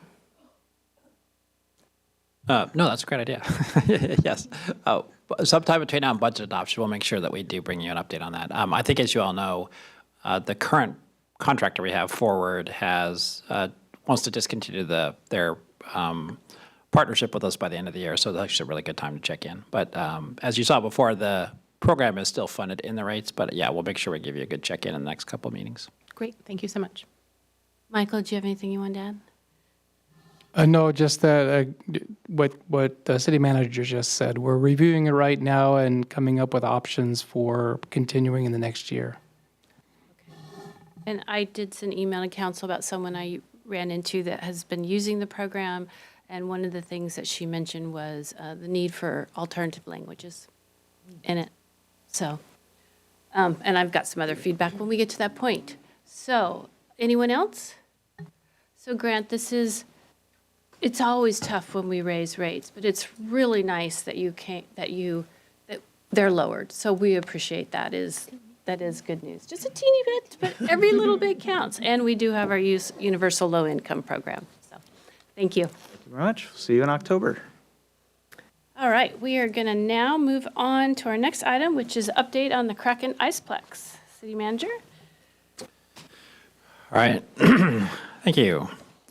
So tonight we have in front of you Resolution 5645. The goal of this resolution is to adopt a negotiation framework that will allow staff to begin discussing in seriousness with the Seattle Kraken about the potential facility. The reason this is coming to you as a resolution is both to affirm the direction you gave us before and the fact that the council's actually not taking this up at a business meeting. You've only been talking about it in study sessions. And so this is your opportunity to take your official action. So this is a huge team effort by the Kraken team, but it's going to be presented tonight by our Deputy City Manager of External Affairs, Jim Lopez. Thank you very much, City Manager. Madam Mayor, Deputy Mayor, and Council, it's a pleasure to be here tonight talking hockey. I do want to recognize the team. Thank you, City Manager. We have Kevin Raymond, who is, I think, online, and Allison Zeich and Lynn Zwagstra and Diana Hart here. Thank you so much for staying for the presentation, just in case there are questions. I appreciate that very much. And there are so many staff working on this. We appreciate all your work. So I'm going to go over a negotiation framework in this presentation. We hope that it would be a working presentation. Diana is going to, at the end of the presentation, bring up the resolution itself should the council want to make changes or wordsmith. We'll do it right online. We'll do it in real time. So next slide. Thank you. So by way of background and updates, as you know, the Seattle Kraken submitted a proposal to us a while ago, actually unsolicited a proposal, and we have worked back and forth with them over the last several months, including hiring a consultant to do multiple evaluation of the proposal. And we made a presentation on the consultant CAA icon at a council retreat. And all of that information kind of leads up to today or tonight's presentation. I will say this information is outlined in some detail in my memorandum, and it has links to all of the source materials for that body of work and the different presentations we've made for council. So we'll make sure we make that immediately available should folks want to learn more about all the work that has taken place up to date. In addition, we wanted to update you on 2 points. First, we've been working hard on zoning and land use, and there is the potential now we have discussed to designate this property as a park, which would allow recreation and facility uses. We think that would be consistent with this endeavor, and that is a strategy we would likely be pursuing. As you'll see in the negotiation framework, we are taking responsibility, and we have a full work program to make sure we're compliant with all zoning and regulations associated with this proposal. And that is one area that we feel has potential. Another update is regional storm facility exploration. We talked briefly about the potential to kind of leverage the fact that we're building on this site. The Kraken, if the deal were to happen, would have to do some surface water work. There is the potential for the city to leverage that by building a regional vault to enhance the stormwater management in that region of the city. So we continue to explore that option. We are trying to find innovative ways to fund it. I think most recently there is the potential for very low interest rate loans to fund such an endeavor. So we will keep you posted on those 2 updates to the proposal. We're looking to try to add value. So let's talk about the negotiation framework. A negotiation framework is designed to give the city staff the parameters by which we can actually negotiate with the Kraken and then turn that into a term sheet, which we would bring back to the city council. So the framework itself has several provisions. I'm going to go through each one. I'll move through expeditiously. Madam Mayor, please just flag me if you'd like me to stop. Perhaps we could do it that way. And then we'll move into some proposed amendments that staff has received from the council. So Section 1 of the negotiation framework, which is embodied in Resolution 5645, is simply an overview that this is the agreement. The agreement itself must provide mutual benefits, and that we're going to move forward with the broad parameters of a community center and an ICEPlex and a public-private partnership or relationship between the city and the Kraken. So Section 2 is about the community benefit required. This is all about how the city can maximize the use of the Houghton Park and Ride, which we purchased, to the benefit of our community. As the CA Icon report noted, it's not likely that this deal could be done individually by the city or the Kraken, but together we might be able to craft value. And in doing so, staff is making clear that we have measurable, definable benefits to our community. Next is that provision I mentioned earlier. The city does have zoning and development regulation and permit responsibilities. We need to make sure that the size of the building fits. The Kraken has specific needs in terms of space. And all of that work program, all of those questions need to be answered, and we have a team working on that. And Allison leads that team, and that's part of this guideline. This is a really important provision, Provision 4. This is all about this public-private partnership. And I think that this provision is very reflective of a lot of the feedback we got back on the outreach around the Aquatic Center. We kind of rolled up our sleeves and thought creatively as to how we could take city assets and resources and marry them up to what the Kraken was proposed so that we could try to build something that had a very low impact in terms of financial burden to the city.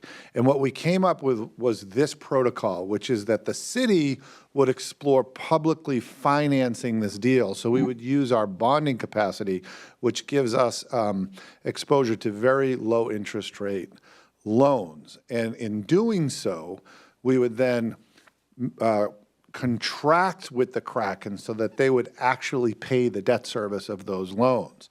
And they would pay all the debt service of the loan. So the lease payment itself, at least for the base deal, which would include a recreational center for the city, would be covered by the Kraken in this lease payment. And that lease payment would have to be fully secured. So these are all things that would be part of the negotiation. So that's A and B. And C in this provision is that because we would be, in this paradigm, funding it through floating city bonds, the Kraken would have to guarantee the total cost of the project. So should there be project overruns, the city would not bear that responsibility. So it would give us some financial certainty around the total amount of bonds we would need to float. So it's a very important provision, and it's kind of the structure of this creative idea as to how we can utilize our resources in a way that provides maximum value for both sides. Jim, can I interrupt you? Yes. So what I don't see in this resolution was, we have talked about when the property will be turned over to the city. Yes. And we have not identified that in this document. I assume that that is because it's dependent on the financing, but I just want to confirm that. Yeah, so one big nuance in this concept is that it never leaves us, in a sense, because we would be issuing the debt and we would be in charge of it. And so we would basically having them as the operator for a period of time. When the operation would come back to us, we would be proposing as the term of the debt we issue. That's what I said. That is a negotiation point we still have to work on, but that's where we would come back to you and say, we think it's this X years, but mostly led to the debt. Good, thank you. Thank you for raising that. And in this paradigm, I should have made that clear, the city would be the owner throughout. Okay. Thank you. So number 5 is facility design and ownership. So here, the key item here is that we are going to require that the city has a parks facility, a community center, and that community center would be providing a measurable and direct benefit to our community. So this is this part of the space in the design of the building that the city would operate throughout the process. We also put in, should we realize savings, that we could utilize that savings to continue to enhance the city's part of the building design for the community. And our parks director here as well, and she's played and continues to play a critical role into the design of that space and the utility of that space. So next, we have additional investments. We are reserving the right to build addition to that. Now, this may be at a direct cost to the city, but we want to make sure we have the option to do that. We also are including here that regional stormwater detention vault I talked about earlier as a potential. And it is very important that we continue to assert the roof, access to the roof. It's not an insignificant opportunity to have the operational ability at the top of the building. So the structure of the deal, it gets a little slightly more complex here, but we do feel we need to do a competitive procurement process for design and construction of the facility. So that would likely be part of the deal. Also, in terms of the lease terms, this is what, Madam Mayor, you had alluded to. The city operations, as the city manager noted, would revert back to the city of Kirkland, the facility operation, upon the expiration of the lease. Now, it is likely that the lease will be aligned directly with the debt service. So that would refer back to city operation. A very big part of this deal is the guarantees associated with the lease payments. We want to make sure that the city is fully protected should some unexpected financial burdens strike the Kraken. We want to make sure that we are protected. And we also want to make sure, because we own the building and we are planning to operate the building in the future, that there is good maintenance, and that there is a significant capital reserve, and that the Kraken fully fund that reserve and maintain the facility to keep it as a condition that would be acceptable to the city. And here, this is kind of our fit and finish provision. Deputy Mayor. Yes. Jim, if we could go back to, on 8B, guaranteed security, you mentioned a couple scenarios.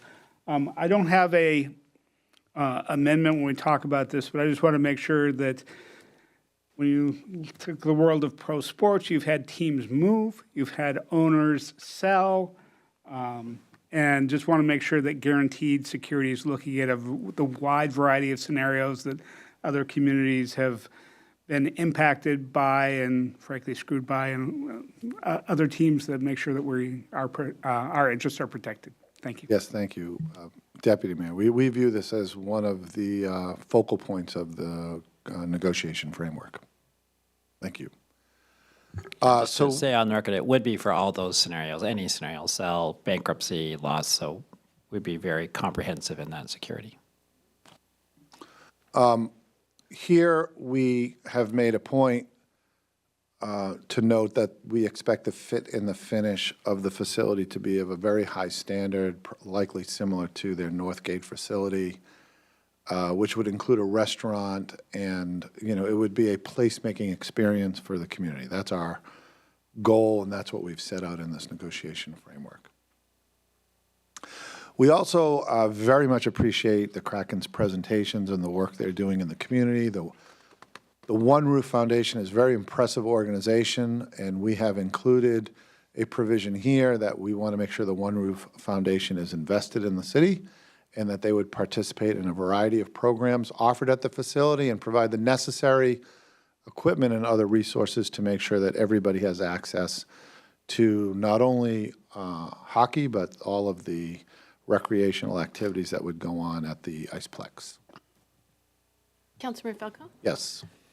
Thank you, Madam Mayor. Not surprised, I have a question about this one.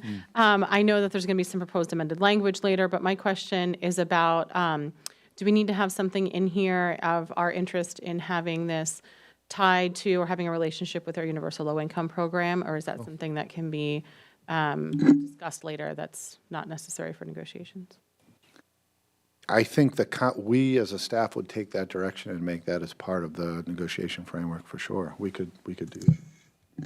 Yeah. Excuse me, Yeah. wouldn't it be part of our scholarship program as well?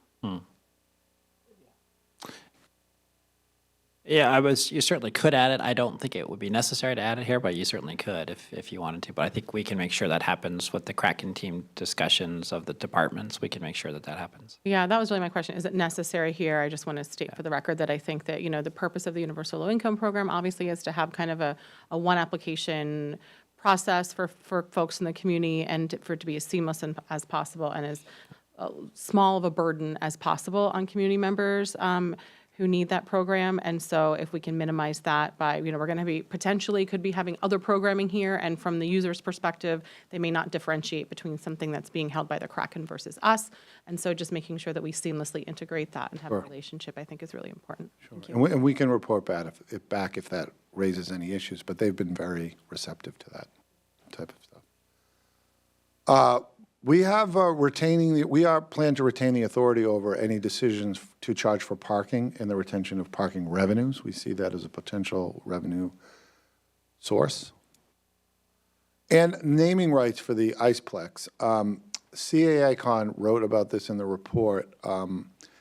Our recommendation here is that the Kraken may be able to sell the naming rights because we feel like they're in a kind of a better position to maximize that revenue stream associated with the Kraken name, and that they do this and they know how to do it. However, we do feel if that's acceptable to the council, we feel that we should reserve the right to deny naming rights. According to the city values, we have a process by which we do that already. And any naming rights agreement must include provisions allowing the city to terminate or modify the agreement, including when the facility transfers to the city, or the operation of the facility, I should say, and that we may sell the naming right to the community center and retain that revenue. Now, the city manager has given us very direct guidance to make sure that we kind of shape additional revenues like that. We want to make sure we have revenues going to make sure that we have a significant capital reserve. But I think generally speaking, without getting too prescriptive, we feel this would be the best way for us to maximize this particular revenue item. Councilmember Black. Thank you, Madam Mayor. Oh, so just a real quick question, a point of clarity. Jim, when you were talking about Romanet 2, you did say modify, terminate or modify the agreement almost like in any event, and including when the operation of the facility transfers to the city. I wonder if, I just don't want that on the record. Is that what we're going to do if that's not what we're actually going to ask for? Because I'm guessing we're going to get a lot of pushback on the idea that we can terminate the naming rights.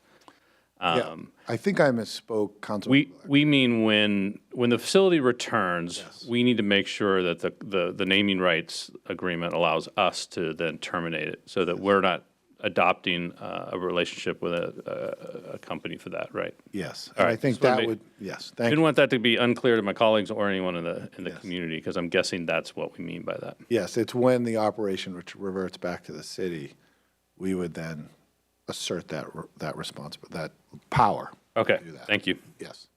Thank you for that clarification. The next provision 13, my favorite, the NHL teams have to practice here. So we're proposing to put this in the agreement. The Kraken have been very warm to this. I mean, this is their plan. But we do plan to negotiate that the Iceplex is used for traveling NHL professional teams to practice. It's one of the things that makes this an NHL level facility and not just another ice rink, which are great, but this is different. And this we are proposing to be part of the agreement. So community participation and support, they're really good at this, and we really hope that, and we expect that the Kraken would be really make an investment in our community and come and be part of our community events and programs and be part of how we promote the city of Kirkland and brand it to both the Kraken and the NHL and all of the economic development and tourism associated with that. And they've been very receptive to that. So those are a very brief overview of the 14 provisions that we are looking to as the guiding framework for a future term sheet. We're hoping that tonight we would have discussion about this resolution and the framework.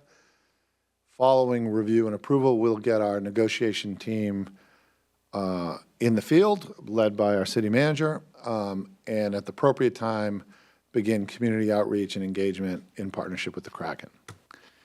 And in that, with that said, Madam Mayor, we have received some proposed amendments from council, and we've prepared them for discussion. If you'd like, we could move into that section, or I could take questions. Council, do you have any questions or comments before we go to the amendments? Councilmember Black. My only question is process. What's your plan for how to walk us through this, or what's Jim's plan for how to walk us through Jim this? has planned with Diana, and they're going to walk us through it right now. Okay, all right. So what I thought, Madam Mayor, is to go through, we have taken the amendments submitted to staff. We've identified the council member who submitted the amendment. I thought I would go over each amendment so that everyone could see them for discussion. And then, should you want to make amendments, what we've done to expedite the process is we've created a substitute resolution. So we'll bring up all the amendments in one document, with including some Scrivener changes we made for some Scrivener errors. So the substitute resolution will be available to you to change or not. So we can approve, provided we can amend the substitute, but approve the substitute as a whole. Yes, yes. So we wouldn't have to go through each.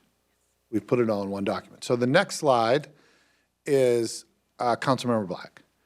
And these are the amendments presented by Councilmember Black. Perhaps I should turn it over to you, Councilmember Black, if you wanted to speak to them. Councilmember Black. Yeah, this was the process question I had. I didn't know how this was going to be done. Now I know. I guess we're doing it. Planned ahead. We're doing, well, yeah, I guess we're doing all of them at the same time. Okay, so my amendments are largely technical amendments. The first is to the item number 1, overview of the agreement. I had talked to staff about just making it clear that nothing in this framework limits our ability to identify additional terms and conditions that may arise as we're discussing the term sheet and ultimately the definitive agreement. So I thought that was important just to sort of frame the purpose of this framework. It is not itself a binding agreement. It's not even, it's actually only a half step toward an actual term sheet negotiated with the Kraken. So that was that one. In Section 5B, just a clarification, we had said any savings realized through the city's financing of the facility may be used to expand the community center. That could have been by either party. I just want to be clear. The intent of that was that it's used by the city. It's savings realized by the city and used by the city. And then last point is in Section 8B with regard to the lease terms. And it kind of goes to the question that Deputy Mayor was asking about is what happens with the lease, what happens with the guaranteed security in certain circumstances that we've seen happen with professional sports teams. And a very standard concept is just no assignment of the lease without the consent of the lessee. So that's, or lessor rather. So I just want to add that. And that's the nature of my 3 amendments. Thank you. Is there any questions on Councilmember Black's amendments or concerns? Just another question on process. Councilmember Sweet. So we're going to go through each council member's Amendments, page, yeah. and then we're going to pull up the document and vote on the document The proposed substitute that's on your with desk. it all in it? Yeah. Okay, thank you. Yeah. Okay. Councilmember Tim Chizen has. Councilmember? I'd just like to know if the city has any concerns about Councilmember Black's amendments or any. City Attorney? Oh. No concerns. No concerns, yeah. A little gratitude. All right. Shall we move on? So we will move on, and those are all incorporated in the substitute amendments. Would you tell can me if you take it out if you don't want it. So Councilmember Falcone. Thank you, Deputy City Manager Lopez. I have 2 proposed amendments tonight. The first is under, I'm just going to call it item number 1. That's probably not the technical term, but under item number 1, for the section to read, all investments made as part of this project must result in measurable and direct benefits to the community instead of the city. As it reads, when we refer to the city, it was really referring to the city government, and I just wanted to be clear that we weren't asking for benefit for the city government. We were really asking for benefit for our community. And so that was just a clarification to make sure that the language matched our intent. And then my second one is around the low-income programming that we talked about earlier under the One Roof Foundation. Wanted to make sure that the programming here was really focused at local low-income families, and it wasn't, folks from, other parts of the state or whatever were going to come in and be able to necessarily benefit from that. But given the nature of the investment that the city of Kirkland is potentially making here in this partnership, that benefit is for local residents. Also wanted to be crystal clear that the language matched the intent. I think there was the assumption that this program already would cover access to programming like entrance fees and those types of things, facility usage fees, and that it was originally the addition of equipment and other resources, but I just wanted to be crystal clear. So my proposed amendment is to read that this support will include providing free or subsidized access to the programs as well as the necessary equipment and other resources needed to participate. Thank you. So I think it's pretty self-explanatory. Any questions or concerns on Councilmember Falcone's amendment? Councilmember Tim Chizen. I might be a little concerned about the word all instead of a variety. I'd be interested in the city attorney's opinion on that, but I'm not sure if this is going to be interpreted as saying that we must pay for a certain amount of programs. I'm a little confused as to how this would be interpreted, but I want to give negotiators flexibility in negotiations. And when you use a word like all or always or never in a contract, it tends to limit the power of the people that we're going to empower to go into a room with their lawyers and negotiate this. City Attorney. Right. Well, I think given the context of this, I'm not concerned about the impact of all in this particular situation. Kevin, it sounds like, might have joined us just now to weigh in, and he's been participating with this team on CAO's behalf. So. Yeah, thank you. Thank you, City Attorney. I think the idea, council member, is that we would hear from each of the 4 council members that proposed amendments, and then presents you with a integrated document that incorporates all of those changes in the form of a substitute that if you choose to, you could move to adopt. And then if there are still further amendments that you'd like to make, you could make them to the approved substitute. So that for example, the question of all is something that you could adopt as part of the integrated document and then discuss as a potential amendment thereafter if you choose to. And the same with the other changes and the rest of the document for that matter. Thank you, Kevin. Nice to see you. Nice to see you. Thank you. I think as a matter of... Jim, one second. I'm sorry. Sorry. Kurt and I were just speaking, though, when we do think that since given the flexibility there, we could say something like the programs. I mean, I think the edit to take away a variety is meant to get at that subsidization is provided with programs where it's appropriate, rather than just a select few, but something like the instead of all might work to give you that flexibility and expand the scope, the possible scope of it to where it's appropriate. Yep.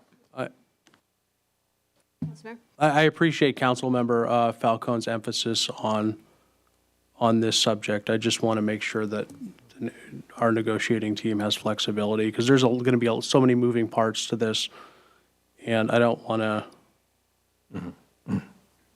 I don't know. Yeah, I'm comfortable with changing out all for the. Does that The process piece there would be when somebody moves the proposed substitute, somebody could move an amendment to the. Yeah. And I would say from the negotiating perspective, we're comfortable with that. That's the question. Thank you, Madam Mayor. Well, while we're on this subject, it does sort of beg the question. Not with this language specifically, but Councilmember Tim Chisholm makes a good point about the flexibility of the negotiations. There may be cases where the city comes back to the council and says, okay, a term negotiated in the term sheet, a term ultimately maybe negotiated in the definitive agreement is not exactly in line with the framework. Can you just run through real quick what our process will be if there are deviations from the framework, either in the term sheet or in the definitive agreement? And maybe that's just a matter of like how frequently you actually are planning to bring a document back to have us approve it before it's signed. So that's a great question, and it's still a little bit in flux. There's one path where I was thinking this could turn into an even more specific term sheet. The other was, first we have to have our first round of negotiations with the Kraken to talk about some of these things. I think my intent would be that you get to see it all again before you take any action. So if there's any deviation from this framework that's substantive, we'd come back and ask you first before just presenting it as, hey, in the final agreement, we made this change. We'd come back and say, there's a big issue. I'm going to say it's naming rights or something, right? So if it's outside the scope of this, we'd come back and check in with you first before we changed it. But if it's in the spirit of the language, it may come back as the specific negotiation lease language or the specific negotiation legal language, and then we'd bring that back to you. So that's my intent, is to keep checking if anything is like different than what you're going to approve here today, as we move towards the very specific documents for adoption. Perfect. I'm assuming all my fellow council members are going to want to read the lease agreement very carefully and parse through and wordsmith every paragraph. So we should definitely do that. Definitely the security part. That end of the dais. Okay, so it sounds like we might have a possible amendment after, okay. Let's Thank you, Madam Mayor. Our next amendment was submitted by Councilmember Pascal. Councilmember. Thank you, Mayor. My amendment is focused on the importance of the Kraken brand, that's something that is a tangible thing that we need to recognize. that comes with them leading the operations of this building. So I just wanted this to say something about that, that they would maintain the name and logo on the facility and the brand throughout the facility through the term of the lease agreement, but that can be modified in a situation where both parties agree to change that. So I think this is a very unusual situation where a professional hockey team is using their brand and going to be operating the facility, and that's something of significance and something different than other similar facilities. Any questions for Councilmember Pascal? All righty. And that brings us to, I believe, our last amendment, which is Deputy Mayor Arnold.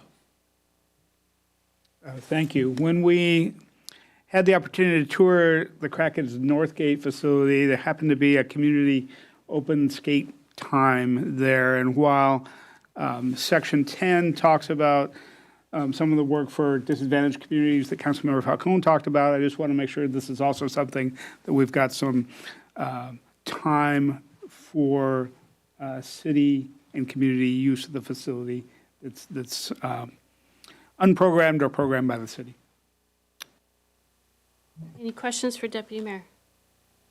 Deputy Mayor, would you look at the language that's on this slide is different than the language in the proposed substitute? Would you just double check that and see if you're comfortable? We did try to blend the two of them because they overlapped one another. So we added it as a new sentence, but certainly somebody could. I'm comfortable with the language in the substitute. Thank you. Thank you. Anybody else? Here's some chattering down there. Oh, Councilmember Tim Chims and I are just making sure we're following along. We are now. I'm just confused. Yep. Okay. So, Madam Mayor, so now, with your permission, we'll jump out of the PowerPoint and we'll go into a Word document, which is a substitute amendment, which has both the Scrivener error changes. We've corrected some mistakes in it. And all of the amendments that you just read are now incorporated in this document. So this is the document you can, as Kevin noted in his comment, this is where you could change, leave the same, edit in live time. Councilmember Falcone. Thank you, Madam Mayor. Well, I have two questions for looking for staff recommendations on your comfort with all versus the I have no preference and just want to know what you think would be best going into this. And then my other question is the one I asked earlier, but I'm not crystal clear on what the recommendation is whether we need to put anything in there about tying it into our universal low-income program. Let me try it. I'll take them in reverse order. I don't think we need anything about tying that in. I think that's we can do all that on our side through our own programming, and I'll just make sure that we do that. So my preference, having now thought about it, is I prefer because there are some programs like it just, if there's a bar and there's something, like there's a couple things you could think of that. Oh, there's going to be a bar. Access to. Sorry. So I think the programs, but I think the intent, which Councilmember Falcone had, which is we talked a lot about hockey and access to hockey, but there's going to also be ice skating and skating classes and curling. And so we just want to make sure that, any program is accessible. And so I think would be my preference, but I can see either way. Okay, well, in that case, I move that we adopt proposed substitute resolution R5645. Second. Been moved by Councilmember Falcone, second by Councilmember Black to approve proposed substitute resolution 5645. Any amendments? Councilmember Falcone. Thank you, Madam Mayor. I move that we change all to the and 10A. Second. All right, Councilmember Black. I think you'll want to, excuse me for the interruptions, I think you'll want to vote on the substitute and then consider an amendment to it. And there, he's back. Yeah, I think you're okay on the order of the amendments. Okay. She moved the program. So, okay. Councilmember Falcone move to add the in section 10. And Councilmember Black seconded it. All those in favor, please say aye. Any Aye. discussion? Okay, all those in favor, please say aye. Aye. Any opposed? Okay, the amendment passes 7-0. Anyone else? Okay, the question, Councilmember Tim Chisholm. Is there a, may I ask, is everybody done with their amendments? Or are there more? One question. On number 9, I appreciate the inclusion of a restaurant. Should we say restaurant facilities? My question is, there's multiple restaurants and coffee shops within the Northgate facility. And if you think saying restaurant facilities would be helpful, if you don't, then I'm okay moving forward. Again, I would say probably either way is fine. I know that they totally understand the intent is a restaurant, and so I don't think the language is going to be the key. They do know that, but I certainly helps to make sure you're clear on what you are asking them for. Okay, I'm not going to propose an amendment. Anyone else have anything?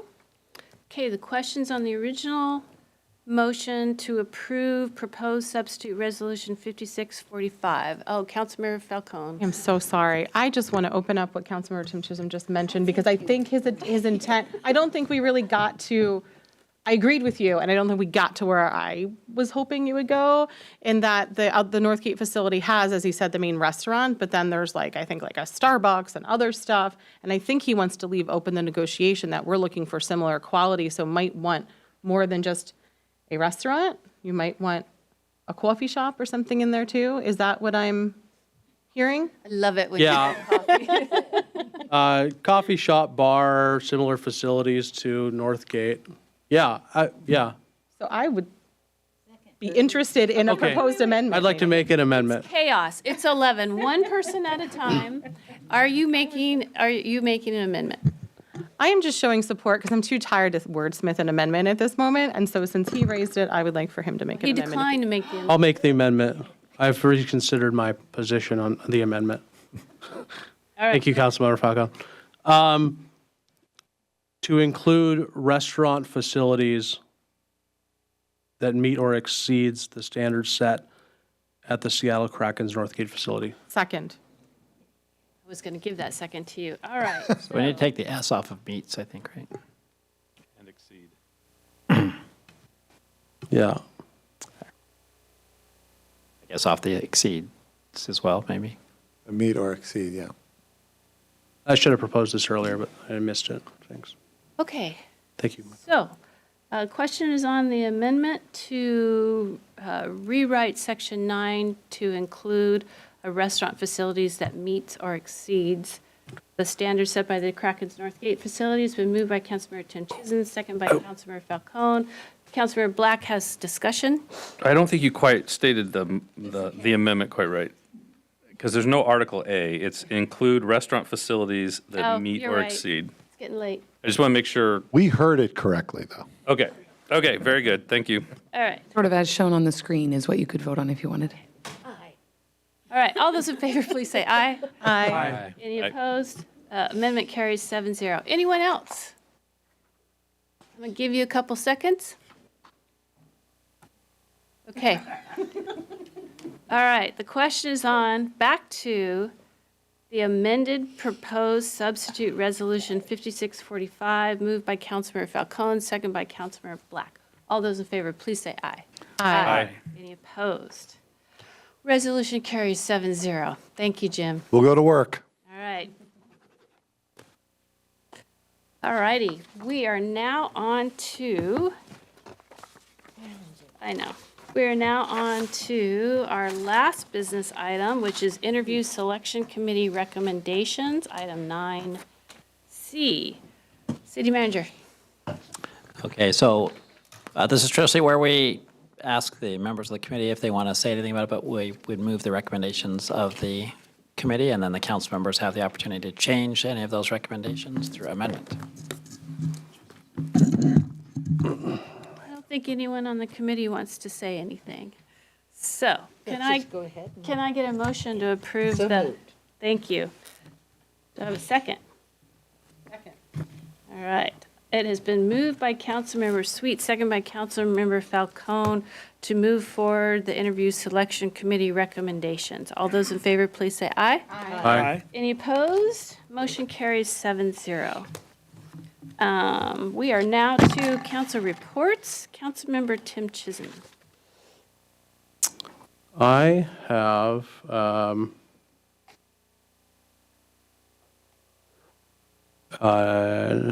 nothing to report at this time. Thank you. Councilmember Black? Thank you, Madam Mayor. I only want to mention that we had a joint meeting of the transportation boards, and I will be sending around to my colleagues a summary of that discussion. So look for that in your email. Thank you. Is Doug going to do what? Staff prepares a summary. In this case, it was done by Sarah. Thanks. Councilmember Sweet? Only that the organic stakeholder work groups continue, organic stakeholders work groups continue on a biweekly basis and will, I'm sure, all the way through 2 session. I did cut the ribbon at Temperature Pro, and I will be following up with them with regard to the East Side, Energy East Side stuff. Did attend the KFD promotion ceremony. It was intimate, but it's always nice to hang out and shake hands and say hi to guys who are really excited about being retired. And sorry I could only spend 2 hours at City Hall for all. I cannot tell the staff how amazing it was, and the response that we got in so short of a time was really incredible, and I can't wait to see the final flag designs. Thank you. Councilmember Falcone? Thank you, Madam Mayor. Yeah, City Hall for All was amazing in so many ways. So thank you to everyone who played a part in that. Keep it really brief. Tomorrow, we're having a longer than usual special meeting of the City of Kirkland Lake Washington School District Coordinating Committee to talk about affordable housing options and partnerships there. So I'm very much looking forward to that, hopefully first of many conversations on this topic with the school district. And also, I'm really looking forward to the K-Tub ribbon cutting tomorrow. I'm so excited that that is reopened. So thank you. Thank you. Councilmember Pascal? Yeah, real quick, had the opportunity to attend the Walk, Bike, Roll Summit last week that Cascade Bicycle Club hosted. There are other elected officials, agency staff, consultants, advocates there. There's some cool takeaways. If you're ever interested in safety and active transportation, I recommend that that's something you attend. It's a pretty amazing conference.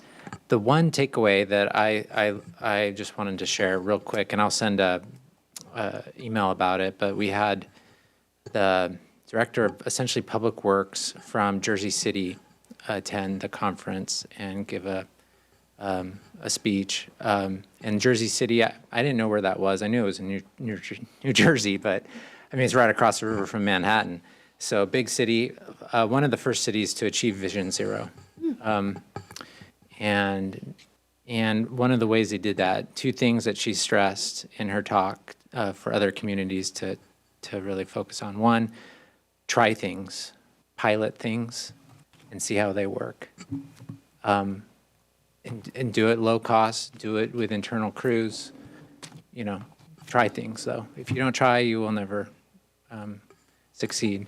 And then 2, find a way to say yes. Don't say no. And she said that works, and that's a big city, 250,000 people or more. So those are big deals. Anyways, I'll send more information. That's cool. Deputy Mayor? No report, thank you. Thank you. Everything's been covered. Thank you for City Hall for All. And Deputy Mayor and I had our quarterly check-in this morning with the Planning Commission Chair and Vice Chair, and we thank them for their service during a very challenging time. So, City Manager. Okay, 2 quick things. First, we had last Thursday, our Employee Appreciation Barbecue. We had our largest attendance ever, 450 employees signed up and came through. That is only possible because the council funds that every year in the budget, and I just want to say thank you. I give thanks on your behalf to the employees as well, but on behalf of all of them, had a great time. Thank you for always being willing to fund that for us. We really, really appreciate it. It means a lot to the employees. Secondly, I sent you all a email earlier tonight that has a couple links to the potential merger of Kroger and Albertson Safeway. It was actually brought to my attention by Councilmember Tim Chisholm. This is just a very quick update. I didn't actually know anything about it, and we have subsequently learned quite a bit in the last couple of days. And so the interesting thing for you all is that in this potential merger of those two, should it go through, they might be required to divest stores. And there's 124 stores in Washington, which is the largest number of stores of any state. The state attorney general has actually filed a lawsuit against this, and the 4 stores that may be affected in Kirkland are the Safeway on 100th, the Safeway on 85th, the QFC at the Kirkland Urban, and the QFC at Finn Hill. So, so there's a lot more to come. I want to see if the council is interested in getting more information about it. There's a link to the Attorney General's press release. There's also a link to a recent news story on it. And there's also a link to the document that lists all of the stores in the Puget Sound area and in King County and in Kirkland that might be divested. And divested, as the city attorney reminds me, is that they would be given to another operator to run as a store, but the group that they might be given to does not normally run full-service grocery stores. And we thought this was important given the conversation at the Planning Commission in particular about the key need of full-service grocery stores in the community, and this is happening at the same time. So I just want to see if that's enough of a teaser that you'd like a little bit more information at a future council meeting. Councilor Tim Chisholm? Thank you, and thank you, City Manager and City Attorney, for raising this issue, helping me raise this issue. I'll note that the 4 affected stores in Kirkland are 4 of our biggest grocery stores in multiple neighborhoods. The Office of the Attorney General has tremendous concerns about this, one corporation owning 4 of our biggest grocery stores. We can debate what the word divest means, but I think the future could be we have less than 4 of these grocery stores survive through the merger and acquisitions and all of that. The City of Redmond did pass a resolution on September 3rd